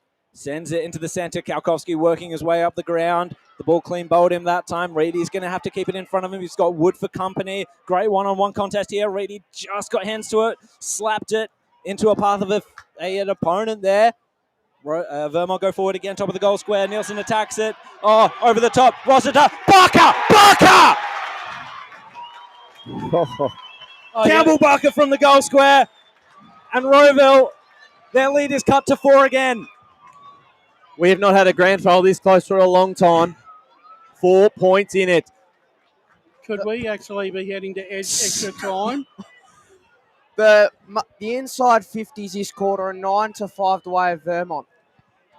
They trail now 4 points, 8-7-55 to the Hawks, 8-11-59. 16 minutes gone last quarter. It wasn't a goal for quite a while, and then it started to go goal for goal now. At least we don't have to turn the lights on. Can they hit the front? Will the Hawks have an instant reply? Very important clearance here. Who can get it? It's Stapleton who does for the Hawks. Looking for Davey. There's Shrook. Picked up, and he's off. Inside 50. Got Matt Taylor in the pocket. They just seem to have the answers, or they just happen to be able to they get that centre clearance, Rowville, just when they need it. Well, this is a tough kick. The fans behind the goal will go absolutely mental if this goes through. As I said earlier in the day, you can kick goals from that position, whether you're a left footer or a right footer. Well, let's see, Ray. He's already kicked 2. For this would be goal number 3 for Mav Taylor. And the instant reply, the crowd doesn't go up and it's out of bounds. Punched over the line. So still alive here for the Hawks. Boundary throw in. 17.5 minutes gone, final term. 8-7-55 Vermont, 8-11-59 Rowville. The heartbreaker last year, they lead by 4 points. They've been in front pretty much all afternoon, the Hawks. Chance now, a tackle, and a high free kick. A high free kick, and it's going Rowville's way. And they'll get a set shot on goal and a chance to put them back in 10 points up. Mitchell Schruck. Who's gone forward this quarter by the looks of it. Yeah. So Mitchell Schruck coming up to 18 minutes gone this final term. This is a huge kick. Watch the fans behind the goal. Schruck on its way. On its way. It's home. 10-point lead to the Hawks. 9-11-65. 8-7-55 Vermont. Is there another twist left in this game, Brash? Yeah, I still think there's plenty of time. Yeah, plenty of time. You know, the way this game's going, you just don't know. When you've got the quality of Johns and Kalkowski, Jenkins. But I will say this, every time Vermont have got close, Ball and Rowville have won that crucial centre clearance to get the ball at least back into their forward 50 to soak time up. Back into the centre. Clenched fists all around the ground here. Showen Makers tried to get the kick away, but Vermont stopped that. Jenkins tackled the ground. Where will the goals come from for Vermont? They need 2 of them at least. As time on is approaching, Vassis just trying to wrench the ball free, but couldn't escape the tackle.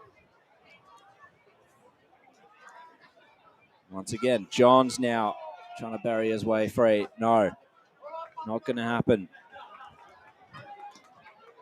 The Hawks content to continue to lock up the midfielders of Vermont. Calclout sends it forward to centre half forward. It was Martini the target. It's an absolute scrap here at ground level, but Rowville get the kick forward. Punched away. Oh, great intercept possession there. By Joe Fisher. And that was Joey Fisher indeed. Sending it forward. Thyssen couldn't do much with it. And it's going to be McDonald. Cooper McDonald wrapped up on the wing. Boundary.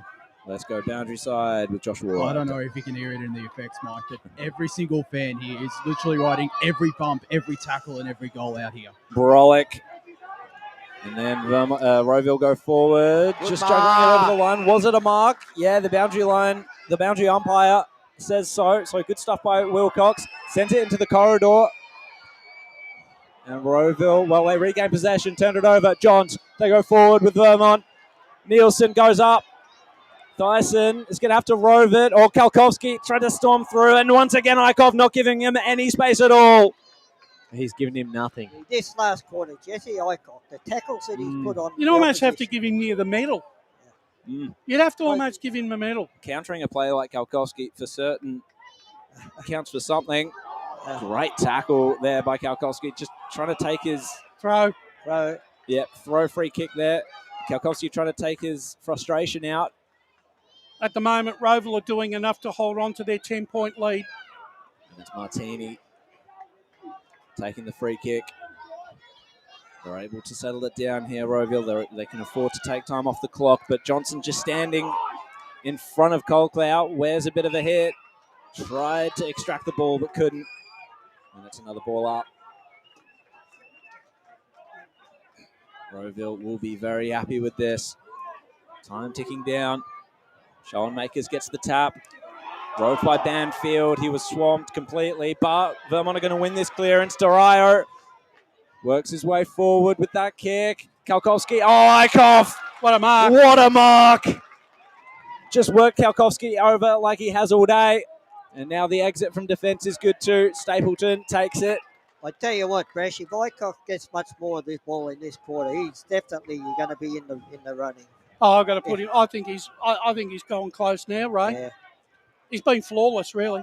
Stapleton sends it to the contest. Wine tried to crash through, but the mark's been taken by Durayo, and Vermont will go forward again. Chance after chance. Barker was there. Oh, what a mark. And that one was taken by Flakemore. Rowville starting to drop numbers behind the contest here. 22 and a half minutes gone, final term. Still a 10-point lead for the Hawks. Down the line. The Eagles need a turnover here and something magical, and that's not it from Arnott. Schoenmakers is coming off limping. That might be him finished, actually. If that leg. Well, he's done his role, hasn't He's done he? the job. You've rolled the dice with him, and he's been fantastic. delivered. So, the Hawks, down the line. Evans is there, shook. Punch from behind there from Minchin into a dangerous spot. And there's Brolick, and there's another contender. And off to Taylor. Bouncing ball. Taylor, take a bounce. This is it. Running onto this. A chance of Colclough. Takes the mark. Inside 50. And can finish it. This is it. The game on his boot. 50-50. Sometimes he kicks goals from there, other times he's... And Taylor put it in front of him to run onto. Yeah. Once again, Vermont got caught on the turnover and were unable to drop numbers back behind the contest. They've never won a premiership at the top level. Is this their moment? Colclough. This is their moment. A 10-point lead. This. The grand final. It's going to fall short. If there's a mark, there is. Wind. Well, and what a last quarter. He hasn't had much of it in the first three quarters, but he's had two big moments. This is one of them. Now can Lockie Wine finish it? Well, he should from there. That's his job, to kick goals. That's right. He's made the most of the couple of opportunities that he's had. So, listen to the crowd. If this goes through, Lockie Wind for the Hawks. Can they take them to a premiership? Kick on its way. He's missed. He's missed. That's pressure. It's still alive. 9, 12, 66, 8, 7, 55, 24 and a half minutes gone. So bringing it in now, it's going to be Lockie Johns. It's on his boot here. He's going to have to roost it into the middle. He's going to have to go the USA kick. Yeah, he's going to have to go the big US kick. But they'll need everything else to go right from there. They'll need to run onto the ball and kick a goal within 30 seconds, I reckon. Yep, 11-point margin here. And there it is, straight up the middle. Wilcox is standing there, but underneath it was Minchin. Couldn't take it, and now mark taken by Wood. Great use there of the ball by Rowville. Found a very quick click from that clearance. Wood sends it forward. Up goes Schrock. Couldn't take it. On at a ground level. Sends a handball to Joey Fisher. And now they're sharing it around. Rathjen is going to have to avoid Stapleton. That just held the handball up, and Johnson's now under pressure here. They're closing in Rowville. Wood is there, happy to take it over the boundary line, and the free kick actually went. Let's go to the stat centre with Paul. The tackling pressure from Rowville in this last quarter has been unbelievable. 17 tackles to 9 in favour of Rowville. That could be part of their premiership win if they manage to hold on here. So the free kick went to Rowville. They send it down the line, but Johns read it well off the pack. Kicks it to Reedy. Reedy, who's he got inside forward 50? Mark taken by Kalkowski. If there's a man to do it, it's this one. You're kidding me. He's got to go. He's got to go. He's got to be quick. There can't be long left. He's ran back to make his run up as quick as possible. Under so much pressure here. Adrian Kalkowski. He's not done much all day, and he's hit the post with that one. That's it. That might be it. That might be the game. 10-point lead to Rowville. 26 and a half minutes gone in the final quarter. He needed to kick that, Kalkowski. How's your heart, Hawks fans? 9-12-66, 8-8-56, 10-point lead, 26 and a half minutes gone. Siren's got to be close. They'll clear this out. Big fly there, Minchin punched it forward a second time. Stapleton. And a tackle inside 50. Siren's got to be close. They're so close. Their first ever flag in Premier Division. Here's Arnott. The kick was smothered. Edwards. There's a siren! Rowville are premiers! Redemption is theirs. 9-12-66 to 8-8-56. The Hawks have done it. What a story. What a team.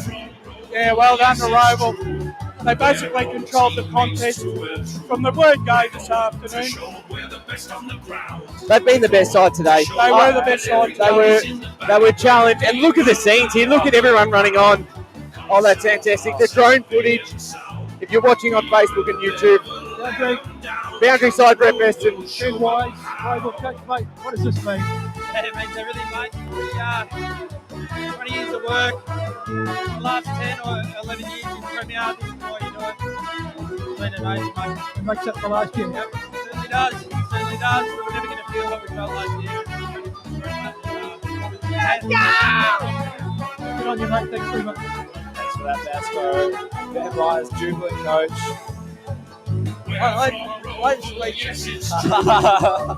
I can't blame you, Ray, because this is a fantastic day for the Rowville Footy Club.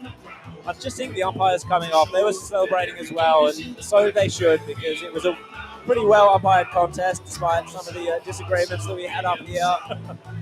But that's okay. Boundary. What a fantastic scene here at Bayswater Oval. Let's go boundary side with Josh Ward. I've got Premiership captain Anthony Brawling alongside me. Anthony, how does it feel to be first Premiership captain for Rowville? It feels unbelievable. The heartbreak from last year really spurred us on to go one better. I remember saying it at our best and fairest night that we deserve to win. Yeah. And next year we will go one better, and we finally did it. Finally do it. Oh, it's just unbelievable. And how proud are you of this group to have done this alongside such a young and talented group? Again, we've been doubted throughout the whole year. People doubted us. The team making the grand final. Credit to the boys. We had problems throughout the year, but the boys came back and played their role. And it's unbelievable. Oh, and go and celebrate, mate. Congratulations. I think he's drawing a bit of a long bow about saying Boundary boys. people not making it to the grand final. I think a lot of people expected Rowville to go to the grand final this year. Brett Beston, another interview. Nicholas Shottermakers, mate, you were a bit quick coming into this game. A lot of credit to whether you were going to play, but this makes a lot of credit. I bet you're not sure anymore.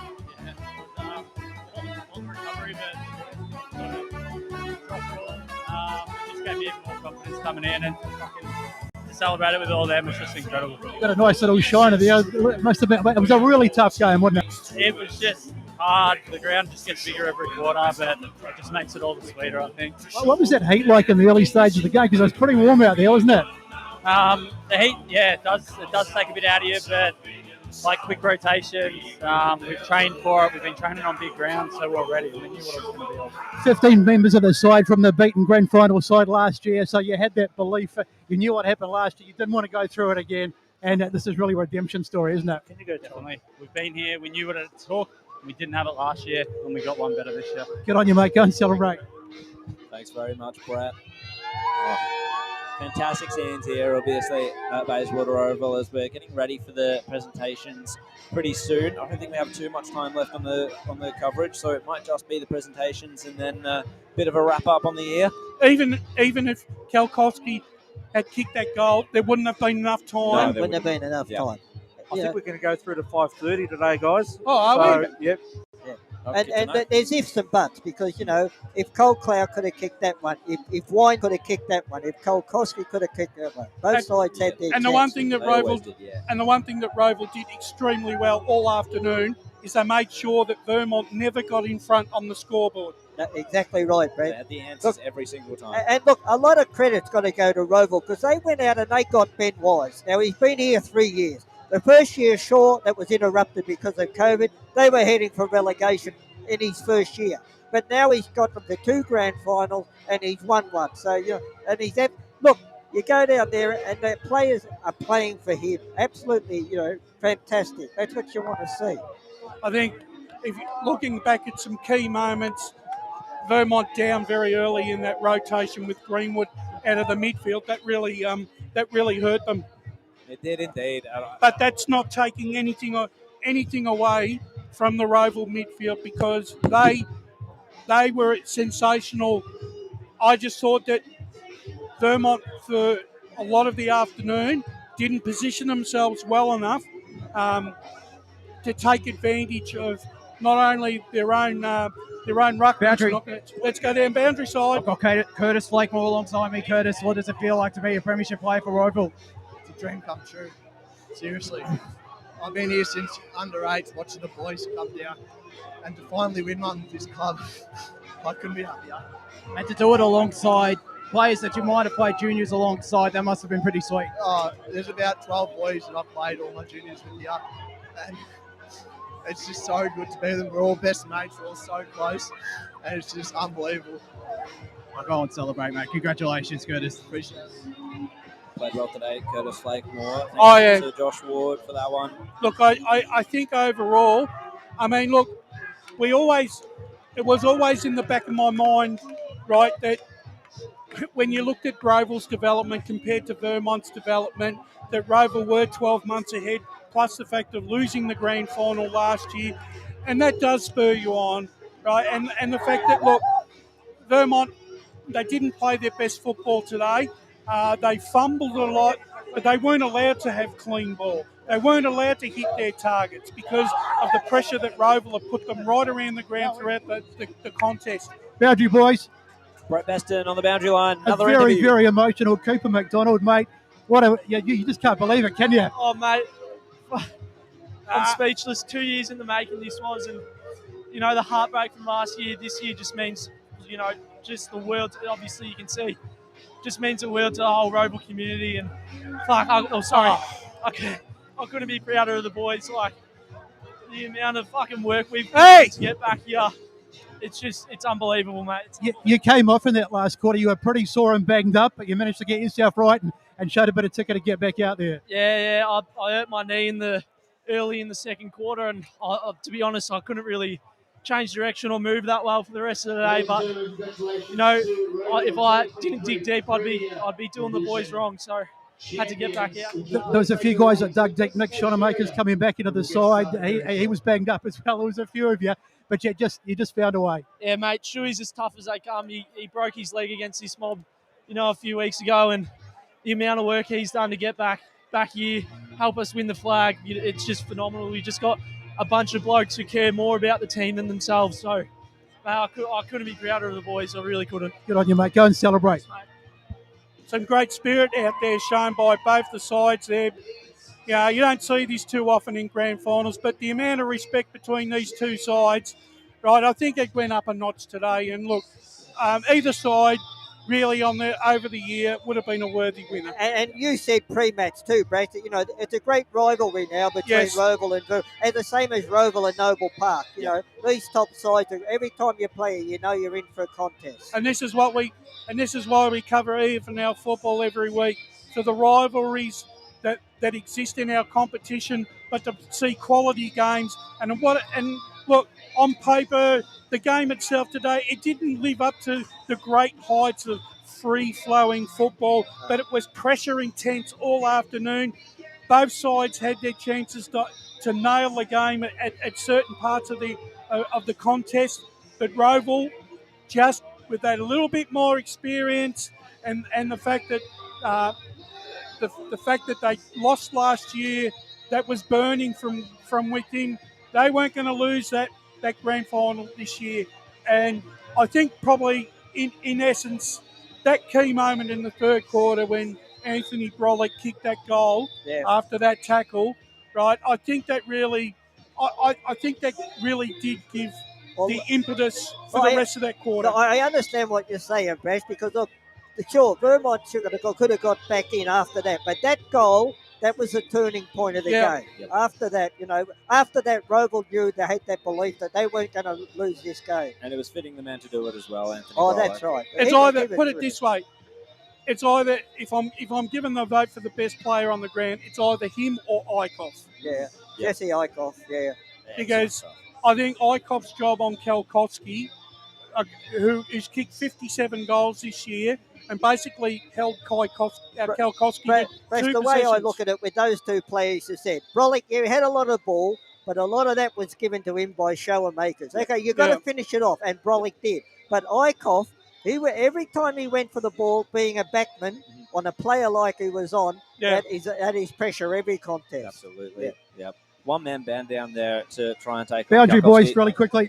Let's go to Brett Beston. One of the real stars of that, and you were just talking about him, Jesse Eichhoff, mate. What a game from you today. You did the job on the big fella. You must be very proud of yourself. Yeah, well, I knew it was going to be tough going in. First time I played on him, he got 6 on me. So I knew I had to bounce back. And I watched a bit of footage and saw how he played. And, I was happy to nullify his impact today. What a great day for the club. I mean, you went through such a heartbreak last year against Snowball Park, but, I mean, was there much talk about it during the week that, the redemption? Not really, no. It was more just focusing on, we've got a new group, new players. It's a whole new season, so, we just left it out of our minds and focused on this week. And this mob to your right here, or to our right, they've won so many flags. I mean, you guys, it's your first Premier flag, and you'll get it in history now as a Premiership player. What does that mean? Oh, it's daunting going up against a team like that, with such great history. But we just had to focus on ourselves.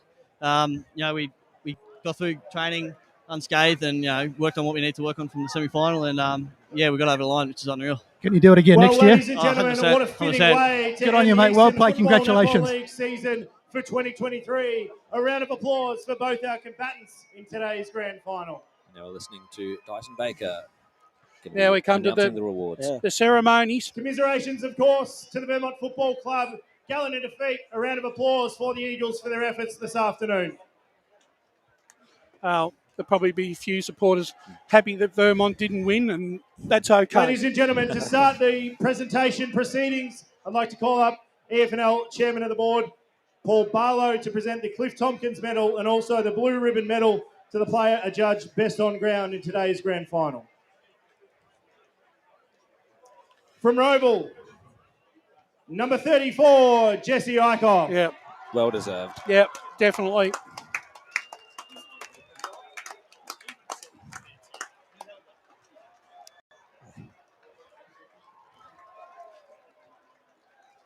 As we said, of course, played a great game against Kalkowski, who kicked 6 on him in their first meeting. Yep. And 3, I think, to Kalkowski in the semi-final.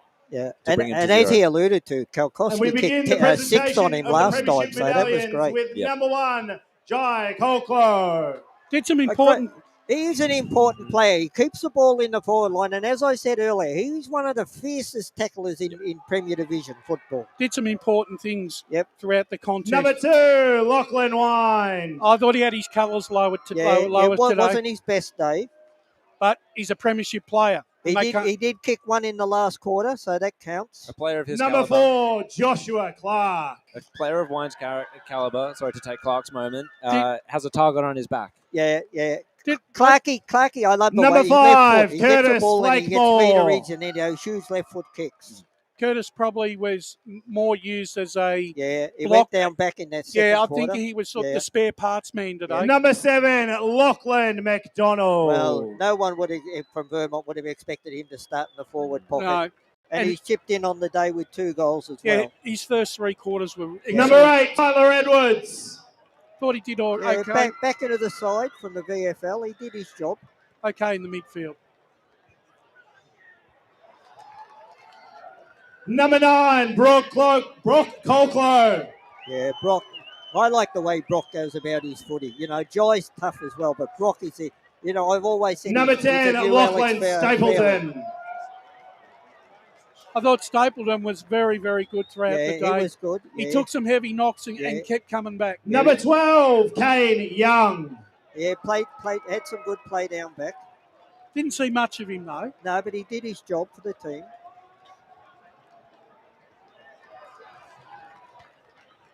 Number 14, Nicholas Schoenmakers. Probably the story of the grand final. Everything was revolved around how well this guy was going to make a contribution, and boy, he come up in spades. He did, yeah. Number 18, Mitchell Schruck. Did some nice things as well throughout. Yeah, he was always dangerous in that forward 50. Another VFL player from Box Hill, Wearing number 19, Maverick Taylor. Well, your boy, Joe. Maverick Go on, Taylor, Jared. he is so dangerous around the goals. So dangerous. I reckon he'd be able to kick straight. Rowville win by about 6. Surprising. Number 20, Matthew Martini. Actually, he was probably the recruit of the year for Oval. Yeah, the surprise packet of the grand final. Played exceptionally well in the first half. Yeah. Number 22, Matthew Davies. Come into his own in the second half. I believe now Matthew Davies would have won premierships in Division 3, 2 and Premier. He's been at Rowville that long. Number 27, Kyle Stainthorpe. Serviceable down back. Yep. Couple of little errors at certain stages that were costly, but apart from that, it's a very hard position to play. You can hear him in the effects mic there. Number 28, Matthew Evans. Been a great player without show makers, but probably an average day today, but he did the job. Well, he did his job leading up to the grand final. Exactly. Number 31, Jackson McDonald.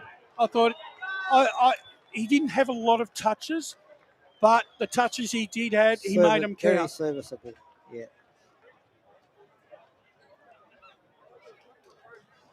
Number 33, Nashua Wood. Yeah, at times got the ball on the wing and carried it, but didn't have a lot of the football. Ebbed and flowed out of the game, didn't he? Yeah. The Cliff Tompkins Blue Ribbon medalist, number 34, Jesse Eichhoff. And the thing is, when you're a blue ribbon medalist and you're a bloke like Kalkowski, he'll be sitting back and you'll be hating this at the moment. Oh, exactly. Number 38, Cooper McDonald. He is so important to that Rowville side. He came. Got to remember, he was out for probably 7 weeks. Came back into that semi-final side, played okay, and was serviceable today.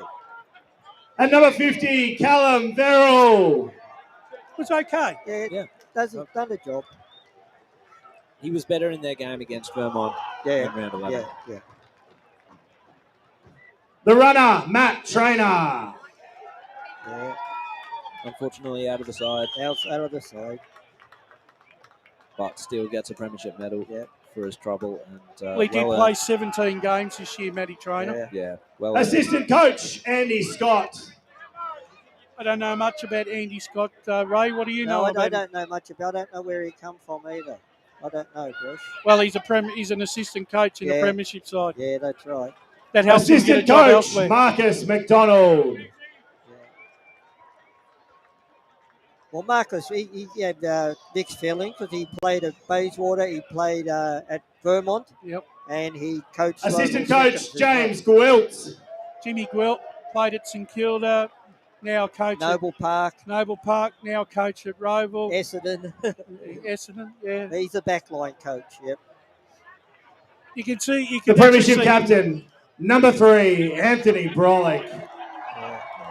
Such an important player today. He was. stepped up in the way that he was meant to step up. It's just what a privilege to have big body midfielder in there. Big time player for a big time occasion. Yeah. Anthony Brolick is the consummate professional. Well, that'll go with his medal he got at Box Hill. To be joined on stage by the Premiership coach, Ben Wise. Yeah. Absolutely love him down at Rowville. And why not? Yeah, no, great guy, Ben. He's always got time for the media and that when you go down there and that too.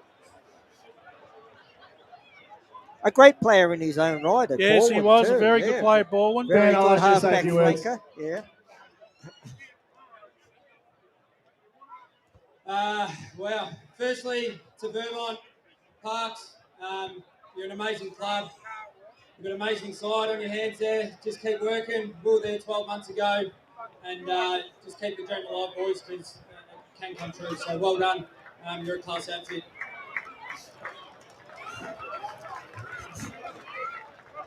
To the EFNL and all their sponsors, thanks for such a great day. Without your support, we wouldn't be able to do what we do. To our boys, well, we set out to do this, boys, and we got there. To our supporters, to all the past players, our sponsors. It's this one's for you guys. Thank you. Ladies and gentlemen, the Premier Division premiers of the Eastern Football Netball League for 2023, Rowville. As we hear the song again, first Premiership Cup in the top flight of the EFNL for Rowville. I think you'll find they're the only club that has won premierships in Division 4, 3, 2 and the top level. It's a fascinating journey for Rowville to have gone that far. Now they taste ultimate glory. Vermont coming up the ground now, of course, will be back next year.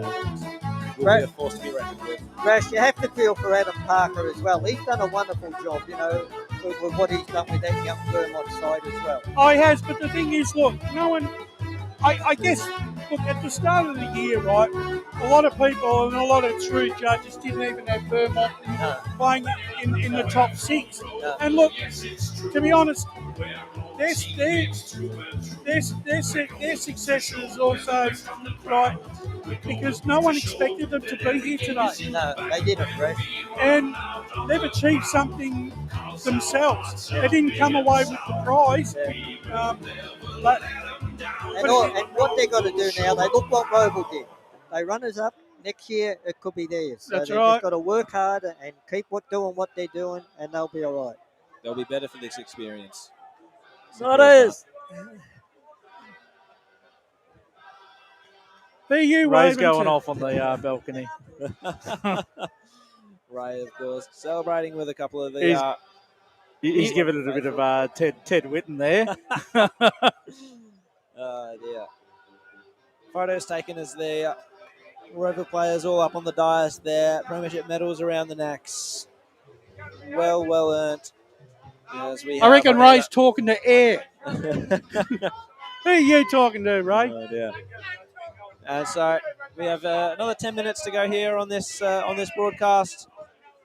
And just a reminder, I don't think we've said the scores in a while. It was Rowville 9-12-66 defeating Vermont 8-8-56 on the Bendigo Bank scoreboard. Premier Division grand final action here from Bayswater Oval. Obviously, Eichhoff winning the premiership medal. Could someone remind me what the name of it is? The Clive Churchill medal, I believe. Churchill medal. Thank you very much, Brash. And we were speaking about him. He played really well against Kalkowski, and I'm glad that he was rewarded in such a way because those sorts of games can fly under the radar a little bit.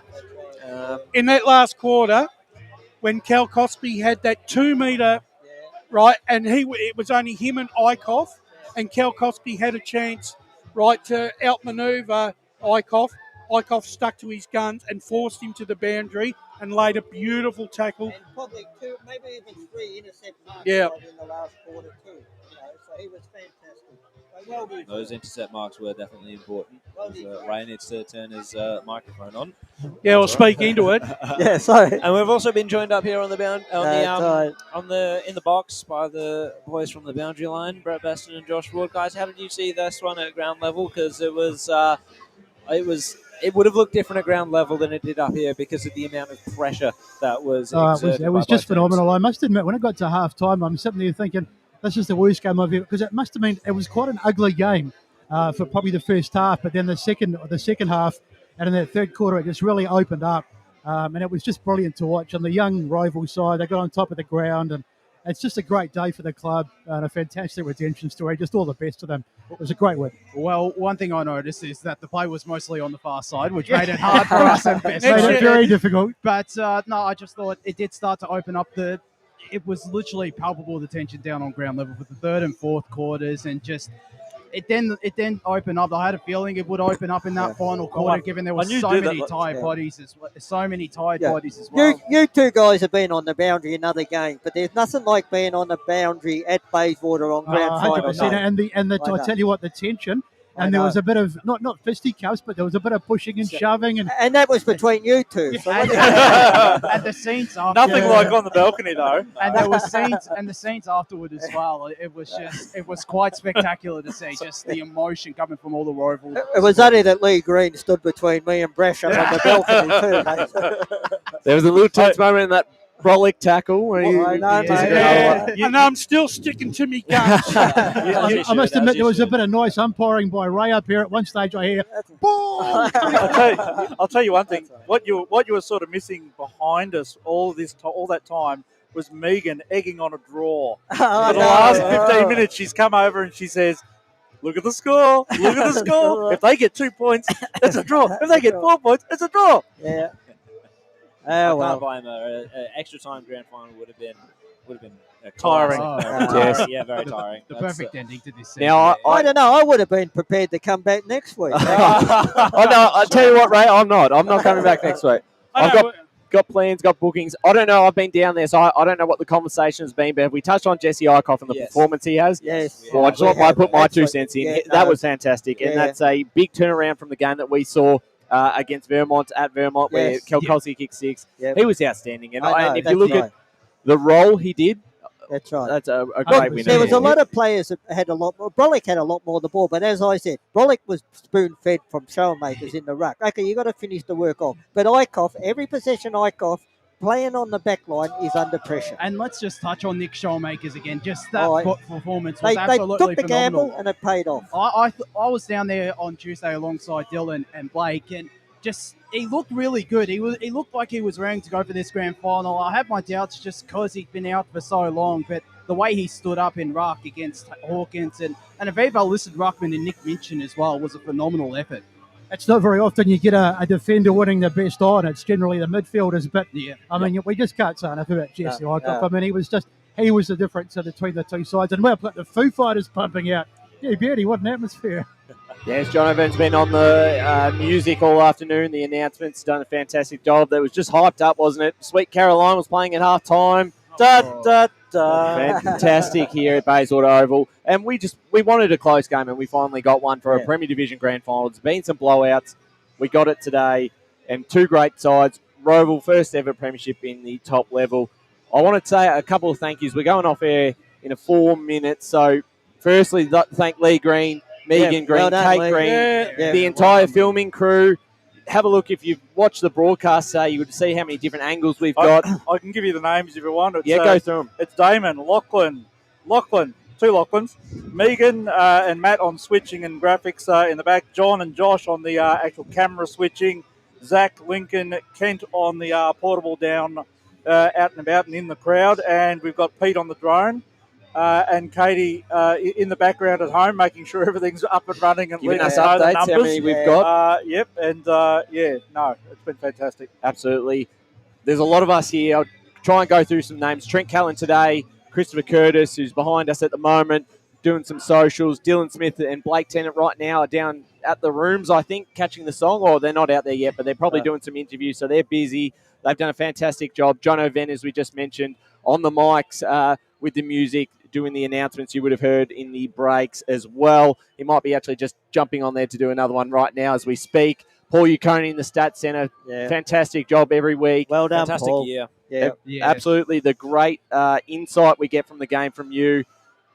Josh Ward, Brett Beston on the boundary. Again, you've been fantastic all season, and another big game on the boundary side. Had perfect viewing spot for what was a great contest. Loved every minute of it. Being Yeah, it was down on awesome. It boundary. was a great atmosphere, great game. Gab Casey behind them, Matt Spider-Lee right in front of us. My co-caller, Jared Beanland, who first ever Premier Division Grand Final calling. A fantastic job, Jared. You too, mate. Honestly, it was a pleasure to call with you, and it was a great game to do it. Absolutely. Our special comments, the experienced men in the business, Wayne Brescia, Ray Baird. It's a moment you guys will share as well with your two sides, former sides, having played today, and you both do a fantastic job every week, and a big help for me. Thanks, mate. Thank you. And who am I missing? I'm missing people. I know I'm missing people. I think that's... And everyone else who's played a role. Yourself, in the Ryan. Team. Missing yourself. No, we don't. Skip over that. Let's give a shout out to Ryan. In his first year in the job, he's done such a terrific job managing this group and has slotted in with ease. No, thank you. Been okay, I suppose. All right, well, Brett won't be turning in 2024. No, thank you to everyone here. I only have one part of it, and I can't do it with everyone here, so everyone's done a fantastic job. A big hand for me. We're going out tonight, surely. We're hitting the town, are we? Ray? I'm going to Rowville. Oh, I'm not going to Rowville. I don't think... That's the opposite direction. Hey, I bet you we find him sleeping in a box.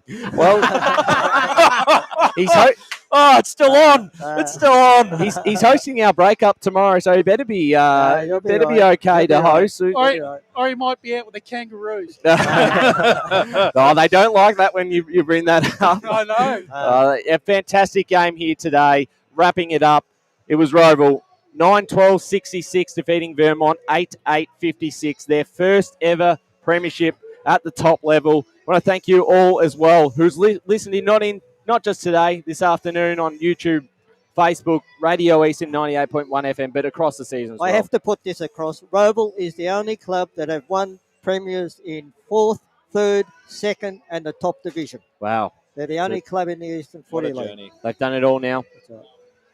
Josh's mic's turned off at the wrong time because we've got 20 seconds, mate. So that's it. Thank you again for listening in to the Eastland Premier Division Grand Final. Rowville are the premiers for 2023 at 9-12-66 to Vermont 8-8-56. Hooray! See you next year.